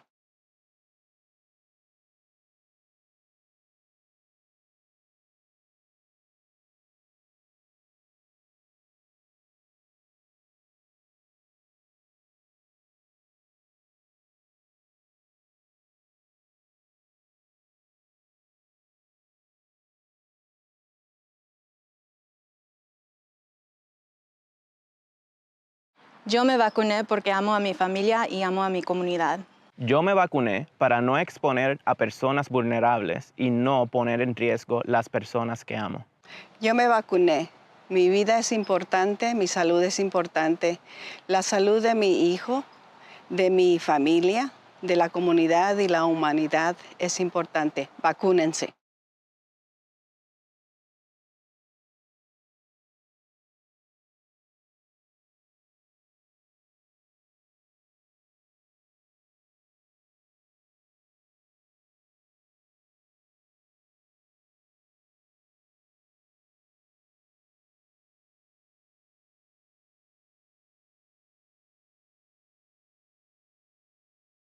Yo me vacuné porque amo a mi familia y amo a mi comunidad. Yo me vacuné para no exponer a personas vulnerables y no poner en riesgo las personas que amo. Yo me vacuné. Mi vida es importante, mi salud es importante. La salud de mi hijo, de mi familia, de la comunidad y la humanidad es importante. Vacúnense.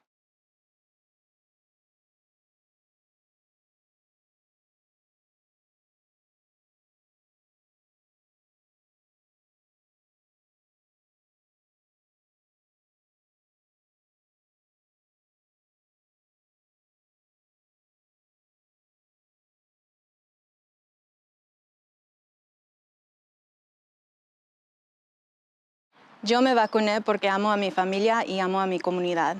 Yo me vacuné para no exponer a personas vulnerables y no poner en riesgo las personas que amo. Yo me vacuné. Mi vida es importante, mi salud es importante. La salud de mi hijo, de mi familia, de la comunidad y la humanidad es importante. Vacúnense.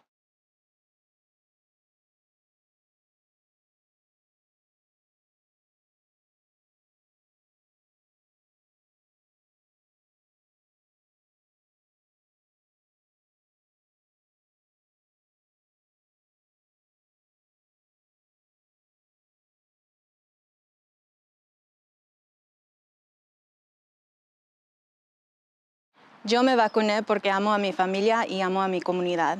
Yo me vacuné para no exponer a personas vulnerables y no poner en riesgo las personas que amo. Yo me vacuné. Mi vida es importante, mi salud es importante. La salud de mi hijo, de mi familia, de la comunidad y la humanidad es importante. Vacúnense.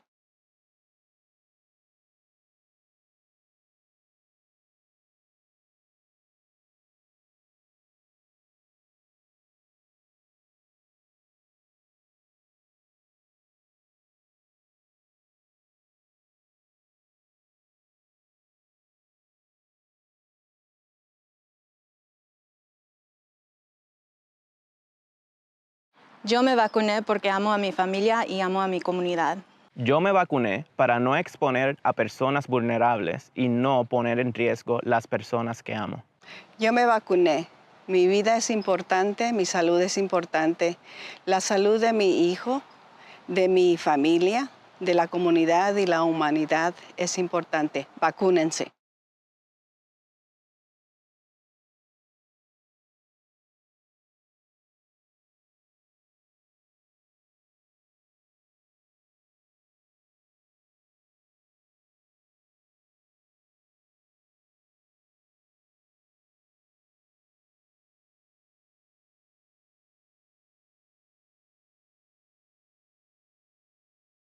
Yo me vacuné porque amo a mi familia y amo a mi comunidad. Yo me vacuné para no exponer a personas vulnerables y no poner en riesgo las personas que amo. Yo me vacuné. Mi vida es importante, mi salud es importante. La salud de mi hijo, de mi familia, de la comunidad y la humanidad es importante. Vacúnense.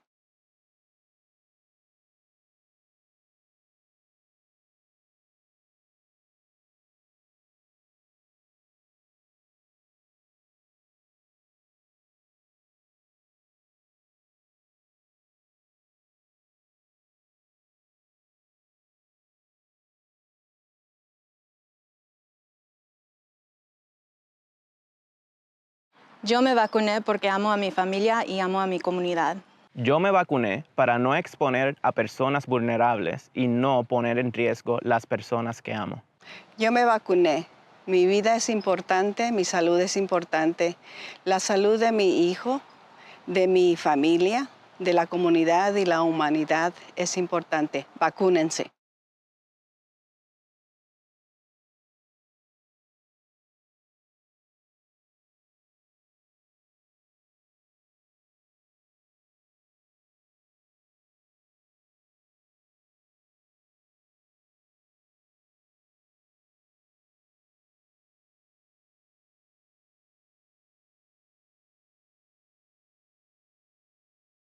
Yo me vacuné porque amo a mi familia y amo a mi comunidad.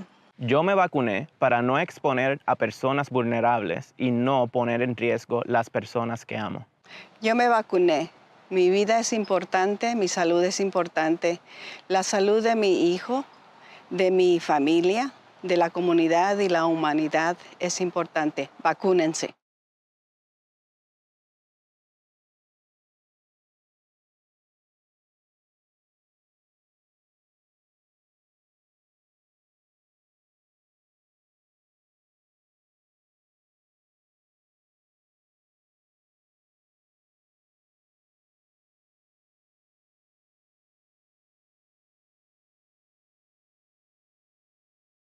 Yo me vacuné porque amo a mi familia y amo a mi comunidad.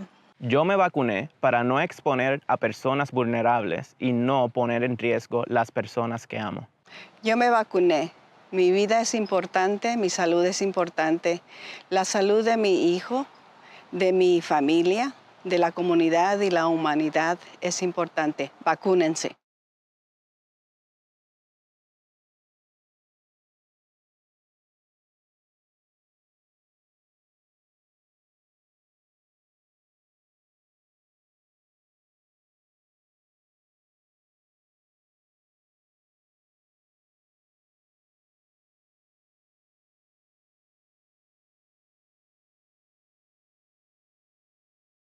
Yo me vacuné porque amo a mi familia y amo a mi comunidad. Yo me vacuné para no exponer a personas vulnerables y no poner en riesgo las personas que amo. Yo me vacuné. Mi vida es importante, mi salud es importante. La salud de mi hijo, de mi familia, de la comunidad y la humanidad es importante. Vacúnense.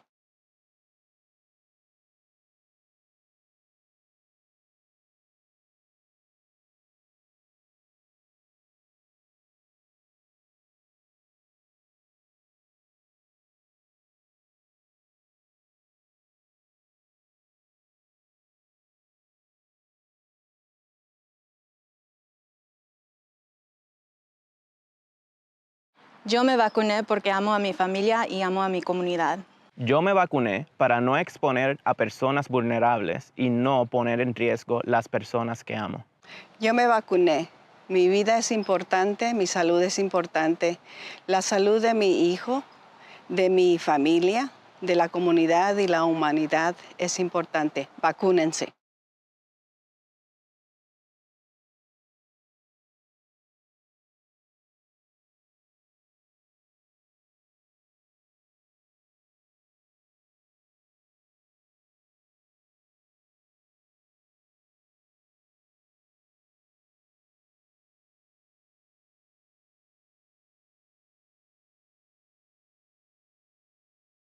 Yo me vacuné porque amo a mi familia y amo a mi comunidad. Yo me vacuné para no exponer a personas vulnerables y no poner en riesgo las personas que amo. Yo me vacuné.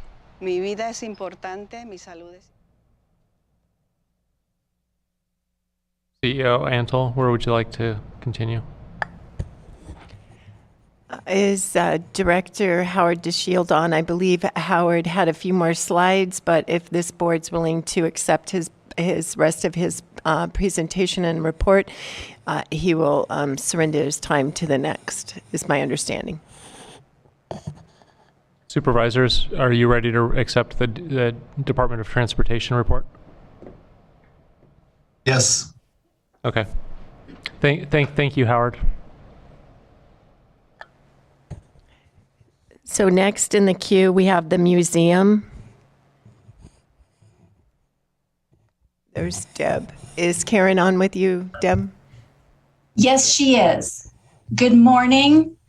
I'm Deb Fader, Cultural Services Director. Thank you for this opportunity to bring you up to date on the museum. We've prepared a brief slideshow that Museum Administrator Karen Matson will present.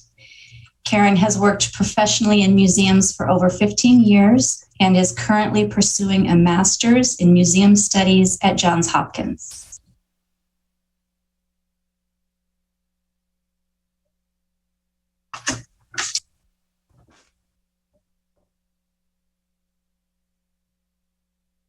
Good morning.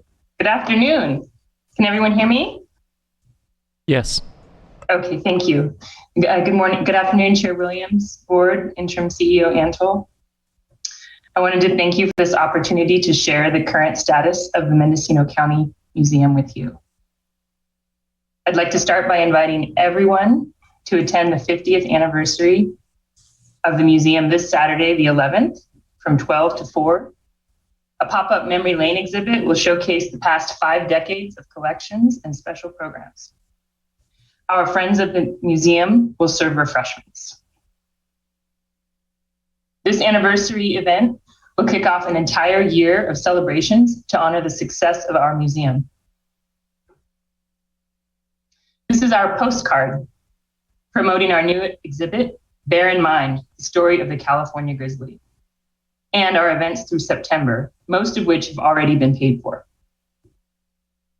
Museum staff are excited to be in the position to engage with our community. Over the past 4 years, staff and volunteers have focused on strengthening the foundation of our organization.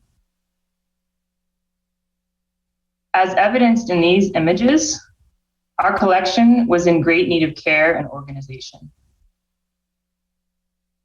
With significant support from our volunteers, we overcame logistical challenges in the storage of our collections. We now have 12 pallet racks, 16 new shelving units, 3 photography cabinets, a designated textile room, a fully functional workshop, and a reference library. In addition to drastically improving the physical management of our collection, the introduction of policies has improved the intellectual management of our holdings. In 2018, your board approved a collections management policy, and in 2021, an access and use policy was approved. These are core documents essential to operating a museum appropriately.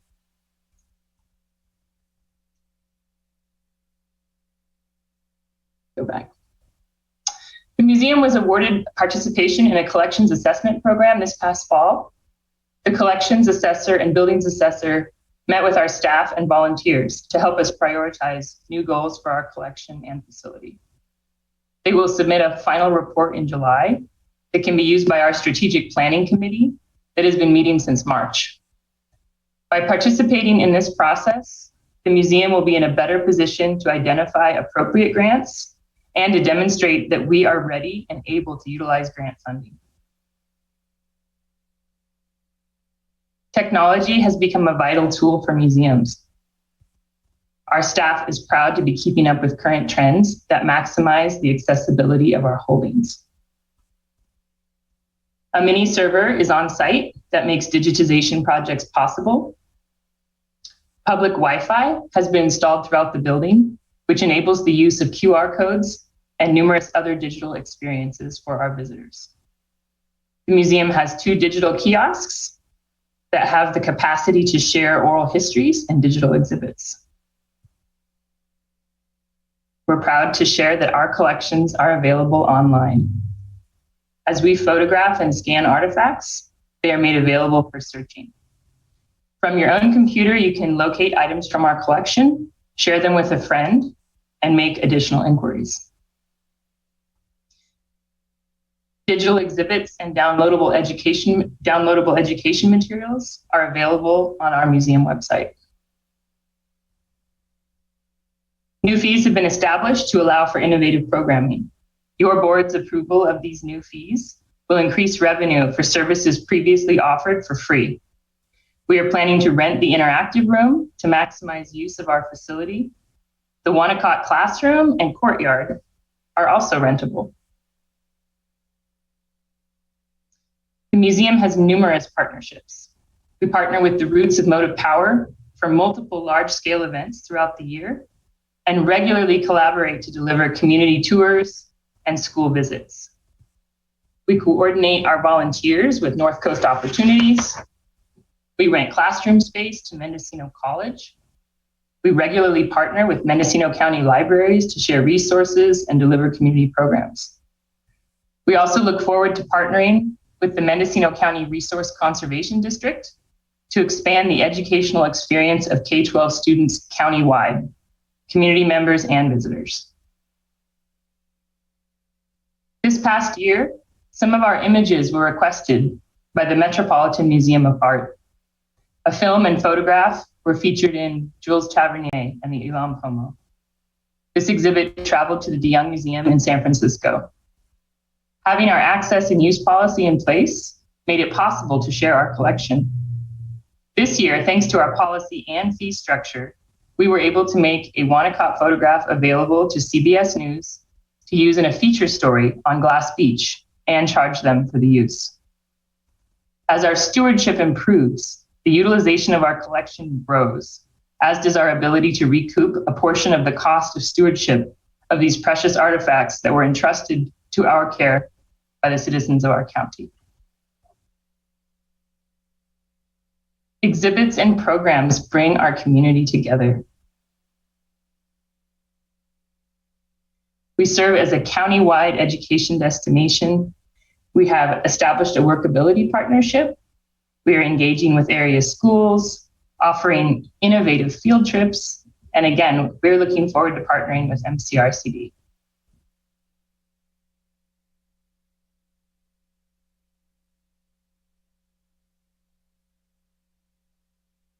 Our museum is part of a tourism network.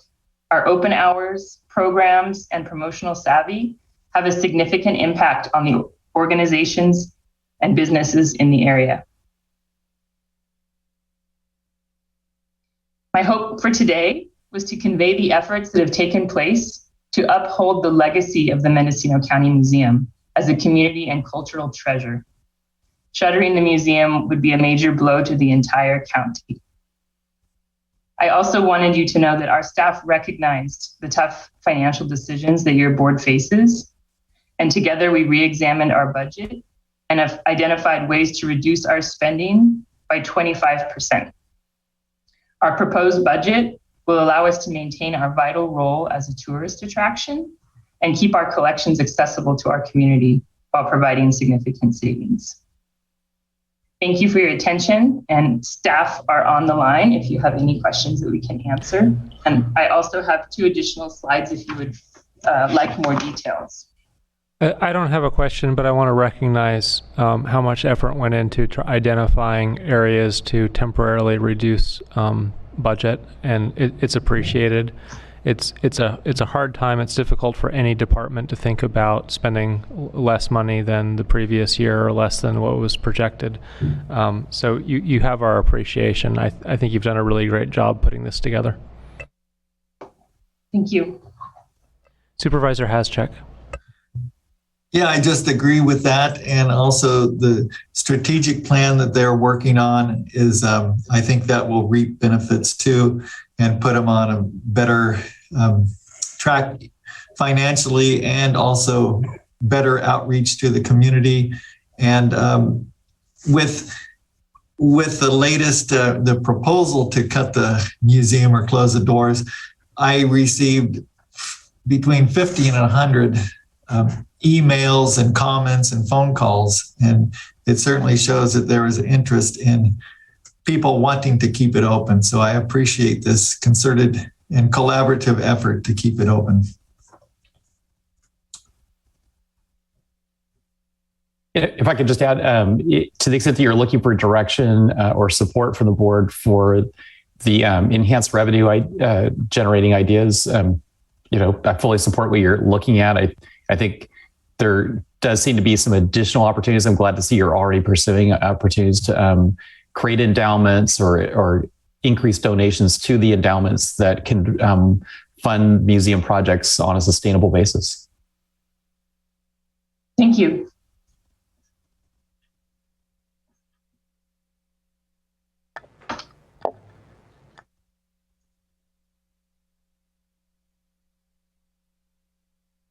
I'm so used to looking at Zoom for supervisors.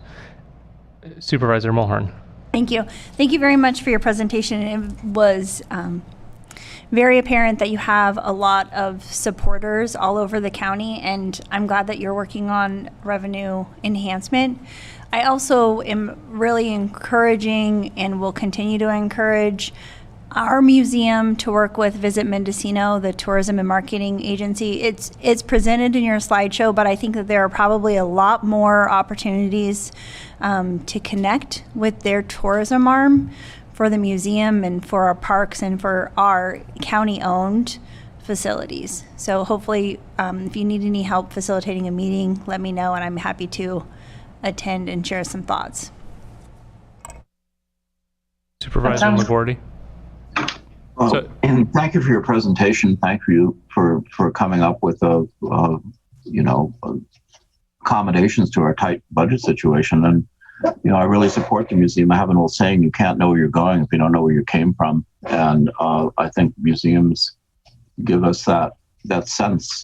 And even already in my own lifetime, I've seen tremendous changes in Mendocino County. So it's really important that we document it. And it's great that there's a level of professionalism attempting to create good archives and online imagery and searchable databases. That's tremendous. I mean, that's very with it and very modern, and it's great to see that you're doing that. And I certainly support your efforts and value your contributions to our county.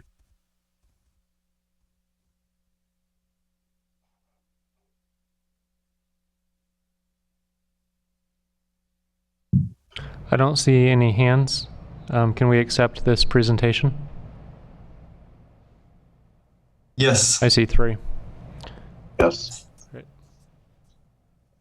Okay, up next we have Janelle Rowell, Director of General Services.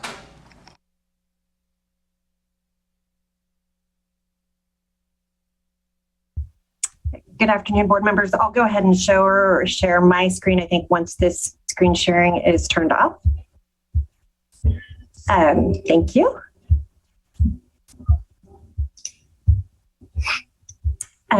In the interest of time, and I do want to thank you again, Janelle Rowell, General Services Agency. I should have with me members of the facilities team, just in case there are any questions. In the interest of time, we are going to go, I'll do some speed talking and speed presenting. We wanted to take the opportunity to give the board some information about the General Services Agency in general, and then specifically to address some of the high interest areas, which obviously parks and parks historical funding, the parks operations, and the identified parks hazards. But in addition to that, to give a little bit of information about facilities, particularly building maintenance and custodial, the capital improvement plan, and our real property portfolio. With me, I should have Dan Mazzani, who's the Facilities and Fleet Division Manager. We should also have Jeff Detterman, who is an Assistant Facilities Division Manager, and he is primarily responsible for the oversight of the maintenance operations and your fleet operations, and then also Doug Anderson, who is an Assistant Facilities Manager, and his oversight is really over the capital projects. So really quick, I'll just follow through. Facilities operations again, just the highlights, maintenance, custodial. I really want to reference that although there are net county cost assignments, it's worthy to note what actual budgeted versus where you come in at budget. So I point that out because when a budget or operating budget comes in consistently over their assigned net county costs, there's typically reasons for that. Traditionally, and I think I mentioned this during a workshop, facilities has been under budget. This would be the first fiscal year where we've been over in my tenure. Of noteworthy mention in this is the increase in counties owned and leased real property over the past several years. We reference those here. I want to note that with that increase, there's been no increase in the resources that support it, nor has there been a real formula developed in order to determine the board's and the county's ongoing responsibilities to maintain and to plan for capital asset management and replacement of those facilities. I do want to reference the organizational planning we have in progress, space needs assessment, facility condition analysis, your 5-year CIP, energy ADA, fuel, fire mitigation, the courthouse relocation. The funding, I can skip through that. I really want to recognize the executive office fiscal team for working with the General Services Agency. This is the first year that we've gone through another consolidation effort and re-centralizing some of the GSA functions and operations. And so we spent a lot of time working with the executive office on the operations and what can and cannot make sense operationally. And I think there's a greater understanding there. Facilities did make some reductions in order to meet net county cost, and we will do our best to continue to hold strong with our fiscal spend and strive to be as fiscally responsible as we can. FTE allocations are something that we talk about. We've been doing a lot of work on industry standards. It's important to note that right now, facilities is still at a lower level of staffing than they were in 2007. So we're approximately 5.0 FTE less than we were in those days. And why that's significant is that the demand has increased significantly. We are in the middle of the pandemic. We're hardening our facilities. We're working on resiliency. And we continue to do that as best we can with the resources we have.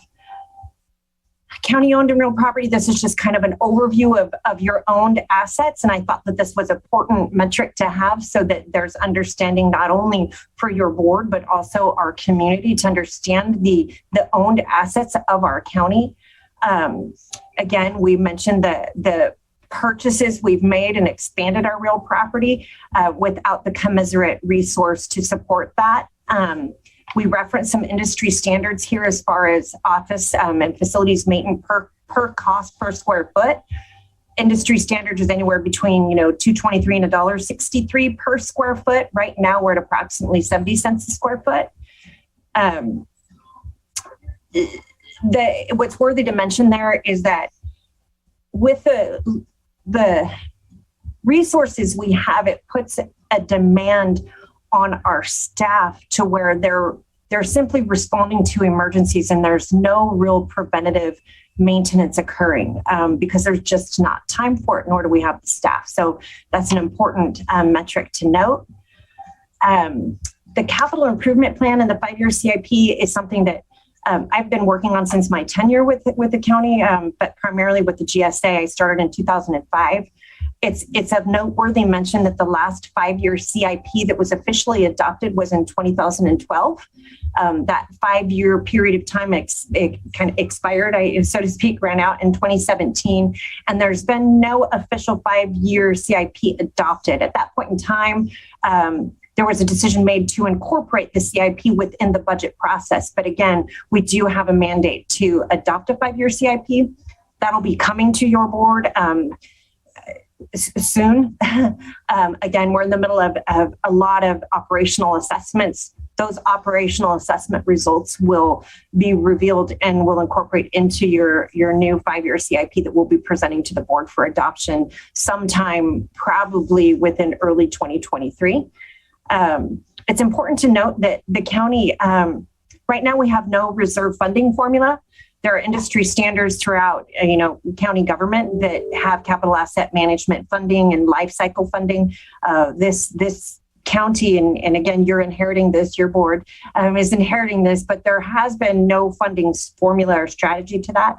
We're going to work diligently over the next 12 months in collaboration with the executive office fiscal team on developing formulas to present that would represent a more planned approach to your owned real assets and asset management. Where we are right now, because of the nature of our funding and the severity of your capital asset needs, is you have an increase in emergency projects. Those emergency projects are resulting due to a lack of preventative maintenance funding, and then again, a lack of the capital asset management and capital improvement projects that have been presented and been deferred over the years. We have included many resources for the board's consideration that include a very draft work in progress of a 5-year CIP. As we refine that, we will be presenting it to the board again, as I mentioned, for adoption. Regarding parks, I don't think there's much I haven't said about parks, and I want to really thank the board ad hoc supervisors Mulheron and McGordy for your work with us over the last several months. I think we're going on about 9 or 10 months now.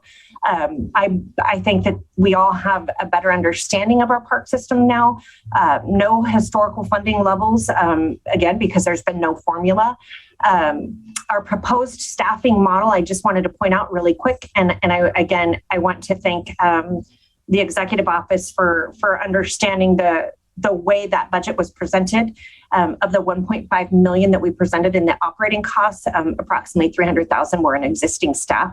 Those are percentage of 8 FTE allocations, and it's only the equivalent of 1.9 FTE. I know that's an odd number to wrap your head around, but it's a percentage of our current operating structure to really show the board in a transparent manner what it costs to operate the parks. I do believe within the CEO's recommendations, there is a recommendation to create a parks separate budget unit. I'll work with the executive office to ensure that we are cost applying all of the expenses we incur, which historically have been within facilities and fleet, the BG budget unit, that we will cost apply those into the parks budget unit so that we can have a true cost of ownership for your park systems. With that, I will stop sharing, and I'm happy to answer any questions. And again, we have our team on here to assist or to address any questions the board may have.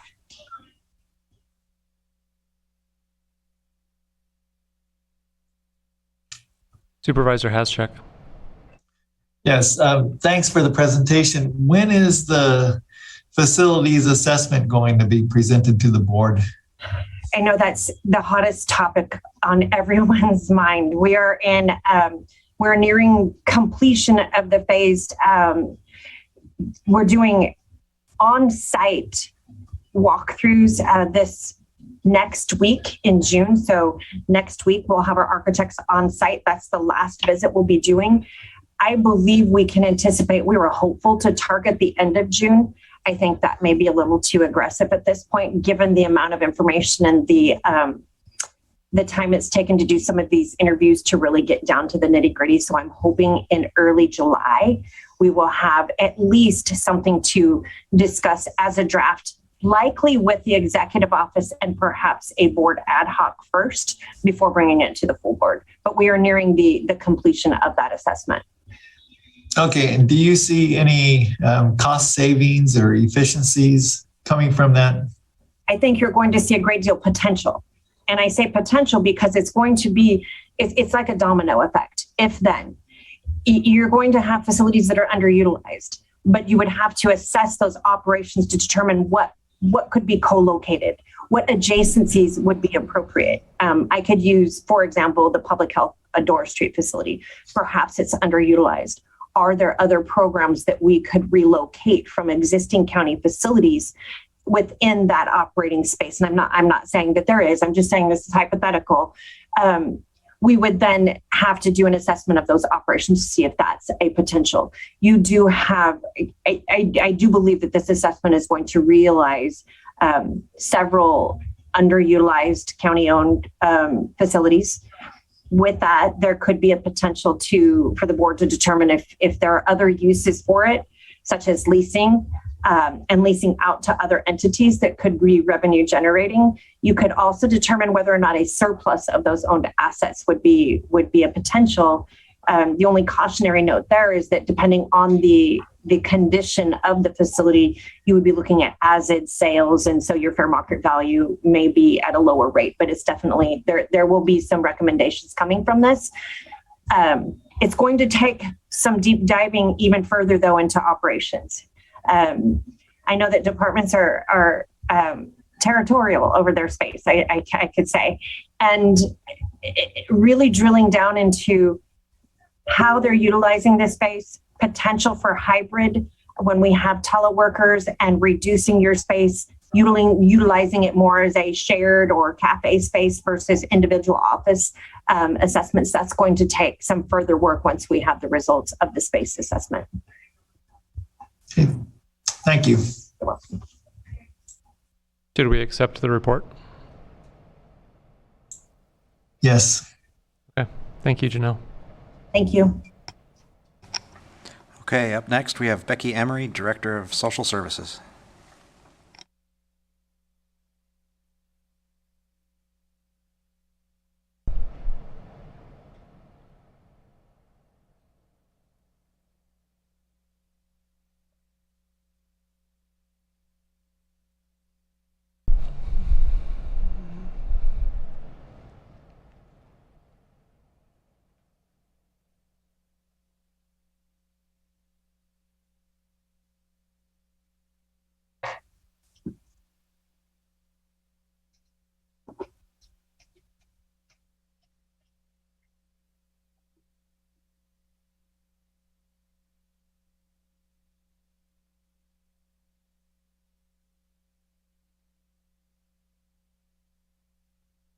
Becky, you're muted.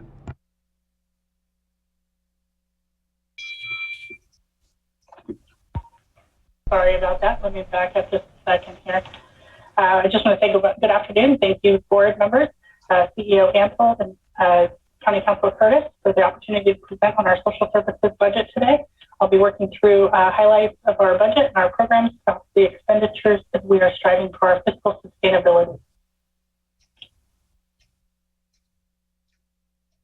We have transitioned to a single department within social services, and in our administration, we have focused on increasing our communications both internally and externally, and expanding our civil rights position to include diversity, equity, inclusion. In our adult services, we've served to protect our most vulnerable community members, offering a wide array of services through to address abuse, housing, and end-of-life circumstances. We've also transitioned our public conservator to our behavioral health department as part of this shift. Through our employment and family services programs, we provide 35,264 individuals Medi-Cal. We continue to expand our services and force, and we work to help people focus on long-term sustainability and supporting people overcome barriers to employment and food insecurity. Social services also leads shelter response for the county, and in times of disaster and emergency, our staff set up shelters, often opening in less than 2 hours of the request, and have served our community in some of their greatest times of need. We continue to train staff to ensure person safety and well-being, as well as shelter protocols, even incorporating COVID processes. And last but not least is our program, Family and Children's Services, where we work to protect children in need. Our staff focus on permanency for children, working first to reunify with their families and members, and they've received over 2,000 reports of abuse over the past year. They've reunified 64 families of the 200 that we did court jurisdiction with, and are continuing to work with the additional 136 plus families to help to reunify and provide permanency for the youth. We help our youth plan for their futures through independent living programs, learning skills, such as balance and checkbooks, filling out job applications, living on their own, and maintaining their health and well-being. Social services has submitted a budget of just over $100 million. That's a $3.3 million increase year over year, representing just 3% of our increased budget. However, I've noticed a significant decrease in our net county costs of $385,000, or 7.8% of our county general fund. We're working in coordination with the executive office and the budget ad hoc to use social services growth revenue to buy out the allowable maintenance of effort funds. And it is our plan to continue in this manner in the future years, should our tax growth continue into 22-23, as well as working to increase our reserve funding to be able to offset match requirements during times of recession. The social services budget team has worked diligently with the state and other partners to determine these allowable steps. In addressing the ongoing costs of balancing the county budget, please note that the net county cost in social services decreased from just over $1 million to $0. We have proposed to buy out the full maintenance of effort in this budget unit with our growth and did not increase the CalWORK, holding it flat based on our fiscal team's tracking of closed spending and entitlements, and feel confident that our future year projections are in line with the current allocation. The assigned net county cost for the in-home supportive services was allocated at $1.6 million, and we've proposed to make the net county cost through redirection of $600,000 of the administrative budget to now reflect the current revised maintenance of effort based on the state's redetermination of costs, accounting for the raises that were given in the prior years to providers. This shift will eliminate the need for a budget adjustment in the future year. And in our general assistance budget, you'll notice that we reduced our costs in alignment with the requested direction, and it brings us to returning $385,000 into the county general fund while making the in-home supportive services budget whole. As a high-level overview for social services, you'll note that our greatest increases in staffing costs. We're working to recruit staff as we have significant vacancies that are impacting our service delivery and abilities to meet mandates. We currently have a 27.4% vacancy rate across our department. This includes a 27% vacancy in eligibility workers, 50% vacancy in social worker assistants, 100% vacancy in vocational assistants. These are key positions within our department that often serve as promotional positions. These vacancies require a shift in staff responsibilities and are especially impactful in our family and children's services, where we already have a 30% vacancy rate in social workers. And while we strive to provide family engagement and support to our children and youth, the impacts of these vacancies also impact our county revenue of state and federal funding. And as we continue to shift from an agency model to a department model, we have reduced our overhead costs by $1.4 million, shifting these funds to services and support. Social services partners with community-based organizations to support services and holds more than 150 contracts for engagement of family empowerment groups, placement support, therapy, life skills, training supports, housing and homeless engagement, shelter supports as well. And while all of our partners are integral to the service delivery, I do want to call out Redwood Community Services for their emergency support services. Over a 12-month period, our Family and Children's Services has provided 80 nights of 24-hour supervision and our highest need youth while searching for appropriate placement. and most recently through the Emergency Supportive Services contract, one of these youth required Narcan administration, an emergency medical response. We are especially thankful for this partnership and the collaboration in responding to this situation. And without this partnership, our staff would not have had a much needed Narcan resource. We are working to expand and add this resource to our staff, but it requires training and additional time. We've worked to embrace and expand our efficiency. 144 of our staff have submitted an approved telework agreement. With just over half of our overall workforce, all staff are required to be in the office at least one day a week to ensure engagement, current protocols, and rotate through in-person customer service. Our veteran services have continued to provide in-office support, not only helping filing claims, but obtaining necessary documentation of DD-214s, our discharge paperwork, educational engagements, as well as survivors benefits. Under WIC 17,000, Social Services administers the General Assistance Program. Our overall budget has a slight decrease in the general fund, and while we're experiencing significantly more requests for support with burial services, we are offsetting these costs through recruitment efforts. We've strengthened our effort in assisting individuals in applying for and receiving Social Security benefits. And additionally, we're working closely with Redwood Empire Mortuary and appreciate their coordination and collaboration to meet the needs of our community and evaluating these applications for other payment sources. So while our overall program costs decrease, the services and supports will continue through the increased offsets. Social Services as an administrative entity for the Homeless Services Continuum of Care. This is also a coalition of stakeholders that are working together to solve homelessness. And we support these efforts with data management and have been working with the community providers to further develop a robust homeless management information system to do not only reporting, but to help drive solutions and engagement. This year, we're looking at over $5 million in these supports and services alone. And moving forward, we have four main goals: to increase our employee recruitment and retention, to improve our communication internally and externally, and increase our training and supports for our staff, and to promote diversity, equity, and inclusion. We have lots of goals that we'll be moving forward, or lots of techniques that we'll be using to move forward with these four goals, and look forward to your support as we move forward into 22-23. Thank you.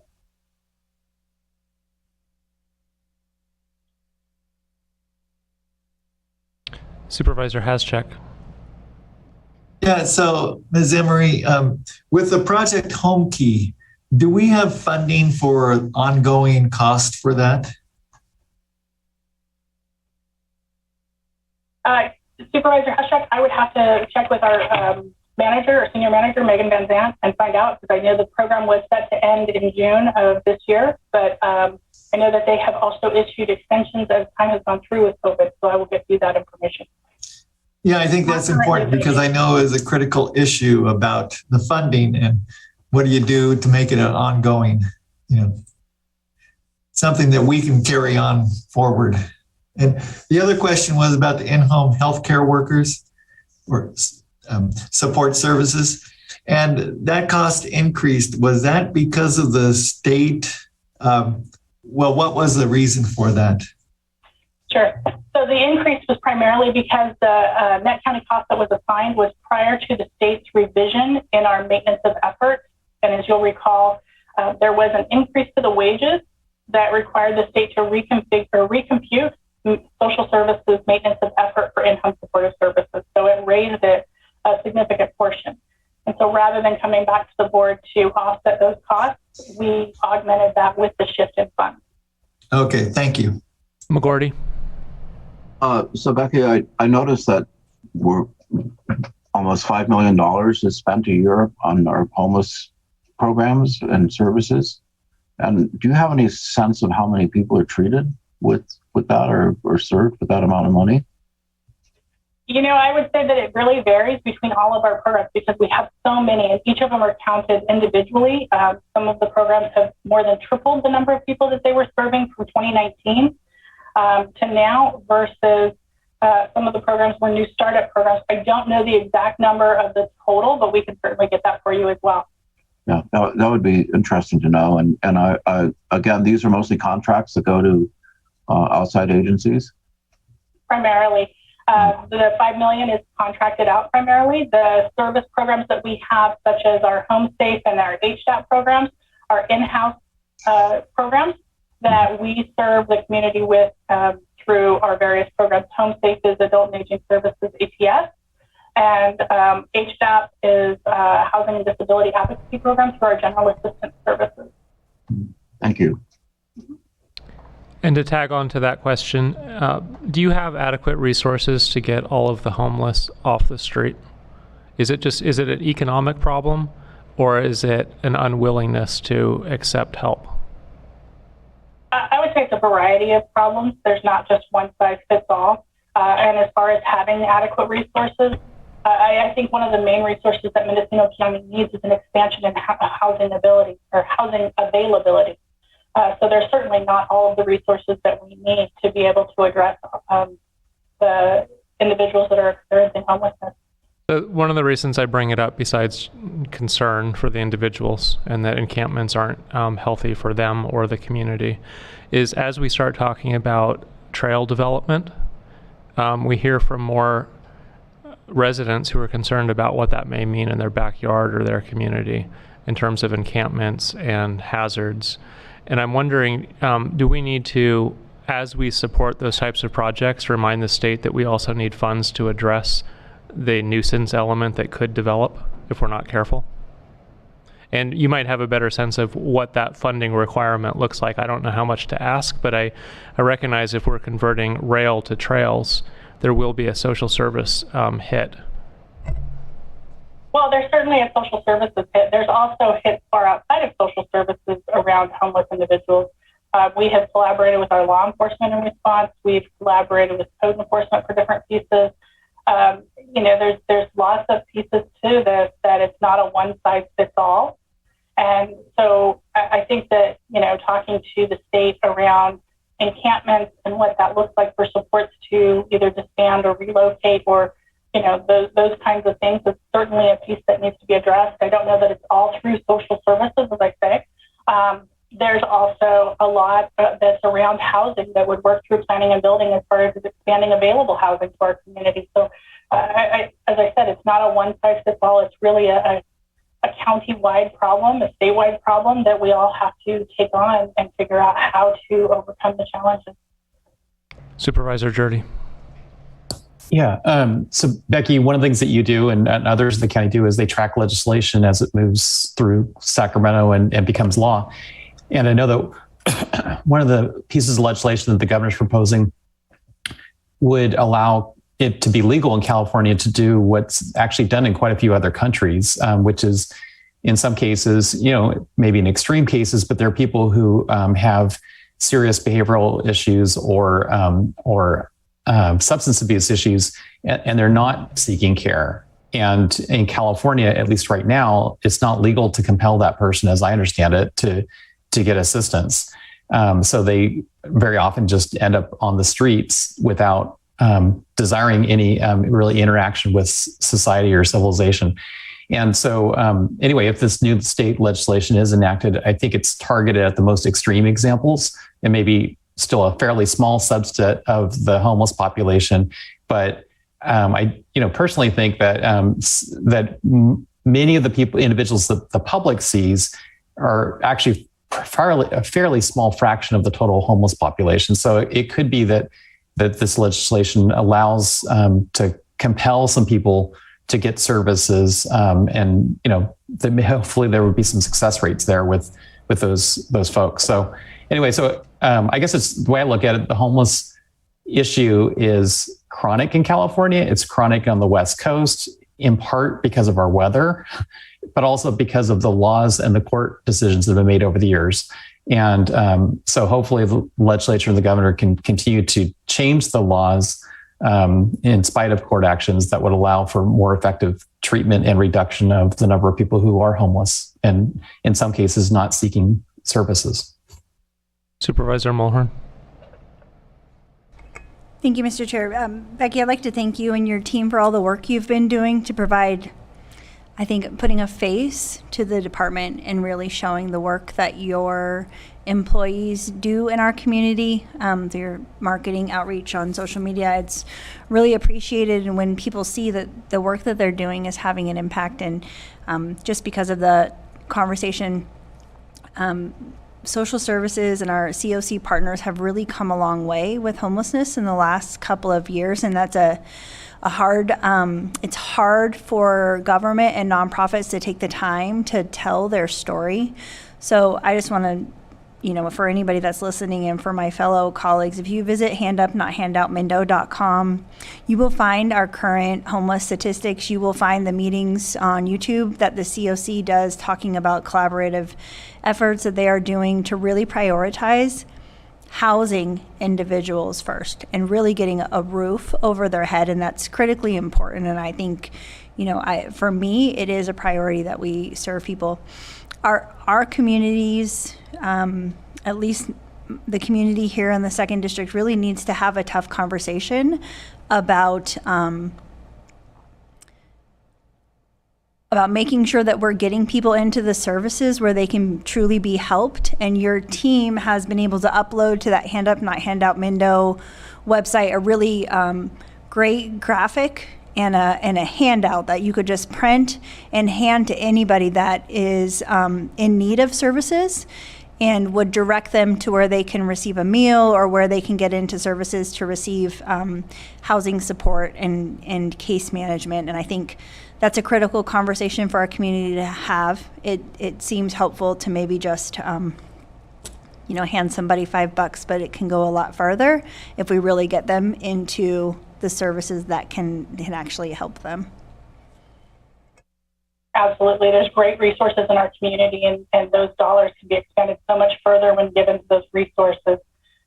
In talking to many of our food banks, they're able to use those funds to expand and purchase far more than what someone may be able to buy at the grocery store for vegetables and stuff for as little as 30 and 40 cents as opposed to on the dollar, as opposed to what we pay now. So it's certainly a much better use for those funds. I don't see any further questions. We're ready to accept the report? Yep. All right. Thanks, Becky. Thank you.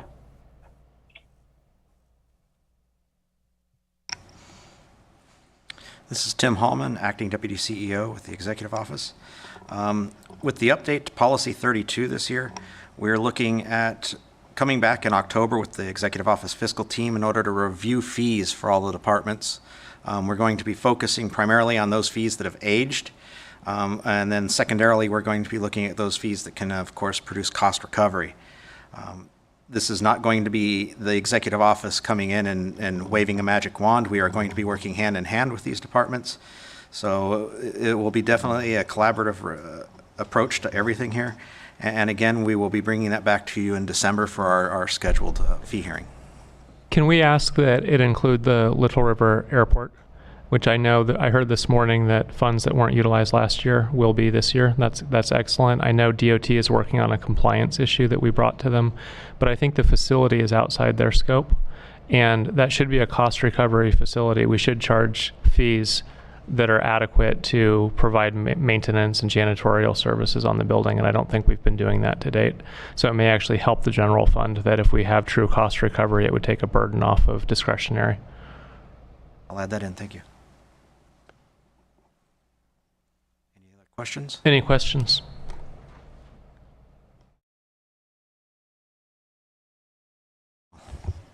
Darcy Antle, Interim CEO. At this time, I'm presenting the CEO recommendations for fiscal year 22-23. Under fiscal sustainability, allocate $1.7 million of ARPA fundings to bring departments back to pre-COVID levels. Financial sustainability, allocate $115,000 of funding for the water agency and allocate 4.6 of the American Rescue Plan grant to fund the county's incurred health plan expenses. Organizational development and infrastructure, allocate $213,000 to fund a local match for the Little River utilizing 21-22 carry forward, and allocate $175,000 to fund fencing projects at Round Valley Airport 21-22 due to project delays. Invest in roads, allocate $4.4 million of SB1 road maintenance, RMRA funding for corrective maintenance, and use any available road fund to implement Prioritize correction maintenance for DOT. Economic development, allocate $25,000 to support the Mendocino County Arts Council and allocate $104,000 in direct staff to continue to departmental budgeting for economic business development and contracts annually. Support the emergency services, allocate $1.2 million for Coastal Valley and CAL FIRE dispatch contracts, allocate $198,000 for grants to a local ambulance providers, Anderson Valley, Covelo, and Laytonville. Support community partners, allocate $444,000 of Prop 172 funds to support fire agencies, and allocate $700,000 to the transient occupancy tax, camping recreational vehicle tax to the fire agencies. I would mention in these numbers I am rounding. I have a question. On the item for ambulance providers, is it true that Covelo hasn't taken their portion of that 198? I think it would be 66,000.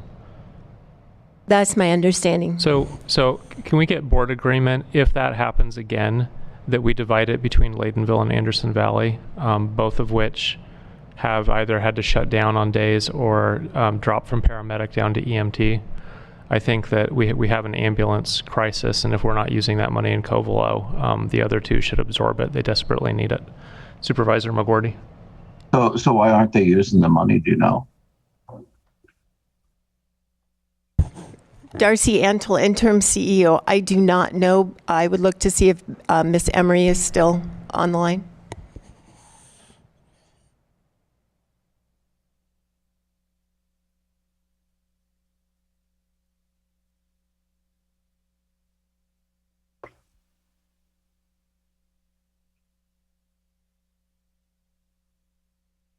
She's muted.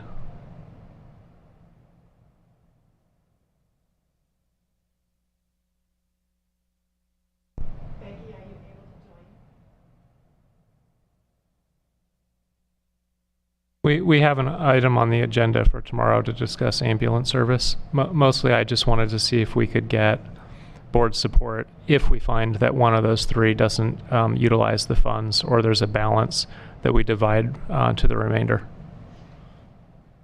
Any support? Yeah, I think that's reasonable. I mean, it makes me sad that they're leaving money on the table. I'm curious why. And I think we can get an answer tomorrow. And if there's a way for us to encourage them, by all means. John? Oh, I was going to say that I could check into it, and certainly we'll find out why. But if they don't need it, it seems like it could go to the others. I certainly know Laytonville could use it. Okay, that's a majority. We can go on.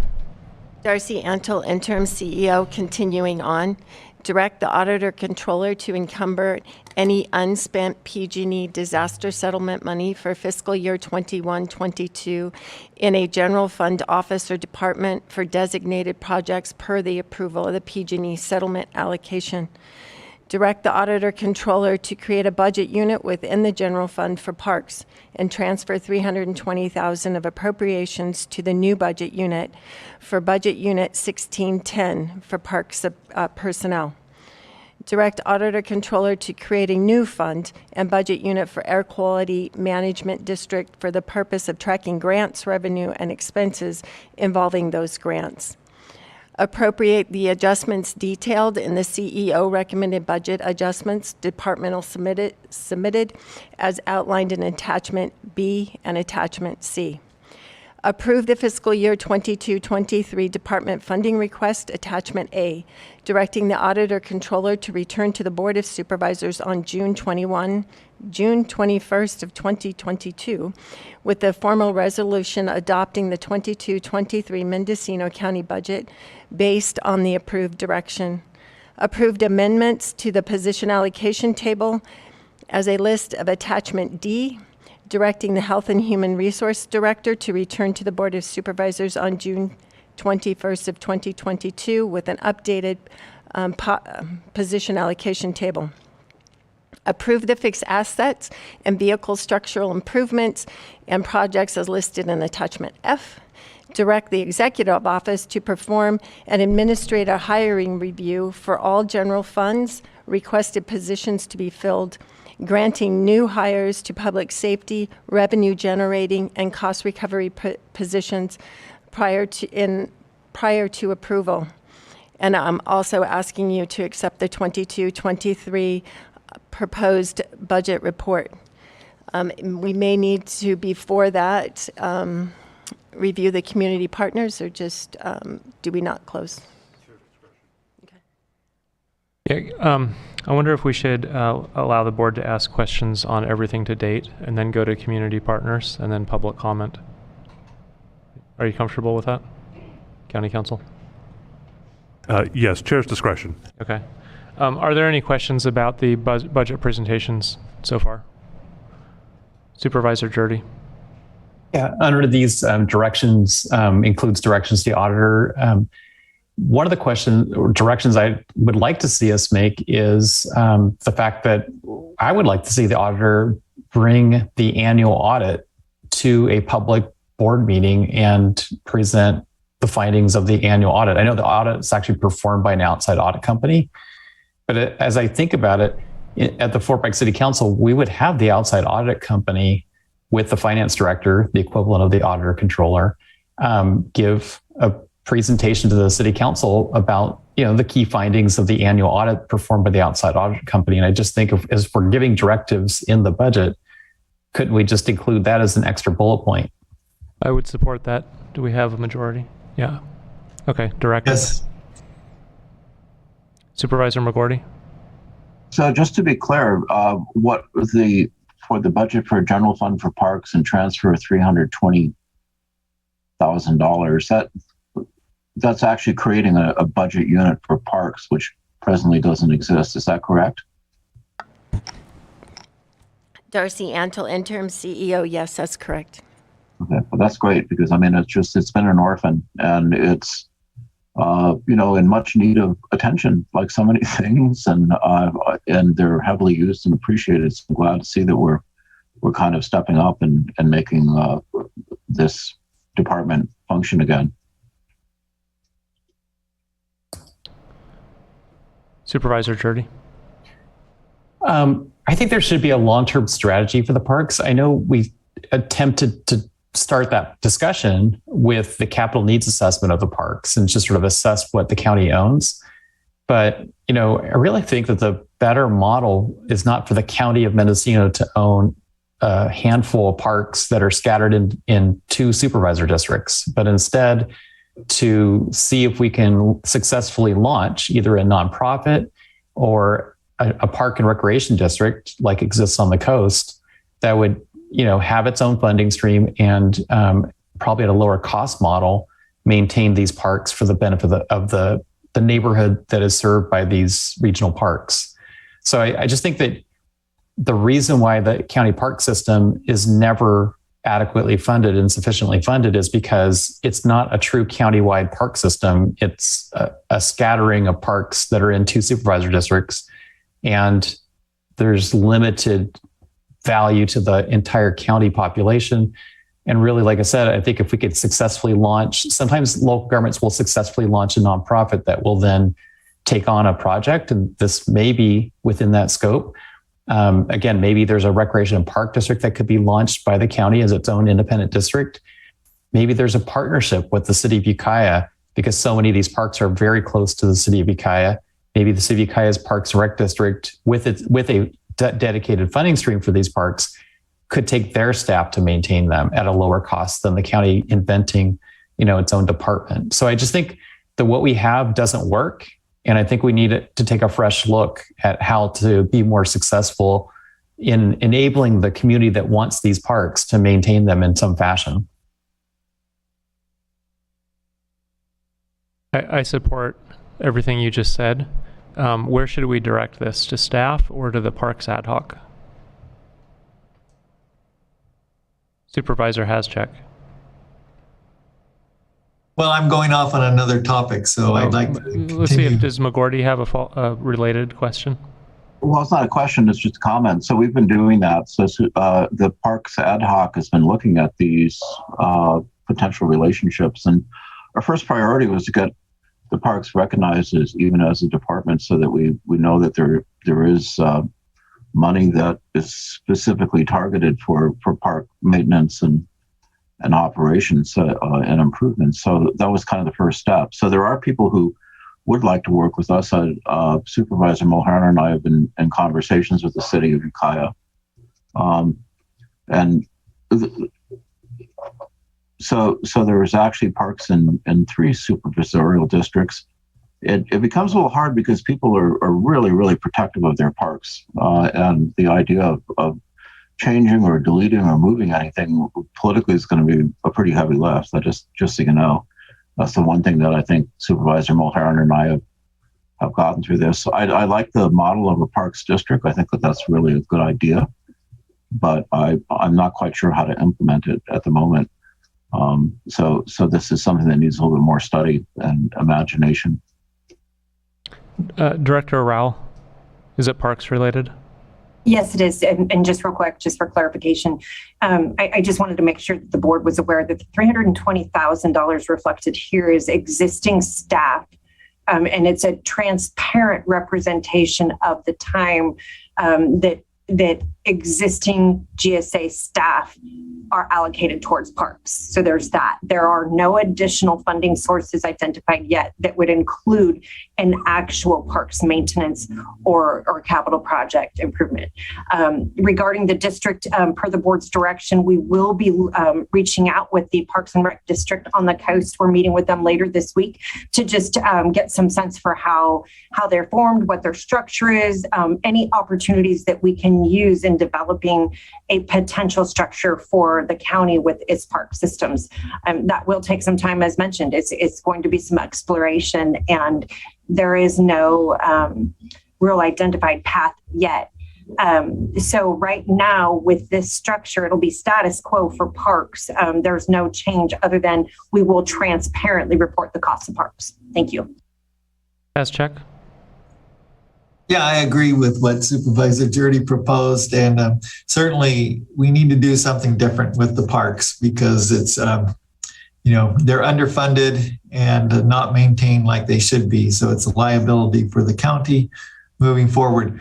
The other issue I wanted to bring up was with the cannabis tax, and it's supposed to be designated to specific areas. So it seems like now would be the time to direct the auditor controller to set up that account so that people can see what's happening with it. And now that the cannabis income is way down, seems appropriate to do. I would support that as well. I understand that it will create some problems for the budget because if we follow that advisory, which we should have all along, we're going to have some budget units short funds. Right now that's going into general fund. CEO Antle. Darcy Antle, interim CEO. I just want to clarify, direct auditor controller to track the location and the departments to where the funding from the cannabis business tax is allocated. Yes. Okay. Yeah, John, do you also want us to follow the advisory? Well, we should be. And it seems like, since it's a limited amount of money at this point, it wouldn't be that hard to say, well, some of it's going, to law enforcement, some's going to social services and mental health, the different advisory areas. So what you're suggesting is not a change in allocation, just annotating the dollars that are already flowing. Right. Okay. And do we have a majority? Yeah. Yes. Supervisor Jurdy? I was just concurring that I think we are going to be fulfilling the advisory because the advisory said a majority of the funds should be spent on enforcement. I think that one category alone, we probably are spending a majority of this reduced revenue on enforcement. Mental health, county roads, and I think fire and emergency services. So if you look at our general fund allocations to fire and emergency services, which are outside of Proposition 172 funds, which are outside the camp TOT, I think between fire and emergency and enforcement, we're spending probably all of our cannabis tax in the coming year could be shown to go to those services. Okay, I have several questions for CEO Antle. Brief answers are fine. You ready? So I support this budget, having gone through all of the department call meetings and then again trying to find pennies here and there. I think this budget is a good faith attempt to focus on public safety first, revenue generation, and our employees. That last one, I think we're falling a bit short. This is a bargaining year, and I know we can't get into talking about the negotiations, but it strikes me that today we're talking about spending hundreds of thousands, maybe millions in other directions on projects that I actually support. But I have those three: public safety, revenue generation, and employees as top priority. And I think we can't skip over supporting the employees. A county is the employees, right? There's some ancillary expenses like a building for them to work in, and tools and training and health insurance. But at the core, the county is the people. And we have a revolving door because our wages are not market. Market means you have qualified applicants showing up. It doesn't mean we think it's a good wage. The market is telling us that it's a good wage. A lot of cases, say the chief planner for planning and building on the coast, I think that position has been empty for, is it 5 years? 7 years? We don't have qualified applicants applying because we're not offering enough. And it's really not fair to the other employees that they're working in an environment where they have too much load and we don't have the right qualifications. And if I were an employee watching this session, I would wonder, although water is a crisis, how can the board talk about spending $500,000 on that or marijuana enforcement when we're not taking care of the people who are working for us, and essentially the Walmart effect of they need services because we're not paying living wages. Darcy, the $84 million that's down this year from last year, that's a really bad situation. I guess I'm a little bit envious of urban counties that I see during their budgeting process talking about how to spend new revenue. And we're looking at, well, which cut should we make? We don't have new revenue. I'm worried that next year will be worse. What's your take? Darcy Antle, interim CEO. Yes, I'm very concerned. I'm very concerned that we're in a deficit this year. We're piecing together the budget for fiscal year 22-23, and I don't believe that the economy and inflation will continue. So we will have at least 3 to 5 years of challenges without increased revenue in this county. So this would be considered a structural deficit. This is not a one-time. Correct. Yeah. So I support this budget as presented by the CEO, but I think we can't wait till this time next year to begin addressing the structural deficit. We have a problem that we won't have ARPA next year.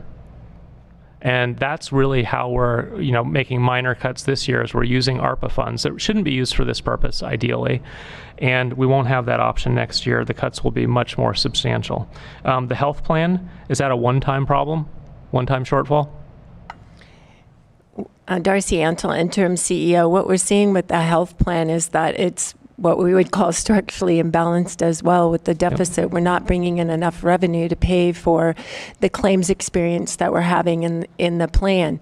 So our goal, and I think Deputy CEO Johnson mentioned it earlier, is to work to find a different health plan option for this county that is sustainable long-term, because a self-funded account is not sustainable. When I hear a different plan, what I think is higher deductibles. Somehow it'll be cheaper because the employees are getting less.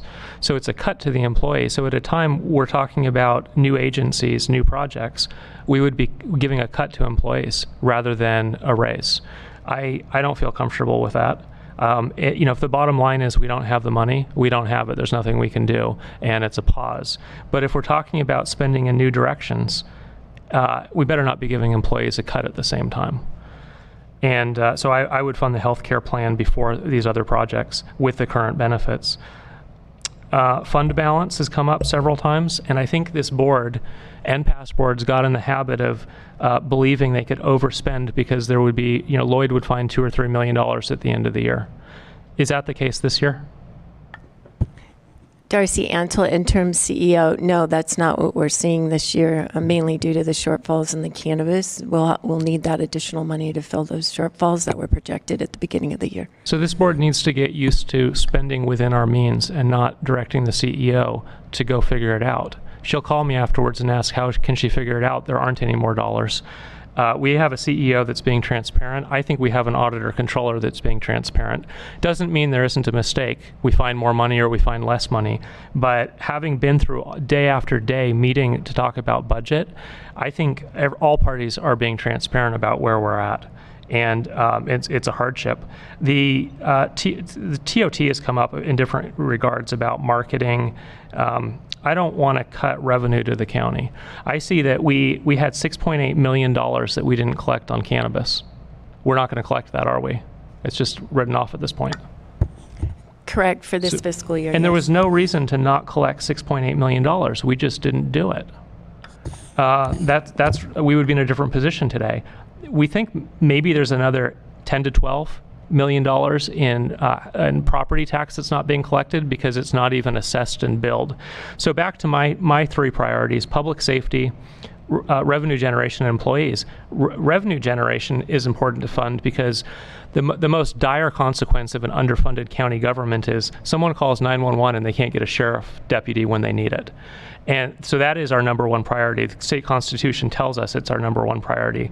But the assessor having the adequate resources to assess property, the tax collector having staff to actually send the bills and collect, that's what pays for the sheriff.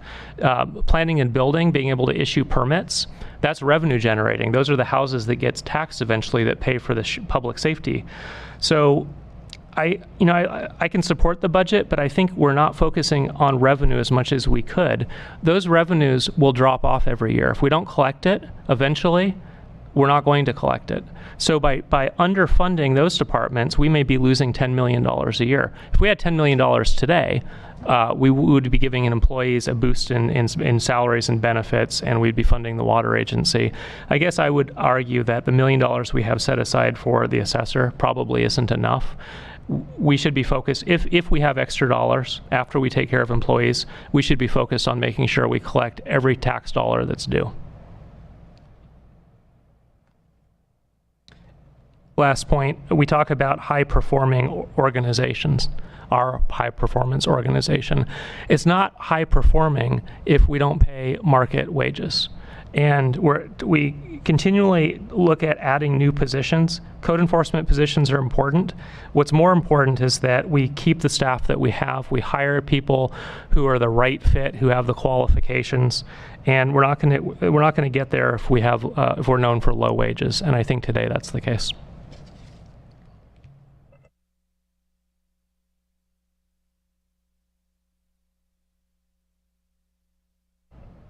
Any further discussion before we go to community asks? All right, I think we're ready for the community partners. Good afternoon, Board of Supervisors and CEO Antle. Sarah Pierce, Acting Deputy CEO. On the slide in front of you are 9 community partners who would like to present today. Each presenter will have 5 minutes. The CEO fiscal team will be keeping track of the asks presented today. As discussed moments ago, the CEO and fiscal team have presented a balanced budget. If the Board of Supervisors chooses to approve the CEO recommended budget, there will be no additional general fund available to fund the community partners' asks presented, with the exception of 2, which are part of the proposed budget based on historic funding levels. EDFC is part of PBS's economic development expenditures, and the Arts Council is part of the museum's expenditures.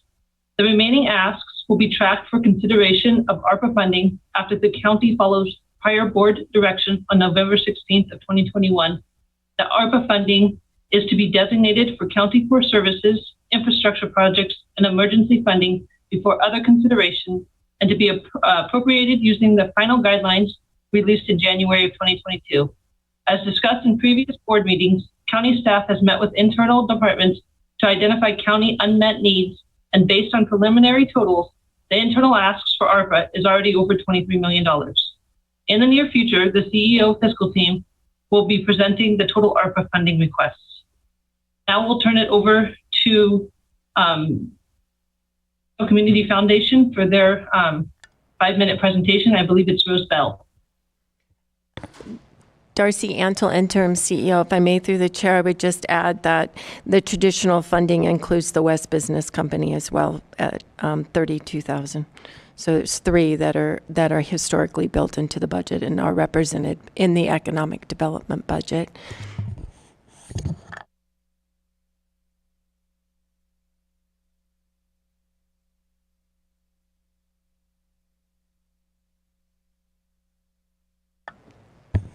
Anthony, I believe it would be Megan.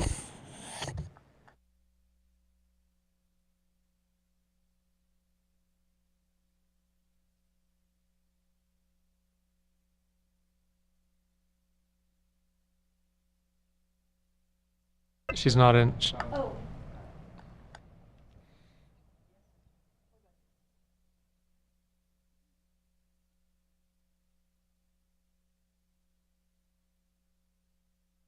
Oops. Hi, Megan Barber Allende, CEO of the Community Foundation. Thank you for having me. Are you presenting my slides? No. Oh, you're not. Would you like to share screen? I'm bringing those up now. Okay. Okay, thank you. I'm replacing Rose Bell, who is out ill.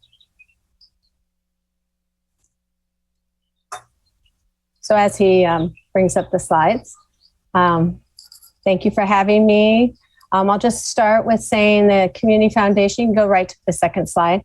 The Community Foundation responded to COVID-19 pandemic by raising over $3.4 million, raising and reallocating $3.4 million to help with COVID response. These are just the basic overview numbers that we did. $1.5 million in hunger relief.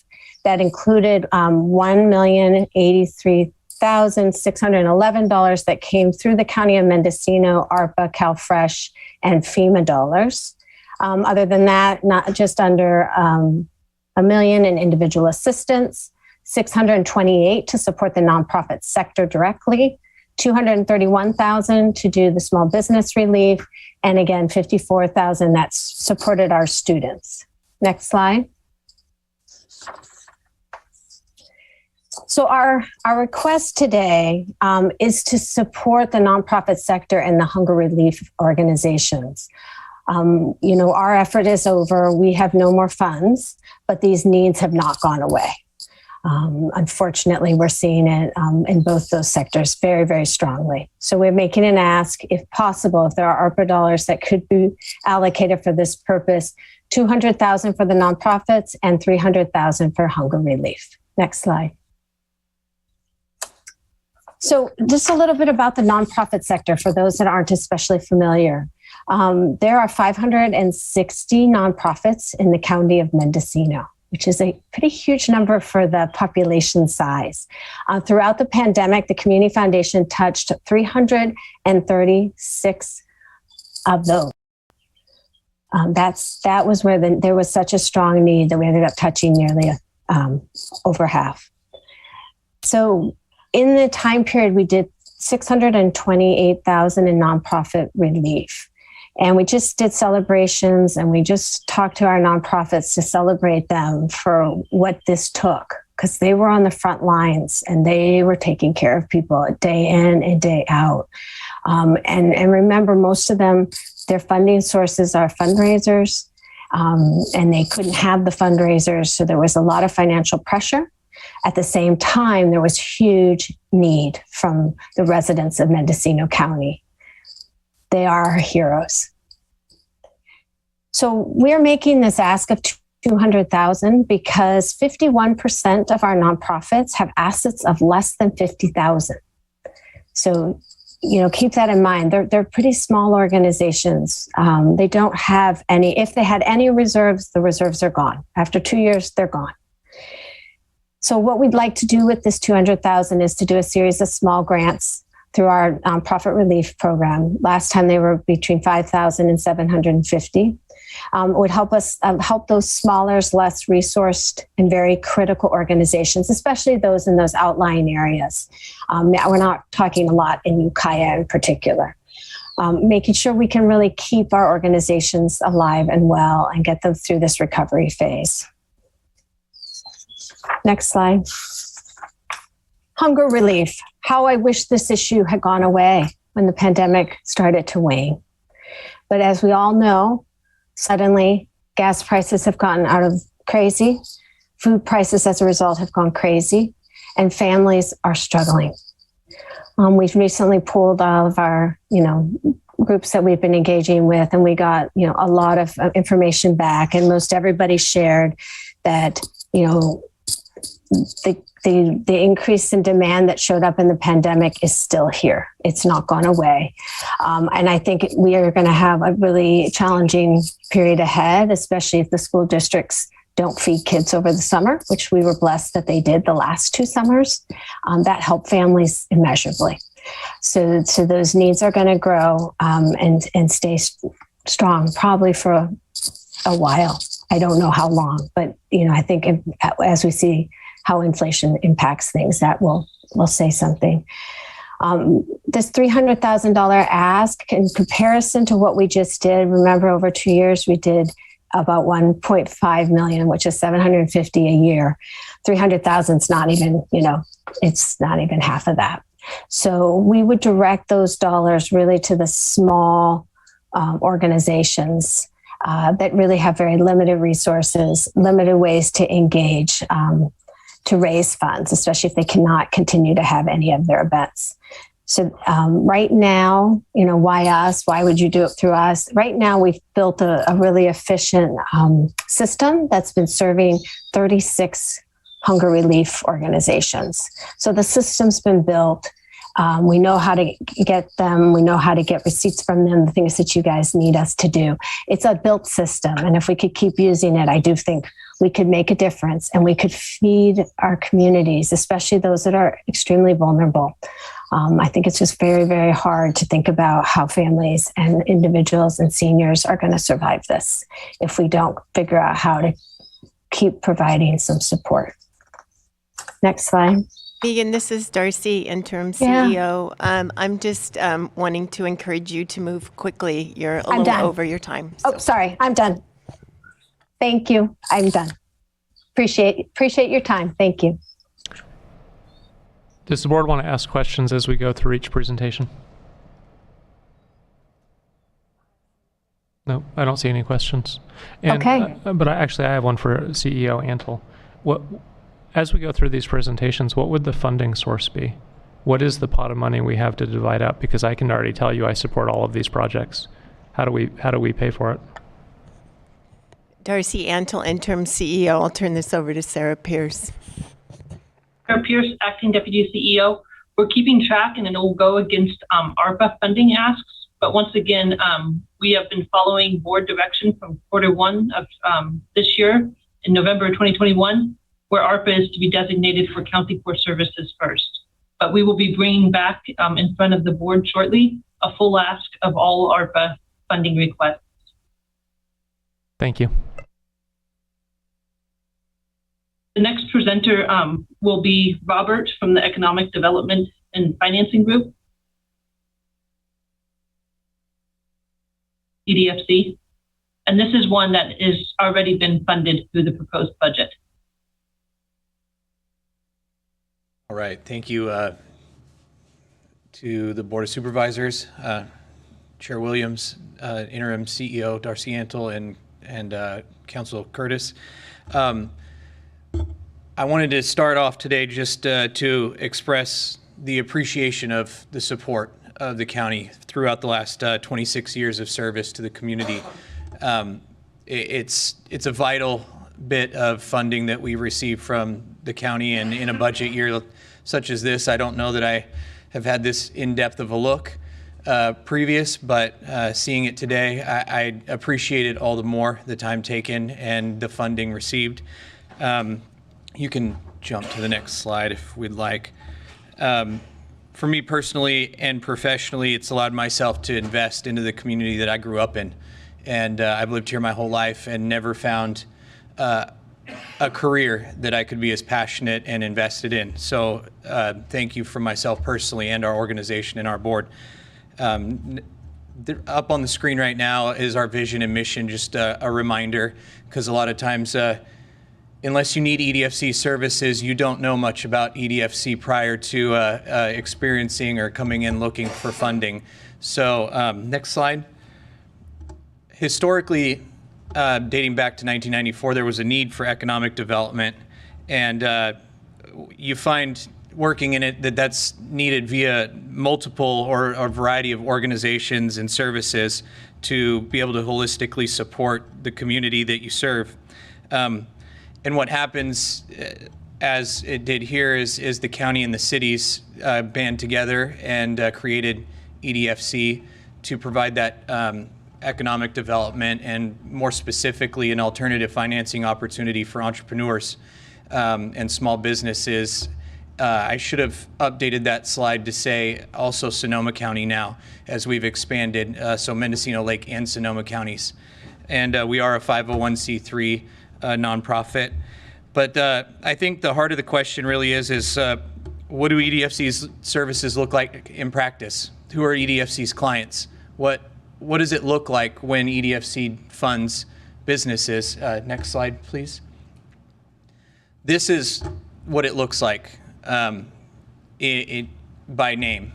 These are the businesses that were supported over the last year, and these are the people that we help. And I'd like to highlight the regional footprint. We've expanded throughout the last 12 months into Sonoma County and are working with the Sonoma EDB in deploying $1 million revolving loan fund via an EDA grant, and have made substantial strides in deploying that and bringing that interest income back into our organization within Mendocino County.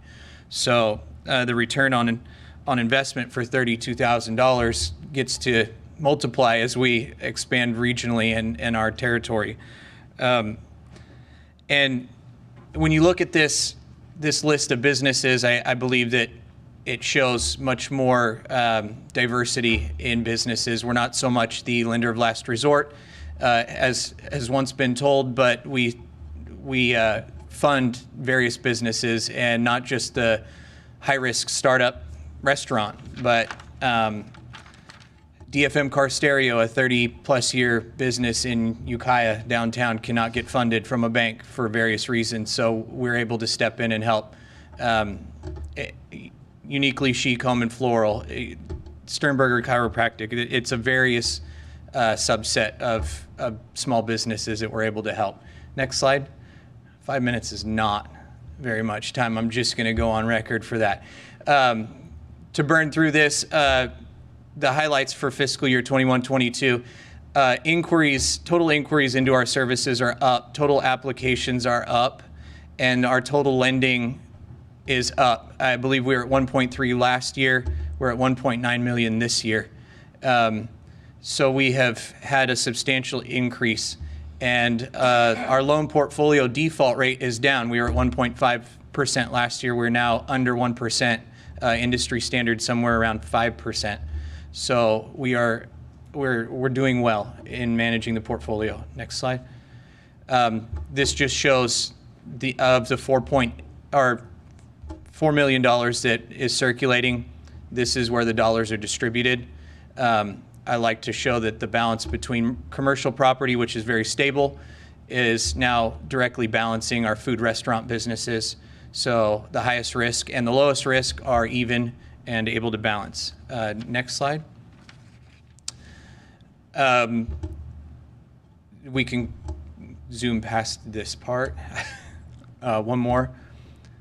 And then our collaboration locally and regionally, some of our economic development. The highlight is clearly SMED, where we utilize the $32,000 as match to bring in an additional $32,000 contract immediately.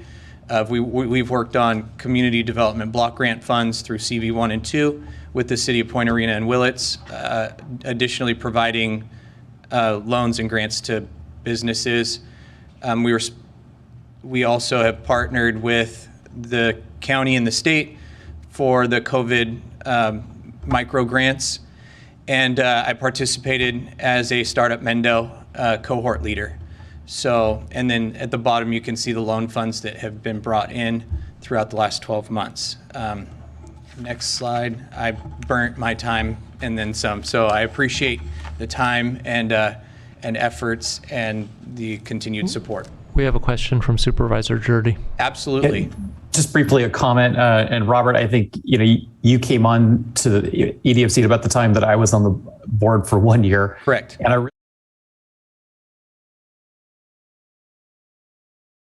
really turned that program around. So I think that's really the strong suit of EDFC, and I'm glad to see that that's been the direction of EDFC with you there. Thanks. Absolutely. CEO Antle.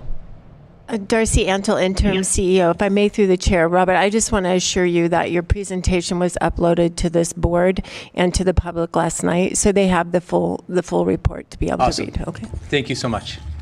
And 19 jobs created in 1 year is a success. We had, created and the retained is better, but thank you. CEO, I'm sorry, Supervisor Mulhern. Maybe. CEO Antle, is this our EDFC West and the Arts Council just offering a presentation, but they are already in the budget? Their standard, Darcy Antle, Interim CEO, their standard historical amounts are in the budget, and that's $32K for West, $32K for EDFC, and then the Arts Council at $25,000. Those three are in the budget for economic development. Sarah Pierce, Acting Deputy CEO. The next presenter will be Mary Ann from West, but I do believe this presentation is for additional funding above the $32,000. Good afternoon. Good afternoon, Chairman Williams, members of the board, CEO Antle, and the executive office team. Yes, my understanding was that this presentation today was specifically for ARPA funding, and so that's what we have created in this presentation. I'm Mary Ann Petrillo, CEO of West Business Development Center. We want to first thank you for the hard work you continue to do for our county each day. The entire team at West Center is grateful for the support you have shown our organization and especially the small business community over the past 2 years. The devastating and indiscriminate impacts of COVID pandemic highlighted vulnerabilities far and wide across our county. For this reason, your consideration of the use of ARPA funds for strategic programs that will repair our economy, bolster government revenue, and position us for the future sustainable growth is essential. Next slide. Next slide, thank you. As a reminder, West Center was a partner from day one on the shelter-in-place orders began to close our businesses. We were the first to transition to a virtual team in March of 2020, allowing us to provide the continuity of free services to all of our businesses. Our numbers speak to the impact we have had during these trying 2 years.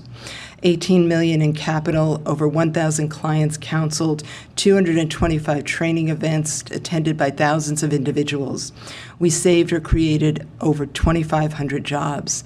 And just to let you know that these stats not only are in our database, but every client has to sign an attestation report when we develop and deliver specific services. So these numbers are accurate in the sense of clients actually signing an attestation.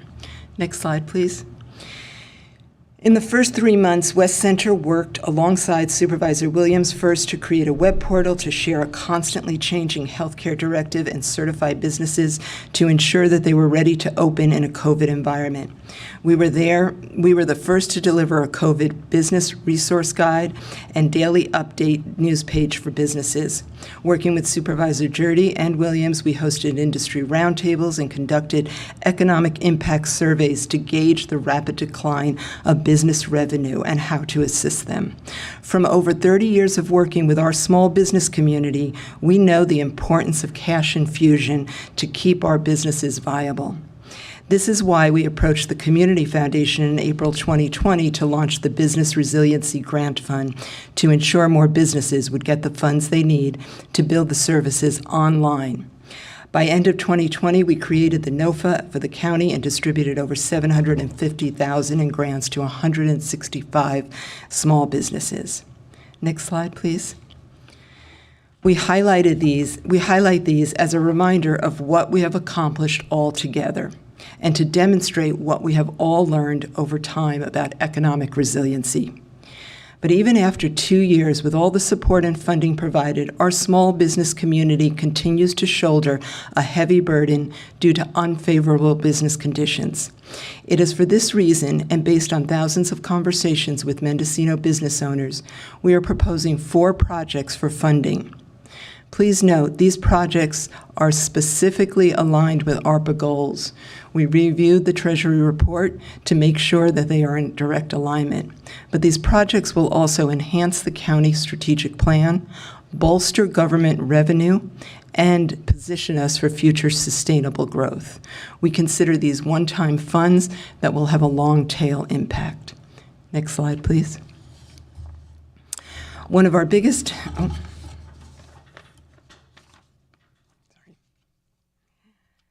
Our Startup Mendocino program is about to complete its 2nd year. This rural innovative program focuses on building a foundation to ignite new businesses right here in Mendocino County. In our 2nd year, we moved from competition focus to collaboration. Our new curriculum goes deeper in training, builds a cohort of new entrepreneurs that continue to work together. For our county to recover, we need to spark new business ideas and renew interest in building stronger regenerative businesses so that our economic future is secured.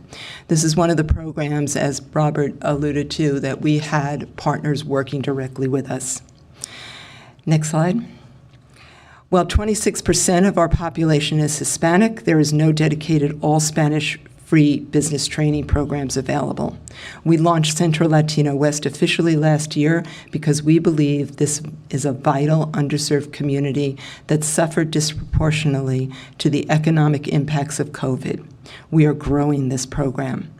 Next slide.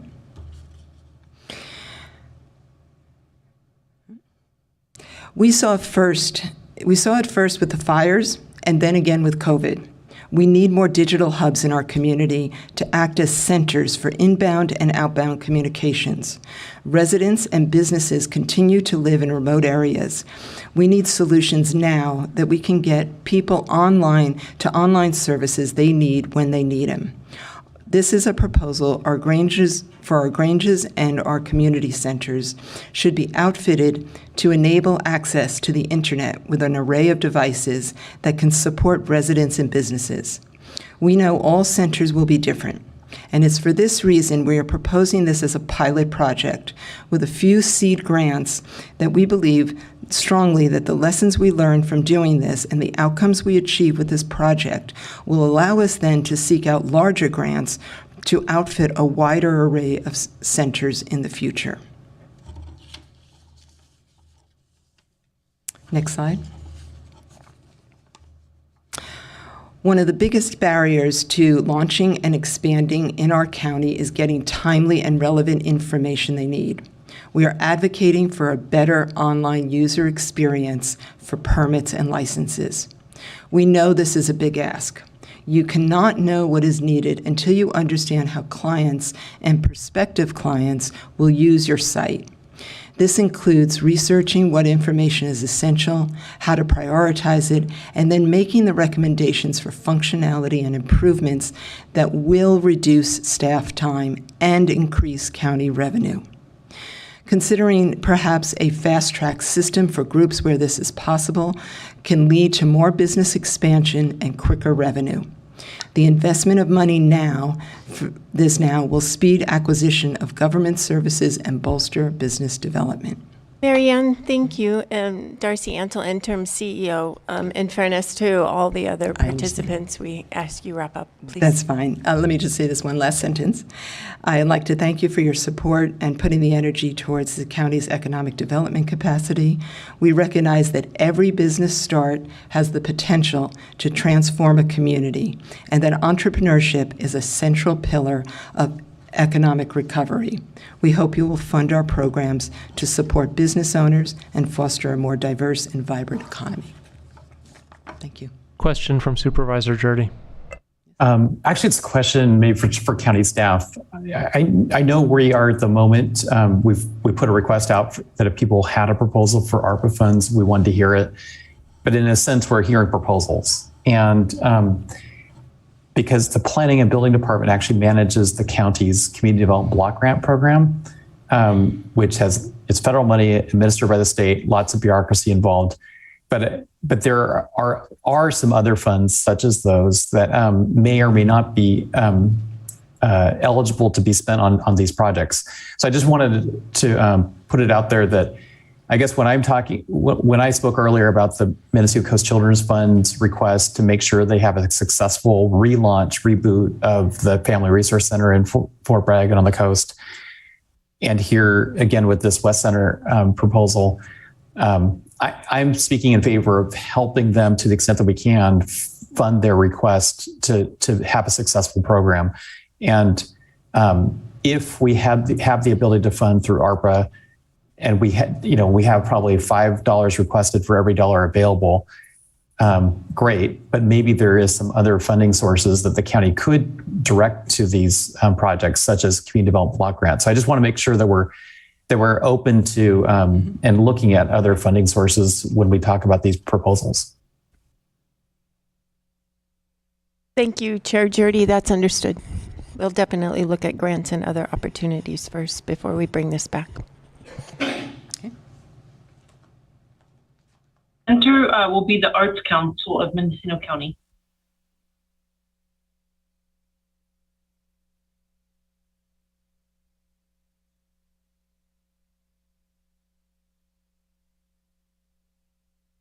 Unsure who is actually presenting though. They're on Zoom.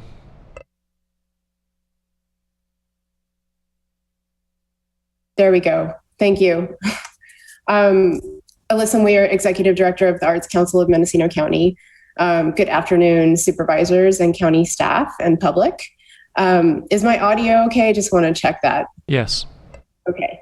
The presentation, I see it blinking up in the corner. If we could load that. Our mission is to promote the arts and cultivate creativity to benefit and enrich the lives of residents and visitors. Next slide. Some of the core programs, benefits, and services we provide. We do a lot of publicity support. So that's our calendars of events, online, printed, and emailed. And our online calendar is searchable. So you can find theater that's happening in Willits or visual arts exhibits that are happening on the coast tonight. So that provides a sense of organized and civilized life when people get here. We have online directories of artists, organizations, and venues. Our Get Arts in the Schools program provides K-12 arts enrichment to over 3,000 students per year. And in non-COVID time, we're still working back up to those numbers. We provide grants to artists for special projects and relief. So fire survivors and also we re-granted CARES funding after COVID. We fund public art projects throughout the county. We support economic development. Artists and arts organizations are businesses after all. We partner with tourism. We know that cultural travelers stay longer and spend more. We're also your partner in workforce attraction and retention. People want to live in places with vibrant arts and culture and unique retail. And we also have other programs, Poetry Out Loud, our Sculpture Gallery on the Coast, Art Champion Awards. We host quarterly arts administrator roundtable meetings to keep the arts community connected, especially throughout COVID. Next slide, please. We also have, we're partnered quite widely and deeply for mutual benefit and maximum impact. Some of our partners include Mendocino County Office of Education, Visit Mendocino County, Inc., our destination marketing organization, the Community Foundation of Mendocino County, North Coast Opportunities gave us an EPIC grant to fund disaster preparedness education through public art, and I'll show you an example of that in a second. We partner with cities, the county, libraries, regional groups, Redwood Region, SURF, and the California Arts Council state local partners. SURF stands for Community Economic Resiliency Fund, and I'll tell you a little bit about that in a second. California Arts Council and others. Next slide. Some of our recent accomplishments that we're proud of: we had a strong state local partner grant application for general operating support in the coming fiscal year 22-23. Completed a block-long mural on the conference center and just celebrated that last month. There's a new Monarch mural in Alex Thomas Plaza. I'll show you a photo of that in a second. We have mural panels for Round Valley and Laytonville libraries. And we just published a new gallery guide, music venue brochure that is our 5th printing. And we can go to the next slide. So here's the brand new mural by Donza Davis and Alex Thomas Plaza, showing a monarch butterfly and pollinator. It's as part of Pollinator Awareness Week. We'll celebrate this later this month. Next slide. These are some details from the monumental block-long mural on the conference center that we just had a grand opening for last month. Next slide. Our brochure that's really useful to tourists, obviously, but also residents. This lists all of the galleries, museums, arts organizations in the county. Next slide. And we're always looking for ways to link the arts to the supervisor's goals and priorities identified in your strategic plan. And we found ways to employ artists to drive forward public education around concepts such as disaster recovery and resiliency and emergency preparedness education. So this isn't the best photograph, but we have mini mosaics in Alex Thomas Plaza on upcycled garbage and recycling cans. They're part of a permanent installation of public art there by Elizabeth Raby. And a number of the sides communicate preparedness tips, such as pack a go bag, sign up to get alerts, check on your neighbors. So we're always looking for creative ways to partner and advance objectives that we all share. Next slide. So some of the things we're working on for the future: I'm on a leadership team with a few other North State County Arts Councils to apply to be an administering organization to re-grant $1 to $5 million. We'll probably get about $4 million for this region, for the upstate region, through the California Arts Council's Creative California Core grant. I'm always looking for ways to amplify the message that Highway 101 from Sonoma County to Humboldt is a public art corridor as a way to promote the public art we have here in Mendocino County along that route, especially the new projects that have recently debuted in Ukiah. I'm working with Redwood Region High Road Collaborative Partners to apply for community economic resiliency funds for our region to ensure that the arts and culture are included in that. The arts community is still recovering from the pandemic, and there may be some permanent losses, as data has indicated that about 10% of audiences may never return to live events. So this is an industry that's really still struggling with the effects of the pandemic. And we're continuing to look for ways to serve community needs and bring bold, creative ideas to life. Next slide. Thank you, Alyssa. This is Darcy Antle, interim CEO. In fairness to everyone, we ask that you wrap up. Okay. So just wanted to say that I was excited to read on page 27 of your budget report that the fastest growing sector in the region is expected to be arts, entertainment, and recreation, with a 1.8% year-over-year rate of growth. And we are your arts infrastructure. Thank you so much.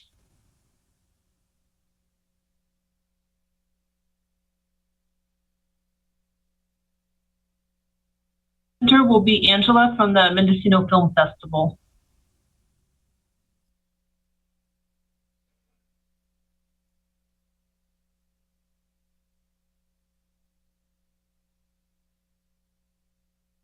Can you hear me?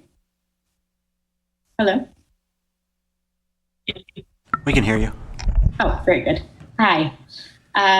Thanks so much for your time. You guys are very busy today. My name is Angela Matano, and I'm the Executive Director of the Mendocino Film Festival. We are seeking ARPA funds to help us recover from over 2 years of COVID impact on our festival, including 2 canceled years of the festival. I apologize for not having a fancy presentation for you, but as you can imagine, we've been a tad busy lately organizing and delivering another fantastic weekend of films, events, and parties for our 15th year, screening 60 films from around the world and hosting 30 visiting filmmakers and special guests. I just wanted to outline for you some of the contributions to Mendocino County so you can understand the scope of work of the film festival. An annual premiere Our film festival attracts people from the county, Greater California, and even further afield. We produce 10,000 program books which act as advertising and which we distribute throughout the state and county. The film festival is a significant contributor to the arts and creative strength of Mendocino. The festival programming celebrates local achievements, highlights local interests and industries, and addresses global issues. Examples from our recent festival this past weekend include films on the cannabis industry, firefighting, Native American languages, and the locally made crabs, which showcase the stunning Mendocino coast. The film festival provides opportunities for local winemakers and chefs to showcase their products. Another thing that we do is keep a bulk of our budget in the county on things like staffing, venues, food, wine, and printing materials. Visitors to the festival contribute to the local economy and the health of local businesses through expenditures on things like accommodations and food. We've also tried to diversify. During COVID, we introduced a classic film series program in partnership with Coast Cinemas in Fort Bragg. We partner with the Skunk Train also in Fort Bragg to deliver cinema in the Redwoods, which will continue this summer with 4 separate screenings. We also partner with Mendocino and Fort Bragg high schools to provide opportunities for young people to get employment skills and participate in our Young Filmmaker Training Program. In addition, we work with other local nonprofits during the festival, like the Mendocino Art Center, the Larry Spring Museum in Fort Bragg, and the Kelly House. The Mendocino Film Festival aims to be as inclusive as possible to everyone in our county, from wine growers to cannabis growers, from students to seniors to local filmmakers. We bring in talent and journalists from all over to shout out our great area and participate in Q&As and panels. This year, we had local Hollywood production designer Aaron Hay speak to Mendocino High School about his work, and NPR reporter Renee Montaigne speak to the students about her career hosting Morning Edition. We also had writers from Film Threat and IndieWire publish articles about the film festival and Mendocino this week in their national publications. We have demonstrated our ability to develop, plan, and run successful film festivals over the past 15 years. Some of our ambitions going forward include expanding the reach of the film festival within our county from Covelo to Ukiah to Redwood Valley by introducing a traveling film festival to enable all Mendocino residents to enjoy independent films. We would also like to expand our Young Filmmakers Training Program to nurture budding local filmmakers.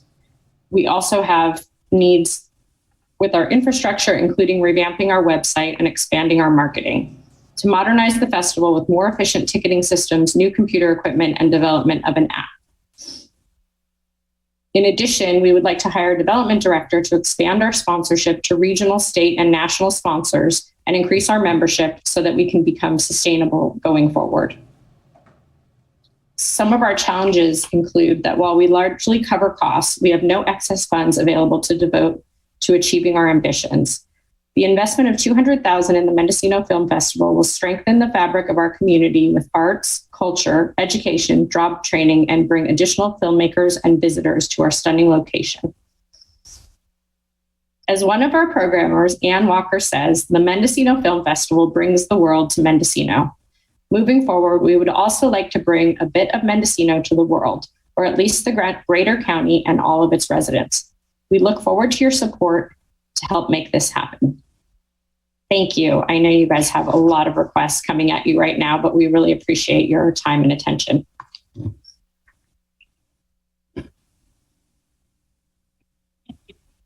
Next presenter is Covelo Cemetery District, but I believe they're calling in.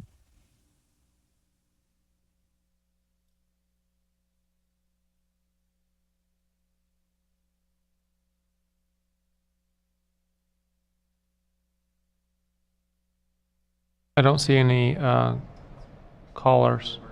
You got it?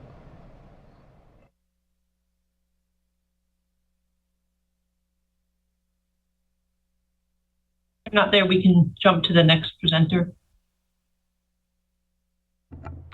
Roberta, if you can accept the invite for a panelist.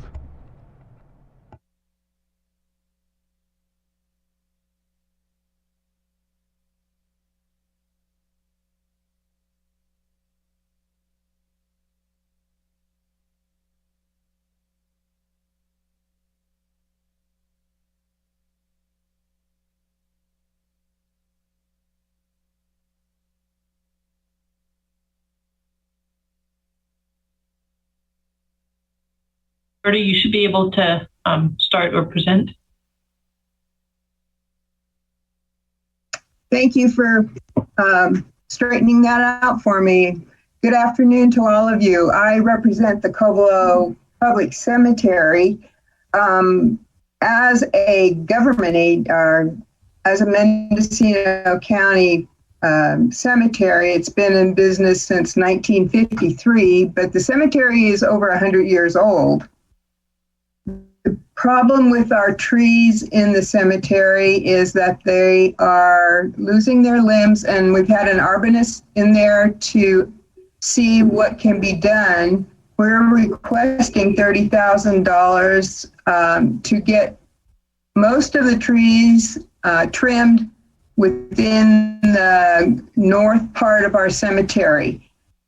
We would appreciate your taking us into consideration for one of these, for some of this money. Thank you.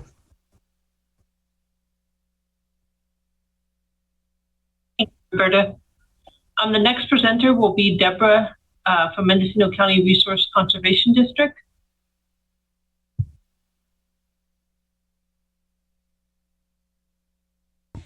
Good afternoon, Chair Williams and Board of Supervisors. I'd like to take a few minutes before my presentation starts, if you don't mind stopping the clock for a second, because there's been a few things that aren't quite correct. And first of all, my name is Stephanie Garabrandt Sierra. We have a PowerPoint. I'm the Executive Director of the Mendocino County Resource Conservation District. One of the things that I wanted to correct on the record is the fact that we have been part of the budget for many years. And we are actually a government agency. We've always been part of your budget, and we rely very much on the stipend that we get to be able to leverage funds to do our very important work in the county.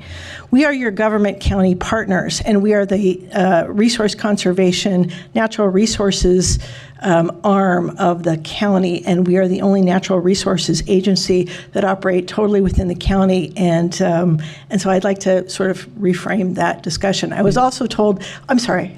Well, I just wanted to get clarification from CEO Antle. Is that accurate that this is one of our partners that's always been in the budget?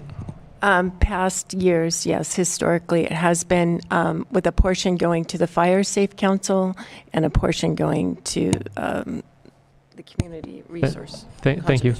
I just wanted to correct that. I also wanted to introduce our board chair, Kathy Monroe, and we also had Deborah Edelman, who is our senior project manager for our water division. Hopefully she's going to be on the line for our Zoom presentation. She has been with the Resource Conservation District for over a decade and is able to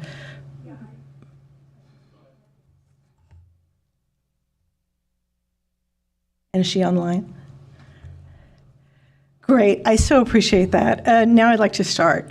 First of all, again, the MCRCD is a California special district. We are your government partner. While RCDs first came about as a state-sponsored response to the Dust Bowl and came about in the mid-40s, to assist landowners with conservation, we have evolved to deal most exclusively with issues relating to climate change and have been doing so for quite some time. Our 4 main areas of focus are forests, soil, water, and land stewardship. Next slide.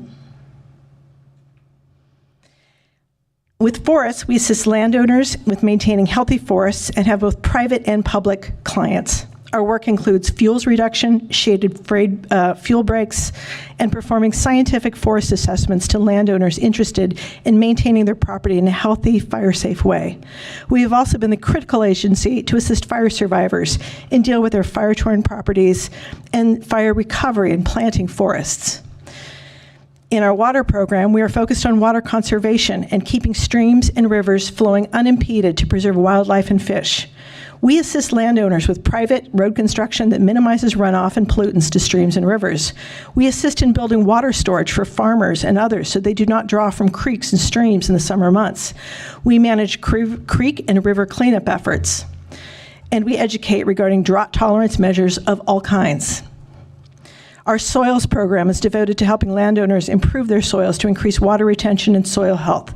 We have a vigorous education program that spans education from school kids to cannabis farmers throughout the county.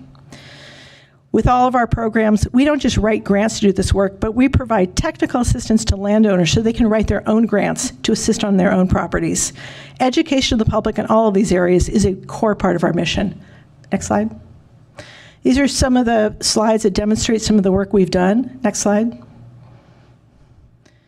We do quite a bit of creek cleaning and organizing of river and creek cleanup. Next slide. This is an example of our conservation efforts at the Willits mitigation lands, where we have a groundbreaking project. It is the largest transportation mitigation project west of the Mississippi, and we're very proud of this effort. Next slide. Again, we do many community programs in educating regarding the drought. We partner with the Boy Scouts. We partner with all sorts of community agencies to educate regarding drought tolerance and drought resilience. Next slide.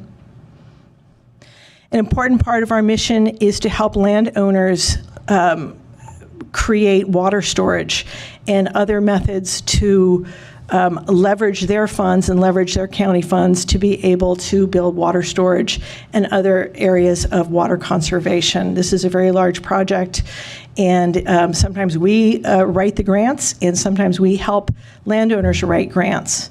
County funding is integral to this effort in that because although we are a government agency, we are one of the few RCDs in the entire state that do not have a dedicated stream of funding except for county funding. We rely solely on your stipend and donations to be able to capacity build, to be able to write the grants to fund our programs. Next slide. And here we're planting. Here's another project that we are doing. We do a lot of planting within the county of native plants. Next slide. And here are some of the examples of the projects within your own districts. I think you can recognize some of those. The Redwood Valley Fire Recovery Projects, post-fire restoration, drought outreach. In every district, we have a great number of projects that we are working on. Next slide.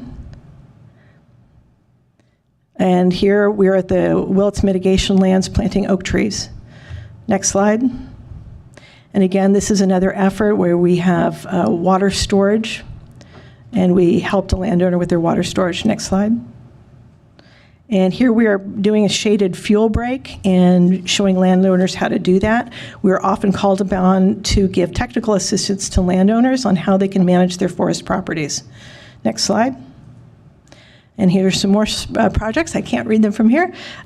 District 3 and in District 4. I do have hard copies of this presentation for all of you if you would like them, and that way, and I believe I've sent them to you as well.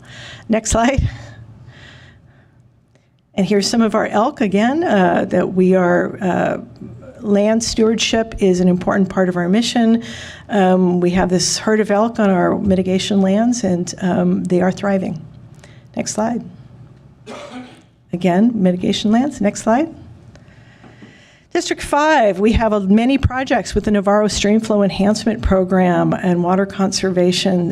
This is a huge project of ours in the Navarro River.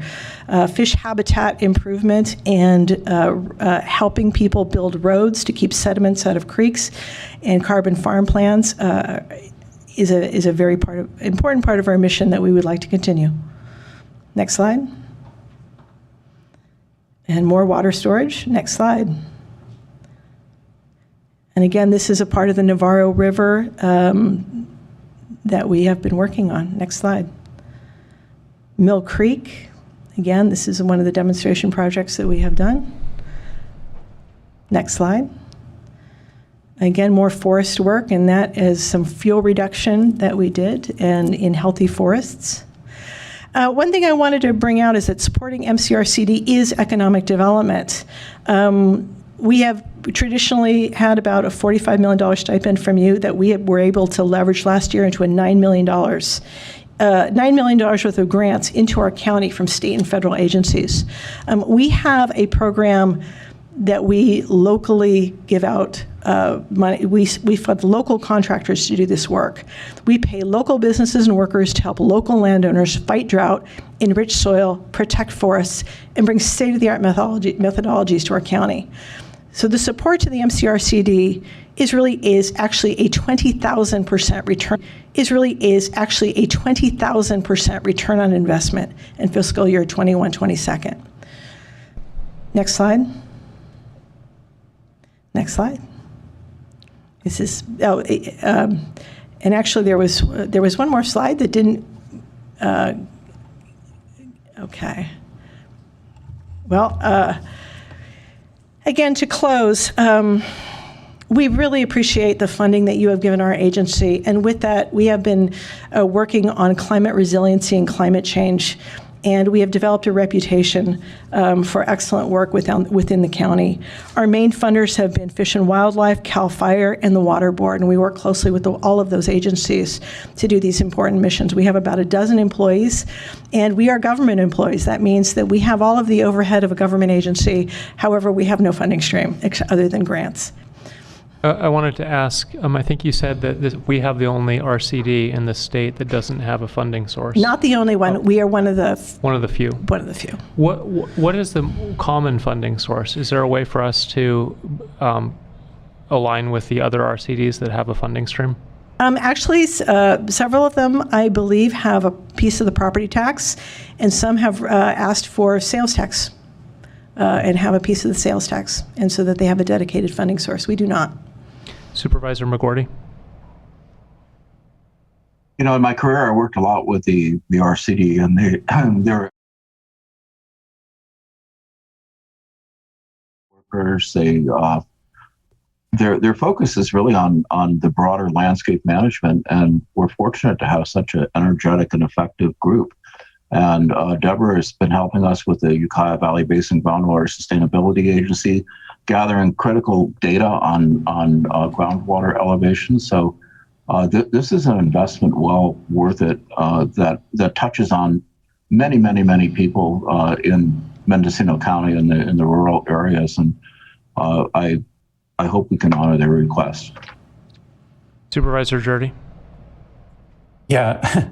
Their return on investment is phenomenal. I mean, when we were looking for a new home to renew the Mendocino County Fire Safe Council, it was the Resource Conservation District that hosted it and kind of rebooted the Fire Safe Council.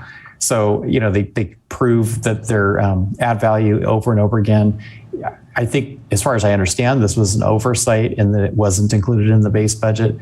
It seems like every couple years there's a little, what seems like to the overall budget, like a small slip up, but there's always, I would say every other year, there's always something like this where for some reason it just doesn't get in the budget. I wish that would never occur, but it does seem to happen from time to time.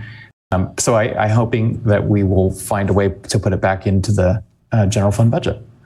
Supervisor Haschak. Yeah, I think that every dollar we invest in RCD is a dollar that comes back in multiples to Mendocino County. So I would support that request too. County Council.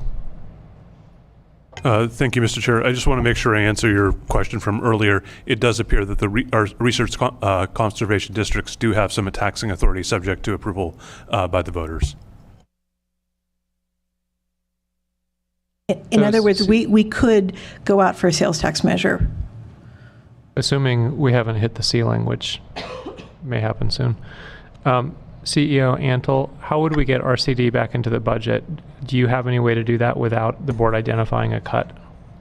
Darcy Antle, interim CEO. At this point, I would like to see if Amber Fassett or Howard DeShield is on. I'm understanding there is some funding in their budget.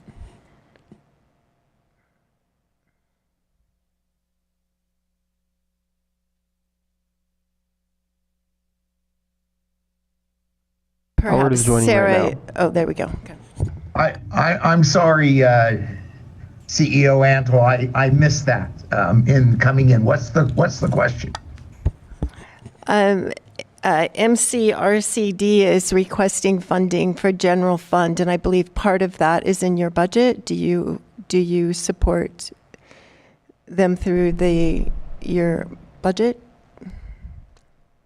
Well, it is general fund that is extended through our 1910 budget unit. If it's the normal yearly annual ask, we support it because the county has supported it in the past, and the RCD does produce a lot of revenue for the county, and I believe it's a good investment. So I'll leave it at that.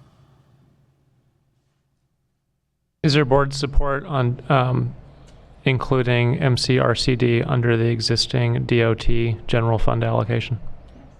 Yes. Okay, there's a majority. Thank you. I did want to point out that while last year we did a request for $45,000, we did up that request in light of changing materials costs and the fact that we are being hit by the rising cost of steel for our culverts and fuel costs, and we have sort of stayed at this 45 ask for quite some time, and so we did ask for an increase. So I would support that, but with noting the county has less revenue than last year, so although prices are increasing, we don't have any more money. In fact, we have less. I understand. Does the board want to accept the increased amount? I would ask that that the agency works with Howard DeShield and reviews the budget and sees if it's possible to fund the full request, and if not, whatever is available in his budget. Do we have support for Mo's recommendation? Yes. Yes. Okay, there's a majority. I appreciate it. Thank you. Thank you. Pierce, Acting Deputy CEO. The final presentation will be Danila Sands from the United Disaster Relief of Northern California.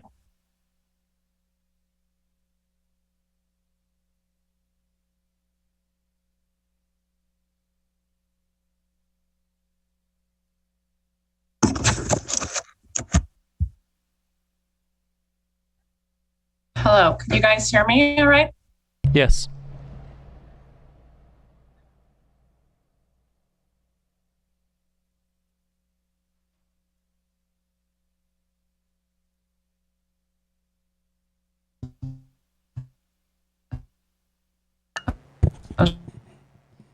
Janelle, it appears you're frozen. You may want to shut off your video.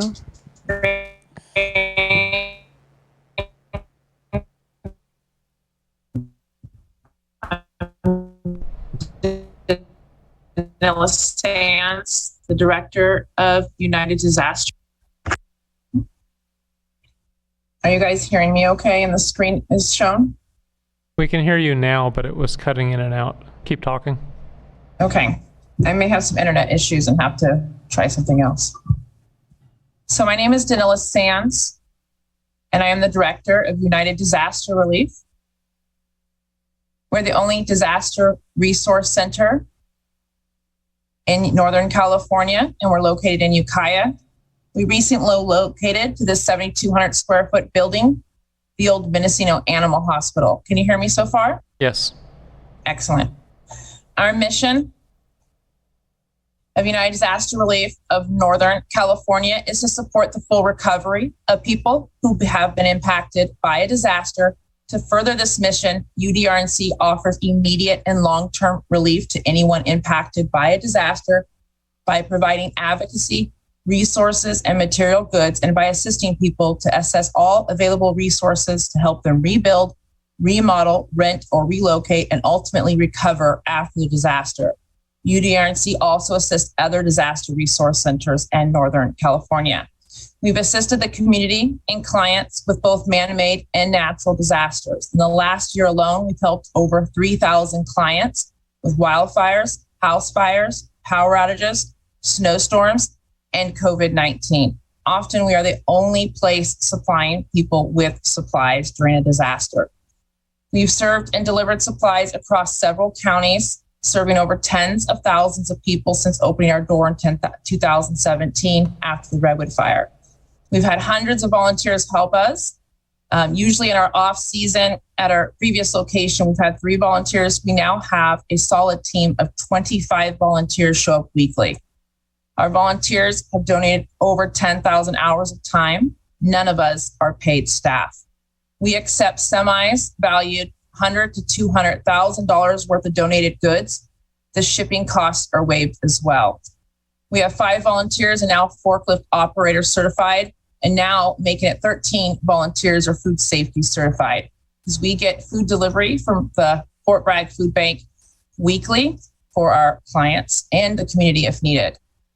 We've helped over 16 disasters countywide. We show up to the LACs, emergency preparedness events. We hold emergency preparedness webinars, and we work with multiple partners like American Red Cross, Catholic Charities, UMCOR, Buddhist Foundation, NCO, local clubs, local tribes, to get all resources available for our clients at different stages of their recovery.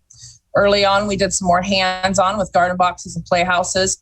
Every year, we do adopt a fire survivor Christmas event, last year raising over $10,000 and items on a wish list for a Hopkins fire, Cache fire, and house fires.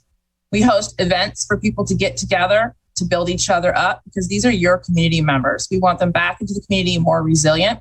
They're your coworkers, your neighbors, your family members, your friends. We raised over $100,000 for gift cards, and we help clients up to 3 years with advocacy, grants, rental applications, referrals for mental health, food, and our store. And we also get the referrals from Red Cross, which are up by 60%. We serve all 5 districts in the county. And this is a longer list that we have time for, but you can see there's several disasters. It is normal. It's no longer if, it's when, where, and how big.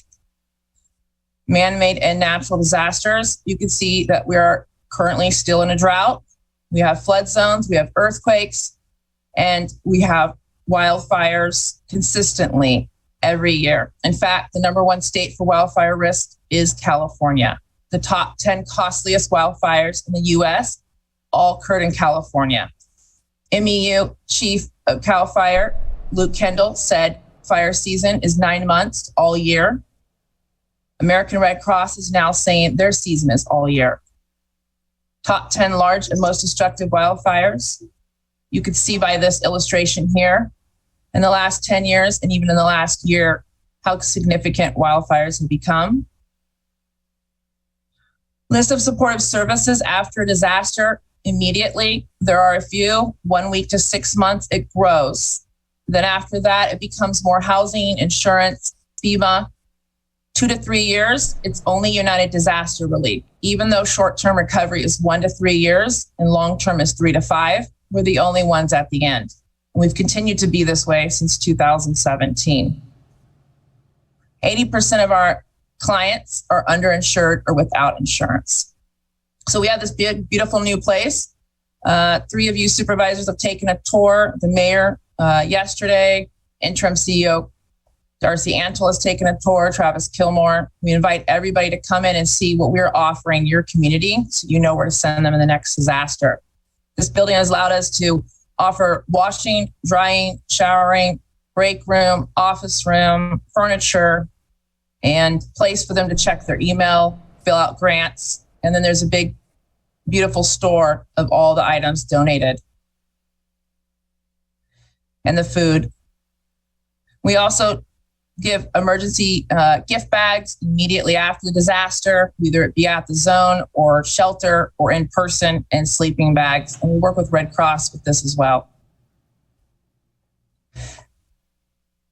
We recently got a forklift, and so we could be more self-sufficient. During COVID-19, we handed out bikes and COVID supplies. Like I said, we're the only ones with N95 and sanitizer to keep your local businesses and community partners, hospitals, running and open. We also deliver out of the area. We help people in their most vulnerable state get back on their feet and into a home that would otherwise had no support and resources. And these are some of the events that we host. Just bringing some smiles to their face in that moment of devastation. So we are currently holding a campaign to raise $250,000 to secure our new building. Many partners have come together, but we still need support. For many years, we've been doing this on our own, and we've asked you guys to support us in other ways. Until Hopkins fire, we never really truly got support. I can say it's been instrumental since Travis joined the team and Darcy that we're actually finally getting recognized now. And we are just very, very grateful to all of our volunteers. So disasters are normal. You know this. We're asking you to support us for $250,000 to secure our new building. The owners would love to give back to the community, and this is how we can start that. If hospitals, fire departments all have permanent locations, why not a disaster resource center? I don't know how much time I have. Daniela, it's Darcy. You're over, so can you wrap it up, please? Yeah, we just work alongside COAD, FOAD, MROC, all local and national partners, and we really just want you to really take this serious, that there will be another disaster. Where will you send these clients? Thank you. Thank you for your time.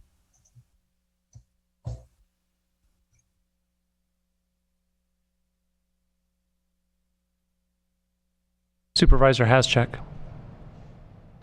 I'll just say that what they do there is amazing work. And I went to their reception the other week, and just the experiences that people had gone through and the support they received from this organization was really incredible. So, and we did provide $10,000 through the PG&E funds for that forklift. So anyway, I really appreciate what they do. McGordy. Yeah, I do as well. And I've been thinking, Darcy, like, I know that you have LACO kind of on retainer, and I just wonder if there's some kind of arrangement that we can make with them if we're not able to fund out of ARPA, because they are there, and they're when we had the Hopkins fire, they were so helpful. And it's like no questions asked. We're here to give you your backpack so you can at least have a toothbrush and a comb and a towel and get clean. And they're a remarkable resource, kind of again, another special organization that leverages their money extremely well and helps a lot of people at a time when they really need help and it's really difficult. Darcy Antle, interim CEO. Yes, the disaster recovery team, PERM, has been working with Daniela for quite some time now, and appreciate all the work that she does to the community and for our community members that have suffered such horrible events of these fires, and all the work that she did during COVID. So she is connected with the grants folks and LACO. Thank you. Jordy. Yeah, I just hope that there's some way that we can find a grant or multiple grants to help out, because it really, your organization really reminds me of, although the focus is different, of the Mendocino Coast Children's Fund, just really a low cost operation that's trying to get assistance to people who need it when they need it.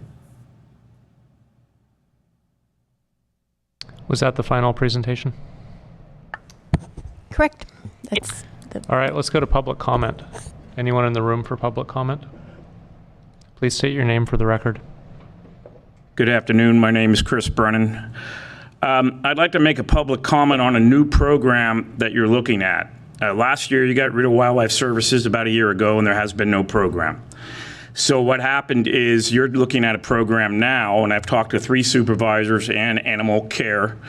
which is going to take care of this program, and it's your wildlife exclusion non-lethal program. Now, no one will tell me how much is budgeted. I've been told 70 to 100 grand. And I have a question. Hopefully somebody can tell me that, but I'll give my comment first. During the last year, all the non-lethal work has been done for free. So why does the county want to spend 70 to 100 grand when you have the California Fish and Wildlife Department, their biologists, and their website called Living with Wildlife doing it for free? You also, just because Wildlife Services doesn't have a trapper here anymore, they still do free technical assistance to anybody in the United States. And they have a very good website with millions of dollars of research behind it. And they also will talk to you. And then I went private after I retired from the government, and I have done at least 100 free technical assistance since I retired in October. And I did so many non-lethal technical assistance when I worked for the government that I won an award. I've done thousands of them, and I'm the only one in the state to ever win this award, and I do it for free. I also trap, but anybody who calls, I give them all the time they need, and we try to figure out a solution non-lethal. So those are two components that the county doesn't even have to spend money on. That's 70 to 100 grand you save. And then the exclusion service in Sonoma County is not done by the county, it's done by a nonprofit animal group. So the county doesn't need to get involved in an exclusion service plugging up holes in people's houses. That's their business, and they can, in Sonoma County, they contract out to it. So here's a way to save 70 to 100 grand. I'd like to know what the actual money is going to be. Here's a program that hasn't started yet. You got all these other programs begging for money. I'd rather see the 70 grand go to Sheriff Kendall for overtime or the museum than starting a new program, which the needs of the citizens are going to be dealt with by the two government agencies and me doing this for free. So let's save 70 to 100 grand. Last year, Supervisor Williams, you had problems with the costs. Well, here we are. Let's save 70 to 100 grand, and just let the two government agencies deal with it, and I also will do free technical assistance for the citizens of the county. Thank you. Well, let's see if we can get an answer to your question, and I like the idea of saving money. CEO, do we have a budget for this new program, and what is it? So I'm gonna take a stab at it. This is based on the gas tax revenue that comes into the ag department, which will be handled by Animal Care this year for this particular work. And then I believe a county council have something to mention. I don't really have much of the details. I know there was some sort of RFP. If Animal Care is on or someone connected with the department, they may be able to provide more specific information. I wonder if Supervisor Haschek might have an update from the ad hoc. Yeah, we're still working on this program. It's going to be a lot cheaper than the Wildlife Services. And we do have an RFP for some of the exclusionary work. We're also looking at a lending library for non-lethal scare tactics. We're looking at some grants or stipends for educational purposes and also for helping people to implement these programs. So it's a pretty robust program we're looking at, and it's going to come to the board in August. Supervisor Jurdy. Yeah, just a question to the staff. So adoption of the budget is adoption of a total spending plan, but as I understand it from the comments, there's an RFP. Presumably there's some sort of response to the RFP, and then any contract through that RFP process would be brought back to the board. So adoption of the budget sounds like it doesn't commit the board to spending anything on this program until we have an actual contract to go back to the board. Is that true? Darcy Antle, interim CEO. That's correct. I appreciate that, and not to get too far afield, this is really about the budget. I don't feel like it's the job of county government to plug holes any more than wash somebody's laundry. we have so many public safety concerns and taking care of our employees. I hope we don't see $100,000 for plugging holes. But I appreciate the supervisor's work on the proposal. And I think that one more public comment.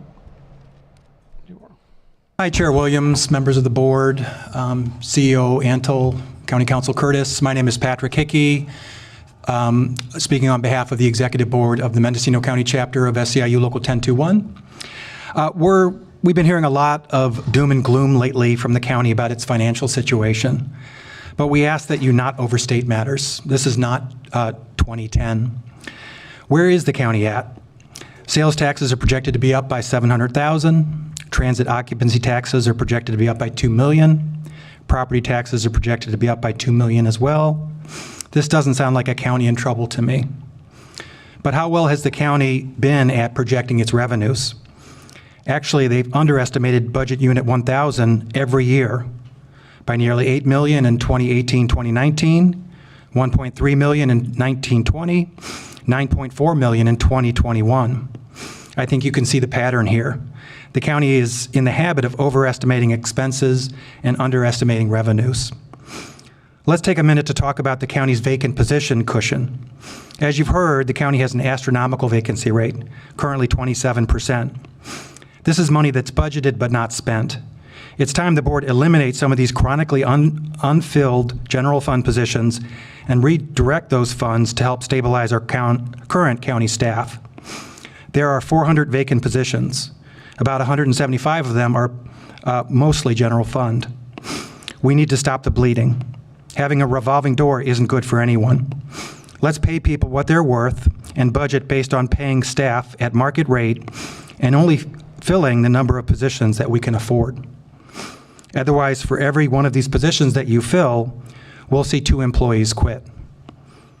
If you value the hard work and dedication of county employees and have their back during these challenging times, we ask that you take the simple steps necessary to provide them and their families with the support that they need and to keep the county moving forward. Otherwise, the real gloom and doom will be felt by county residents who will experience worse service, slower response, delays in getting permits and benefits, and other vital services provided by the county. You have options. Thank you. There's so many ideas there. There was one I wanted to direct to CEO Antle. The revenue projection. Who makes that projection, and has anything changed this year that would give us assurance that it's more likely to be accurate? Darcy Antle, interim CEO. In the past, the revenue projection has come from the Auditor Controller Office, and as you know, we had a change in that position this year. Those numbers weren't provided to us by the Auditor Controller, so the fiscal team made the projection for this coming year of 22-23. Why wasn't it available from the Auditor Controller? It wasn't submitted timely for us to work through the budget process that was started at the beginning of March. Do we have it now? Yes. When was it received? May 20th. May 20th.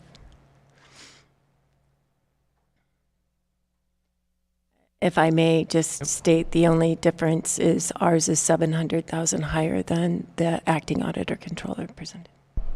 Okay.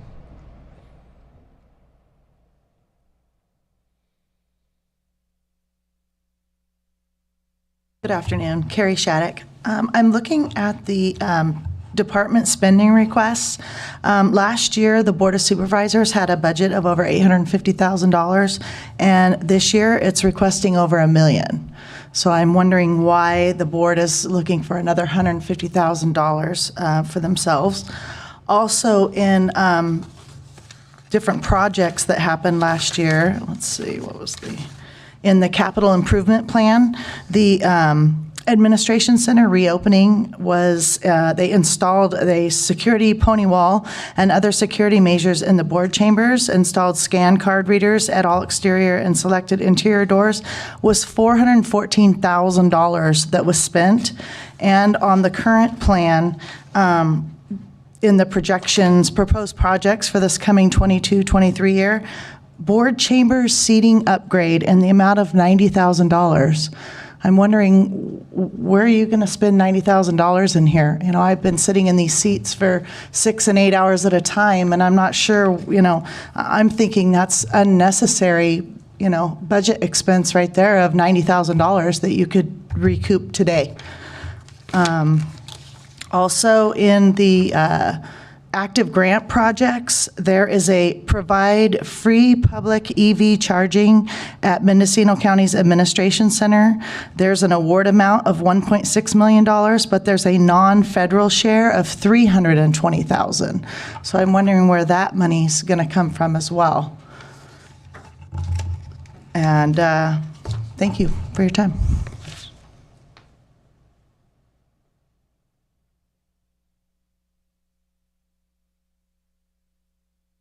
Supervisor Haschek.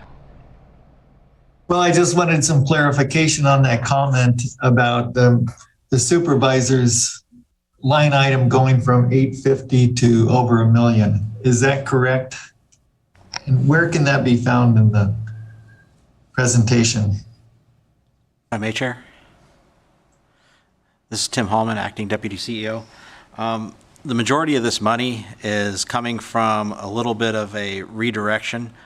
Some of it was software licensing that used to exist within Clerk of the Board, but we reclassified it as a necessity of the Board of Supervisors. So you're looking at Granicus as well as some of the Zoom software and some of the other software items that are used specifically for the board meetings. That is where that money is coming from for this particular fiscal year. And okay, so it's not for races or anything? No. And the seating? I'm not probably for facilities. Yeah, Darcy Antle, interim CEO. I believe that was an ask prior when we were redoing all the remodels. I don't know if Janelle's still on, if she can speak to the priority of that. Okay, well, maybe she'll come on. Any more comment in person? Comment online, starting with Henry.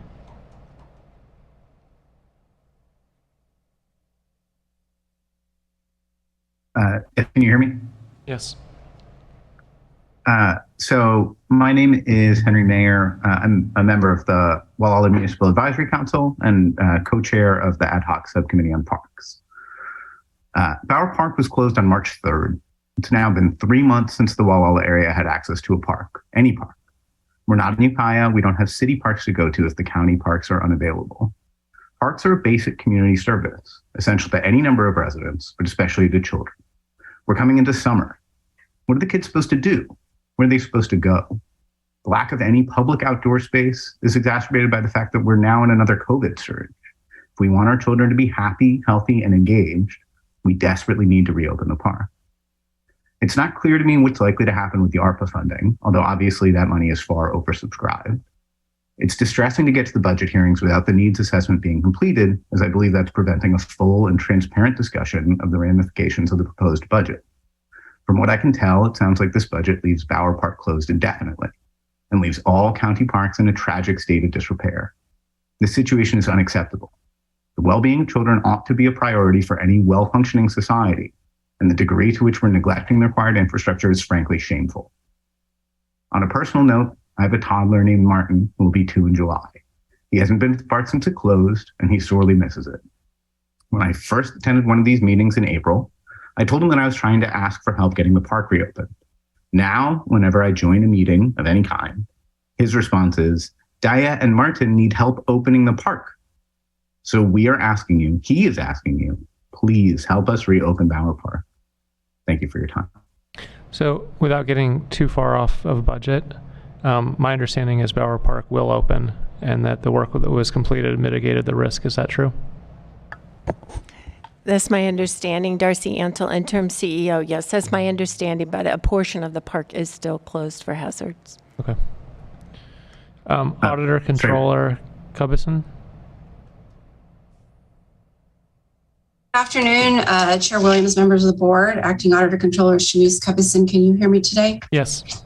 Thank you.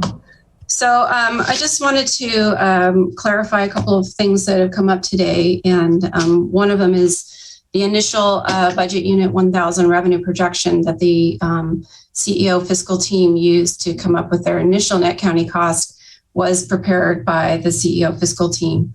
I did provide an updated projection using my own calculations and did try to have a conversation with CEO fiscal, but I got the sense that they really didn't want to change the projection because that's what they had based the initial net county cost assignments on. So I understand that. I do think obviously we'll be reevaluating it first quarter and mid-year, depending on what the reality looks like when we close the books. I guess I'm most frustrated by the fact that the auditor controller budget is the budget unit that appears to be taking the largest hit, at least from the CEO adjustments. And there's been many references today to direct the auditor to direct the auditor to direct the auditor to do things. And I completely understand that that's the direction and that those are the items that the auditor controller needs to do. But I do need to point out the fact that the auditor controller's budget unit cannot be underfunded to the tune of more than $340,000 and expect that I'm going to be successful and that my team is going to be successful in meeting the needs that we do have for the county and for the special districts and the schools. The auditor controller's office is a key part to the property tax and the TOT distribution and collection processes along with the special districts. We do calculate, put on the tax roll and distribute $160 million to the county, to the cities, to the special districts and the schools. So under the new, consolidated office, I really would hope that the board would fully fund the auditor controller's proposed budget with the understanding that in order to be successful, we need to be fully staffed and we need to have the resources that I think are appropriate. There's been changes, obviously, to the salary because of the combined position. That was not obviously something that I requested, but am willing to take on the challenge and move forward with the county's in best interest in the consolidation. So I'm not sure exactly where the money can be found, but I'm urging the board when you consider funding and whether that's ARPA or some other funds, that you find a way to make the auditor controller's office budget whole if you'd like to see us be successful moving forward. I would be willing to consider that. I think it's possible that the TOT is going to be higher this year than is in the current 21-22 projection, and possibly even for the 22-23, especially if the board does commit, obviously, to funding the tourism board at the full amount. We would hope that we would at least be realizing that increase in the revenue for at least the amount that we're continuing to fund them in the increased match. So I would hope that the board would consider possibly revising the TOT projection by enough to possibly cover the auditor controller's budget, or direct that ARPA funds be allocated to bring positions up to pre-COVID, or that ARPA fund be used somewhere else in the county to free up additional general fund to help support the auditor's office budget. CEO Antle, is ARPA funding a possibility? Darcy Antle, interim CEO. Yes, we have set aside, we're asking for a set aside of $1.7 million of the ARPA fund to bring staffing levels back to pre-COVID. Right. So I think it's important that the board make it clear that state mandated functions like the auditor controller are one of our top priorities, and that before we create a water agency or even fill potholes, that we cover the cost of mandated services. Supervisor McGordy. Well, I agree. That's basically our, income, and we can't have that department limping along. Even if we use Patrick's model of, if there's physicians that have been sitting empty that we can't recruit, of basically saying, okay, we're not going to do those in favor of staffing the auditor controller, because we really need a well-functioning auditor controller, tax collector, treasurer, just for our own basic economic health.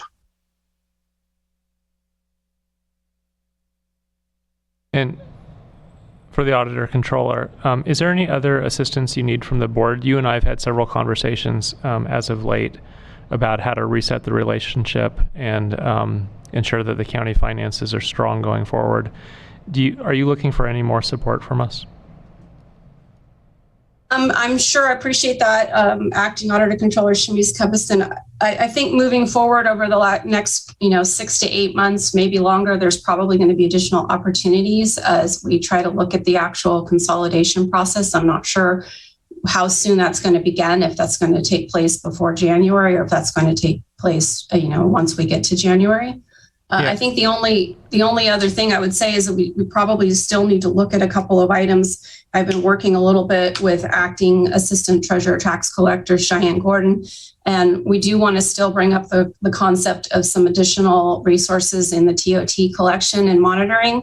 So that is something that's probably going to come forward, in the next couple of months, of whether we're going to want to enter into a contract for the software that essentially assists us in gathering data from various scraping resources they have to make sure that we're able to confirm that we're getting the dollars we should be getting on the TOT collections and be able to target those that appear to be low for audit purposes.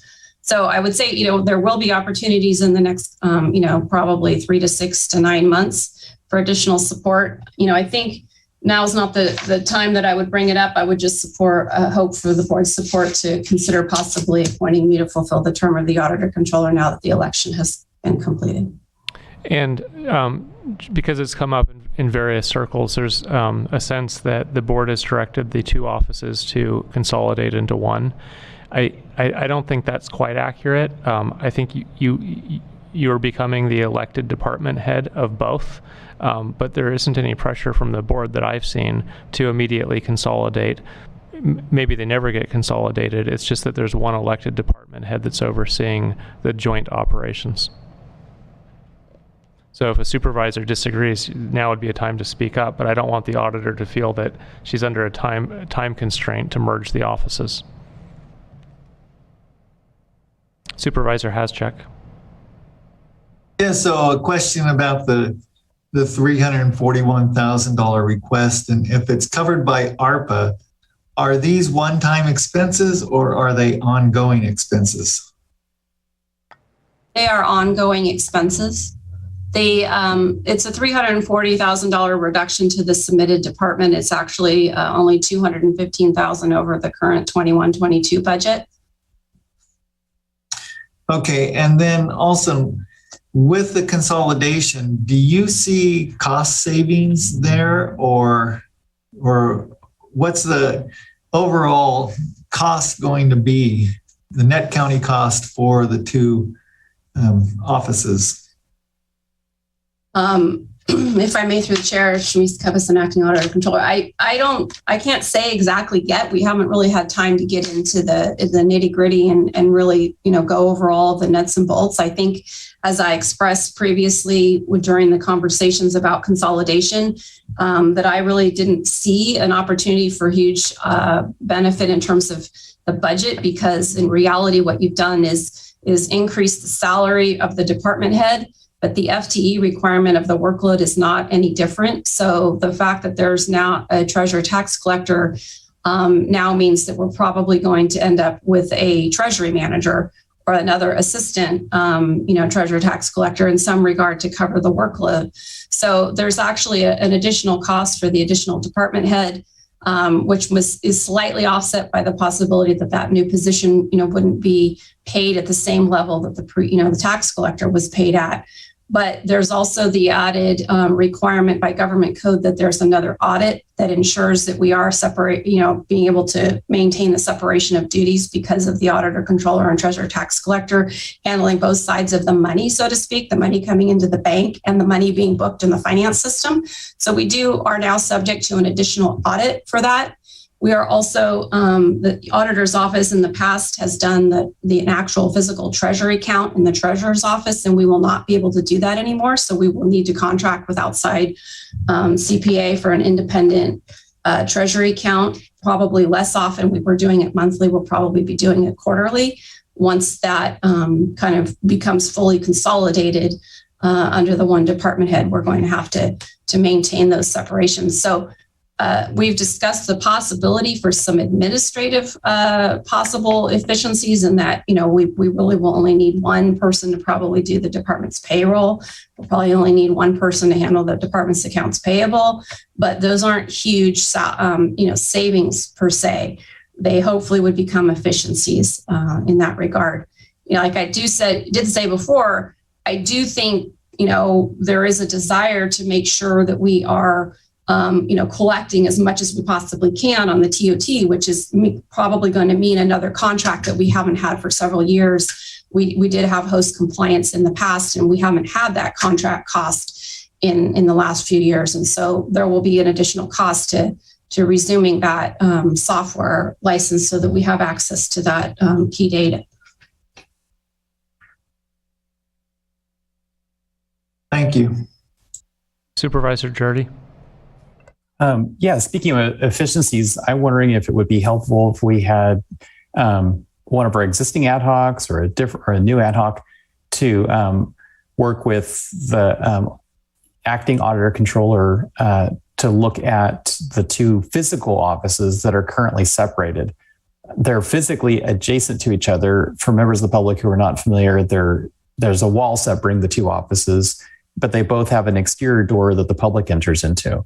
And it seems to me it would be fairly simple to create one entry point for the public and sort of sharing some of that frontline staff, or at least providing some additional coverage with that. So that's a conversation I think would be worthwhile having with the acting auditor controller, presumably the next elected auditor controller tax collector. So anyway, I would offer to be on an ad hoc if we don't already have one that could work on this. Can we go to County Council for a recommendation? Thank you, Mr. Chair. And I'm always trying to sort of gauge exactly where the board is in terms of conversation. If you're going to go too much more into the consolidation, some of the specifics on that, it may be appropriate to give direction to come back with another agendized item. We may be able to get something on if we've got a little bit of space on the 21st to bring this back and let the board have a more complete discussion. I think that's a good idea, and I hope staff works with the auditor to collect all of her ideas and needs for that agenda. Next we have, Shamice, were you done? Yes, thank you. Okay. Next we have Ron Edwards.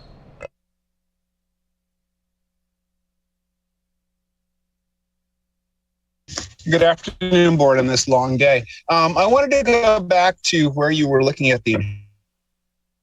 previously when you were talking at the last time with code enforcement, you were looking at the Humboldt model, and it was determined that they really weren't bringing in the dollars that were expected. I'm also concerned about the satellite use and that shared, that firewall that exists. But I think I really wanted to thank the board for looking at the big picture item.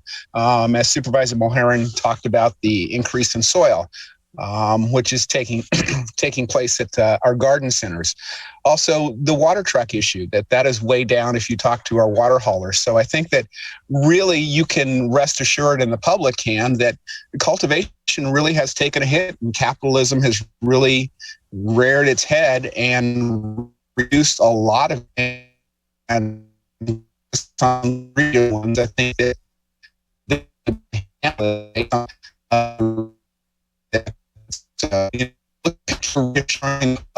this issue is not as wild as not all deliveries we have in the past. It's not good for the county economics, but as far as public feelings, the county's problem is not our control this year.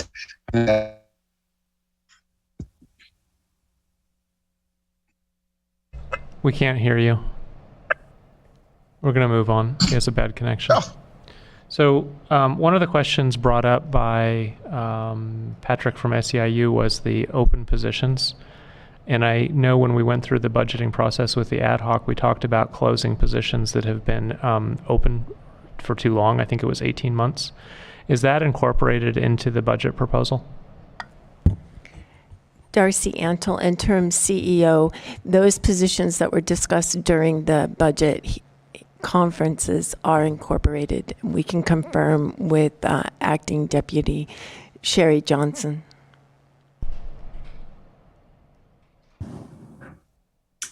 Deputy CEO Sherry Johnson. So we do need to work, human resources, we do need to work on a plan for removing the positions that have been on the vacancy or the position allocation table and been vacant for more than 18 months. So we could come forward at a later date with a plan to share with the board.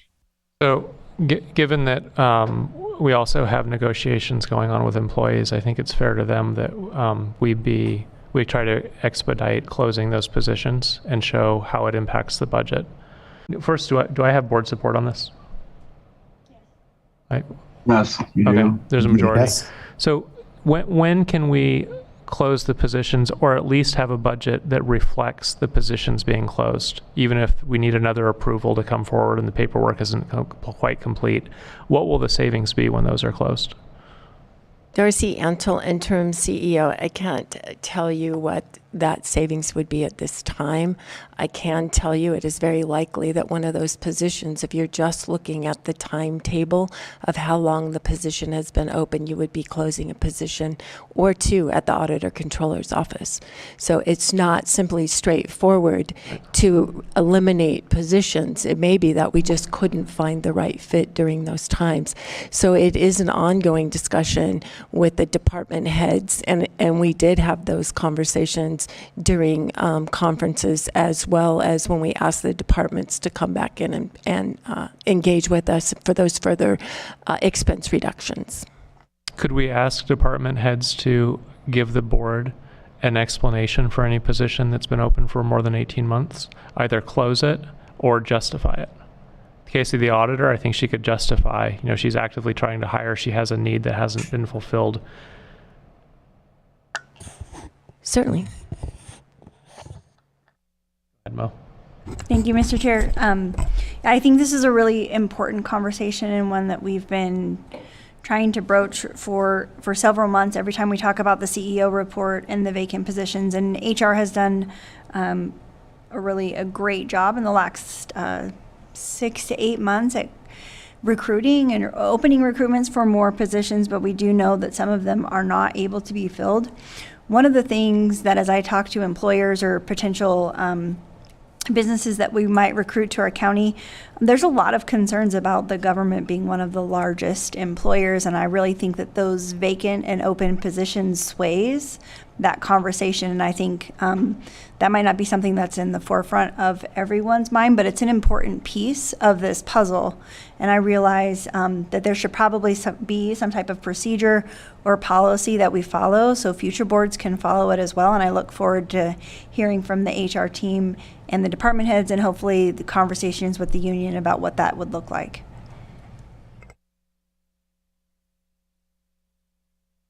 Supervisor Jurdy. I think we shifted slightly different topic. So, could we repeat what we were talking about just a second ago? We were talking about closing open positions that have not been filled in the last 18 months and don't have justification. Yeah, so I would take a slightly different tact. I think each department should go to the CEO's office with an explanation as to why. But I think the analysis should be, if you can't fill it because you are unsuccessful in recruitment, does the job need to be reclassified to a position where you would be successful in recruitment? I mean, it could be that function needs to take place, but the job classification is the wrong job classification. And I would just point to Supervisor McGordy and I, as the ad hoc working with the Air District Board, we help bring back recommendations to, I think, probably have a more successful recruitment for some of the positions over there to fulfill the functions that they have, but in part with slightly different job descriptions. Agreed. So we'd like to fill the positions at market wage and close other positions, and ideally bring employees up to market. Darcy? Darcy Antle, interim CEO. I'd like to ask Deputy CEO Sherry Johnson. I know there's a policy about add deletes with the position allocation table. Can you speak to that a little bit? And is that a policy or a directive? It is a policy. I would have to look to see what policy number it is. If you would give me a minute, I will look that up and come right back to you. Darcy Antle, interim CEO. I don't know if you want that today, but there is a policy we would have to review. I don't know that we need the policy. I think what we want is the list of all the positions that are open and a determination of either we think we can fill it, we need to adjust the position classification or pay, or it's time to close it. Right, just a status update on every open position, because we may have a lot on the books that we're never going to fill. If we haven't filled it in 3 years, the chance of filling it now is pretty slim. Supervisor Mulhern. Thank you. Just one last thing. There was a comment earlier about some positions that were changed, and if you read the agenda summary, it clearly outlines why they were changed. And I think looking at the position allocation table and trying to figure out where there are cost savings that can be redistributed and employees can be reclassified is really one of the ways that the county can show our employees that we are listening to them, and we do understand that some people need to be offered a different rate of pay to be successful in our community. And I couldn't sit here today and pick and choose which positions those are. I need the department heads to work with their staff and bring that to us. And I really want them to be realistic about it. And I don't feel like we've gotten there so far. So I think that supporting the people that are doing the work right now should take precedence over some potential candidate that we would perhaps really love to have. But we have people that are doing the work right now that are not being paid what they deserve. And I think the problem for us is we can't make a blanket decision. There are some departments where it's a hardship, there is too much workload, and they do need to continue recruiting. So somehow that data needs to surface through the CEO to the board. I can't look at the open positions and tell you which ones are most critical or why we can't fill them. Darcy Antle, interim CEO, certainly. We would definitely need the input of the department heads to Supervisor Mulhern's comment. Okay, we have a comment from Chief Locatelli.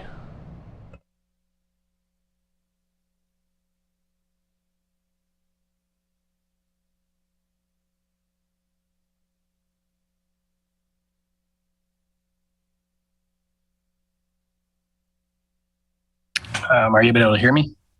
Yes, we can. Okay, great. Yeah, good afternoon, Chief Eisen Locatelli. This is really to the board. I kind of wanted to address as a department head some of this that you're recently discussing. And I think there might be a little bit of a misunderstanding. I'll speak for my department only, but I have multiple vacant positions, and by eliminating them, it doesn't save any general fund dollars. All the vacant positions are unfunded. They're positions that in 2017, if you go back and look at board action, my department was restructured, positions were created. Then in 2018, there was a 29% reduction in general fund to the department. So I wasn't able to fill the authorized positions. Those positions are necessary, and one day I hope the board is able to find enough funding to fully put the positions into place in my department that were requested and authorized. So there's no net county savings. They're unfunded, but they are on the books as positions. So it does look like there's a larger vacancy. So I wanted to express that it isn't that I want to eliminate DPO positions. They were critical. They still are critical. One day, whether it's general fund or state money, these positions need to be filled. And as the board knows, especially the ad hoc knows, we're really good at the probation department of getting some of these critical positions filled by not using county general fund dollars, but by other revenue sources. But I would hate to lose a manager position that I haven't been able to fill in over 2 years because we're just trying to eliminate positions. There's no savings there for the county. So I just thought I'd share that. And I'm open for questions, but happy to work with the budget ad hoc on positions and funding. I think we understand your point. And this is exactly why it needs to come from the department head. You have good justification, but there may be other departments where there's a housekeeping element, that there are positions that are in fact stale. And we want an accurate picture of where we're at with staffing and plans to staff. So I don't want any department to feel that the board is going to close positions that you desperately need, where you're actively recruiting or you're waiting on outside funding sources. But we do want to have that justification. Sure, and I just wanted to share with the entire board, some of these positions are a little stale, but it isn't that they're not needed and there is no savings, but our vacancy rate is relatively high when you look at us comparatively.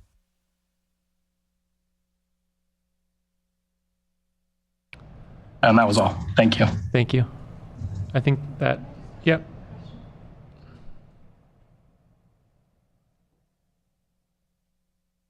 Again, I just have a quick question then. Then how does that affect the budget? Say the county starts, really advertising for filling more positions, then all of a sudden that's going to put our budget really out of whack if these positions aren't budgeted in. Like that doesn't make a whole lot of sense to me that these positions wouldn't be budgeted when, say, all of a sudden there's 20 or 30 positions that are filled, then the money's not there to pay these people. The CEO. Thank you. Darcy Antle, interim CEO. Just a point of order. Ms. Shattuck already spoke on this, but we wouldn't be advertising for positions that aren't funded. Yep. And sometimes it takes us time to find out if there's state money or federal money that can fund the positions, and then we go forward and put them in. There are some departments that do opposite of what Eisen's doing, right? Eisen's doing good stewardship of his budget, but not all departments are in that position. Thank you. All right, that concludes public comment. We do have 3 voicemails for item 4A. Okay.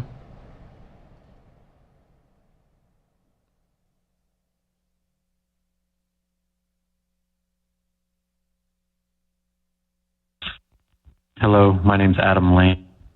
Of agenda item 4A in support of United Disaster Relief of Northern California. We lost our home in the most recent Hopkins fire, and among other things, it has been possibly the most helpful single resource that we have had available to us in terms of recovery, in terms of, meeting basic needs, toiletries, food, clothing, other aspects of this just recovery process. This one being an arson fire, we don't have a big corporation to go after for an additional financial gain, and in terms of trying to attempt to rebuild at this time of possible economic downturn, but when everything is inflating through the roof, being able to afford a new home, every little bit helps, and UDR provides a lot of help in terms of, being able to spend our money or save our money towards rebuilding, and not having to buy, the basics that we would otherwise need to survive until a new house can be built. So please consider helping them financially for anything they need. Thank you for your time. Good evening. My name is Suzanne Warner. I work for the county. I'm calling about the budget negotiations with the union. I do not have your item number, and I noticed that you did not bother to list it. Therefore, I would like to let you know that if we do not, as members of the union, get some kind of a financial package with our new contract, I'm sure that you're going to find a very negative impact will happen. I don't know how you expect your county staff to be able to survive when there is an 8% inflation rate currently going on. And if you doubt what I'm saying, maybe you need to go to the gas station or try to buy a gallon of milk.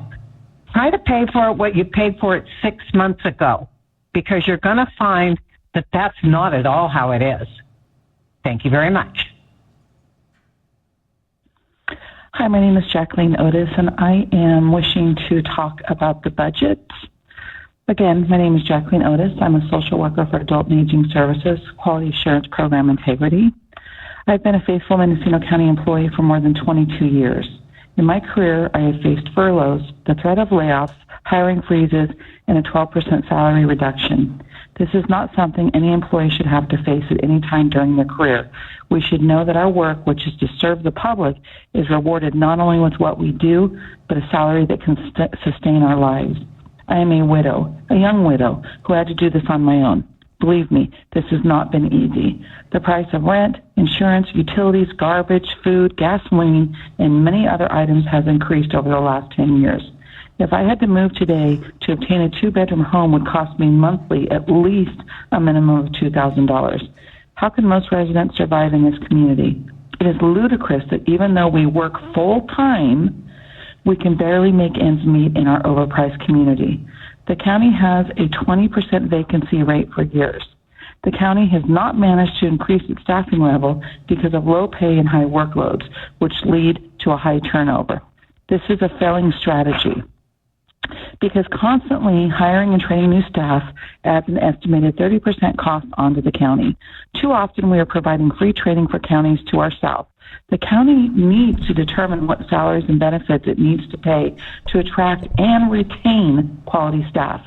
Then it needs to determine how many staff it can afford to hire. How many of the unfilled allocated positions will actually be filled in the coming fiscal year? Better to reduce the allocated FTEs and fix the salary and benefits so we can attract and keep the staff we currently have. This is primarily for the general funds department. The county should be redoubling its efforts to fill those positions that are funded by outside sources. Sometimes you need to spend money to save money. I work in social services. We have over 100 vacant positions. This makes absolutely no sense because they are mostly covered by non-general fund revenues. The county is losing money by not filling these positions. They can't keep these positions filled because they don't pay enough and because the employees who are here are in units that are so short-staffed they burn out and leave.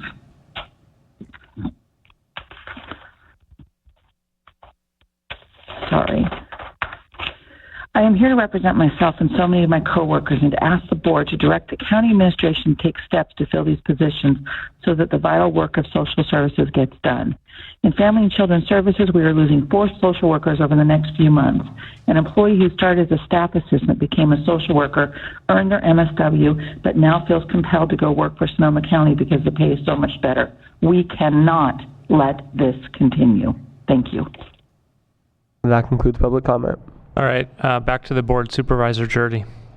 Yeah, speaking of understaffed and overworked people, we do have the clerk of the board's office that fits that description. I do have a question, though, on the public comments that we've received.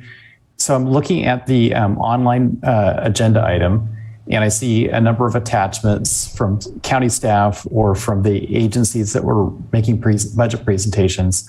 But I'm not seeing any comments from the public. But then I go to the e-comment web portal from Granicus, and on there are 11 public comments. And I know that due to staff shortages, we're kind of directing the public, I believe, to go to the e-comment section and submit items. I guess I was under the impression that they would somehow automatically upload through that system onto the public webpage, but it doesn't appear to be happening. So just would like an explanation about what is the newest system that we have going, because members of the public are talking to the 5 supervisors and they want to know how do they communicate to the 5 supervisors, and apparently the 5 of us are not necessarily aware of what to advise the public. So we are using the e-comment. Previously, it was a manual process for clerk of the board to download the email, add it as an attachment to the web page. It was a time-consuming operation, especially meetings that had a lot of public comment, think cannabis related. And so we switched to e-comment, which is entirely automatic. We have about 1.5 clerks at the moment. CEO could correct me if I'm wrong, down from 5 previously. So we're looking for opportunities to automate. So I hope all supervisors are reading the e-comment. So we need to be advised to do that because nobody has advised me prior to just this moment to do that. Atlas in a previous meeting discussed it. Chair Williams, if I may. Yes. This is Atlas Pearson, Deputy Clerk of the Board. We've been advising supervisors to check e-comments since we initially got it at the beginning of the pandemic. All the comments are available on your iPads via iLegislate for each item. You'll see there's a little button. It's got all the comments there. They're also online via e-comment. And that is something that, whenever we send the email letting you know that the agenda is available online via your iPads, part of the reason we reference iLegislate is that you have it all there in one location. And just to touch on, the automation, we did formerly used to take and upload every single email that we got to the agenda. That was pretty tough to do with 3 staff. It's really hard to do with just me. So we did 100% migrate over to e-comment. All correspondence should go through that site. And I do want to point out, we've had some members of the public have issues. And I just want to say it's unfortunate, but in order for that system to work properly, in order for your comment to post, you do need to create your account first. It's just your email and a password you make up. And the reason for this is that's what allows us to attach a name to the comment. It helps filter out spam, derogatory terms. We've seen other agencies have those issues. So I just wanted to clarify that as it did come up for this meeting. Okay, well, I guess I'm not using a county iPad. I'm using my personal laptop. So I guess that's why I missed the memo on looking for it in the county iPad. It should come through on your personal laptop as well. Anyway, maybe Supervisor Jurdy and the clerk of the board could take it offline. And if other supervisors have a similar problem, work with the clerk. Do we have any final questions for staff?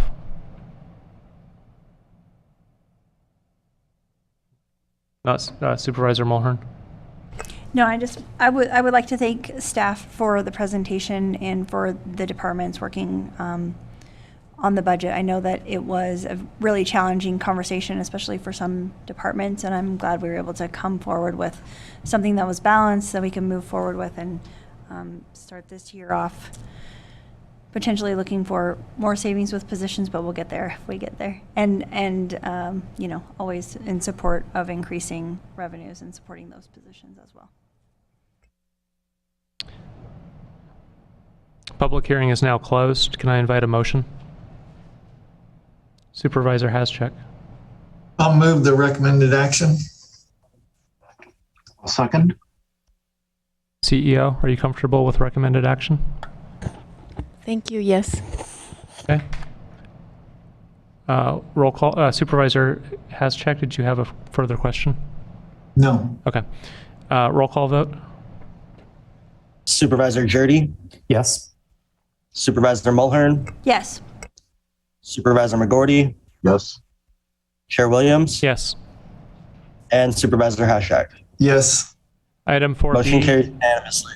Item 4B, CEO report. No report today. 4C, legislative update. No ledge update. Item 5A, supervisors reports. Any supervisors have final comments before we adjourn? Not seeing any. Do we?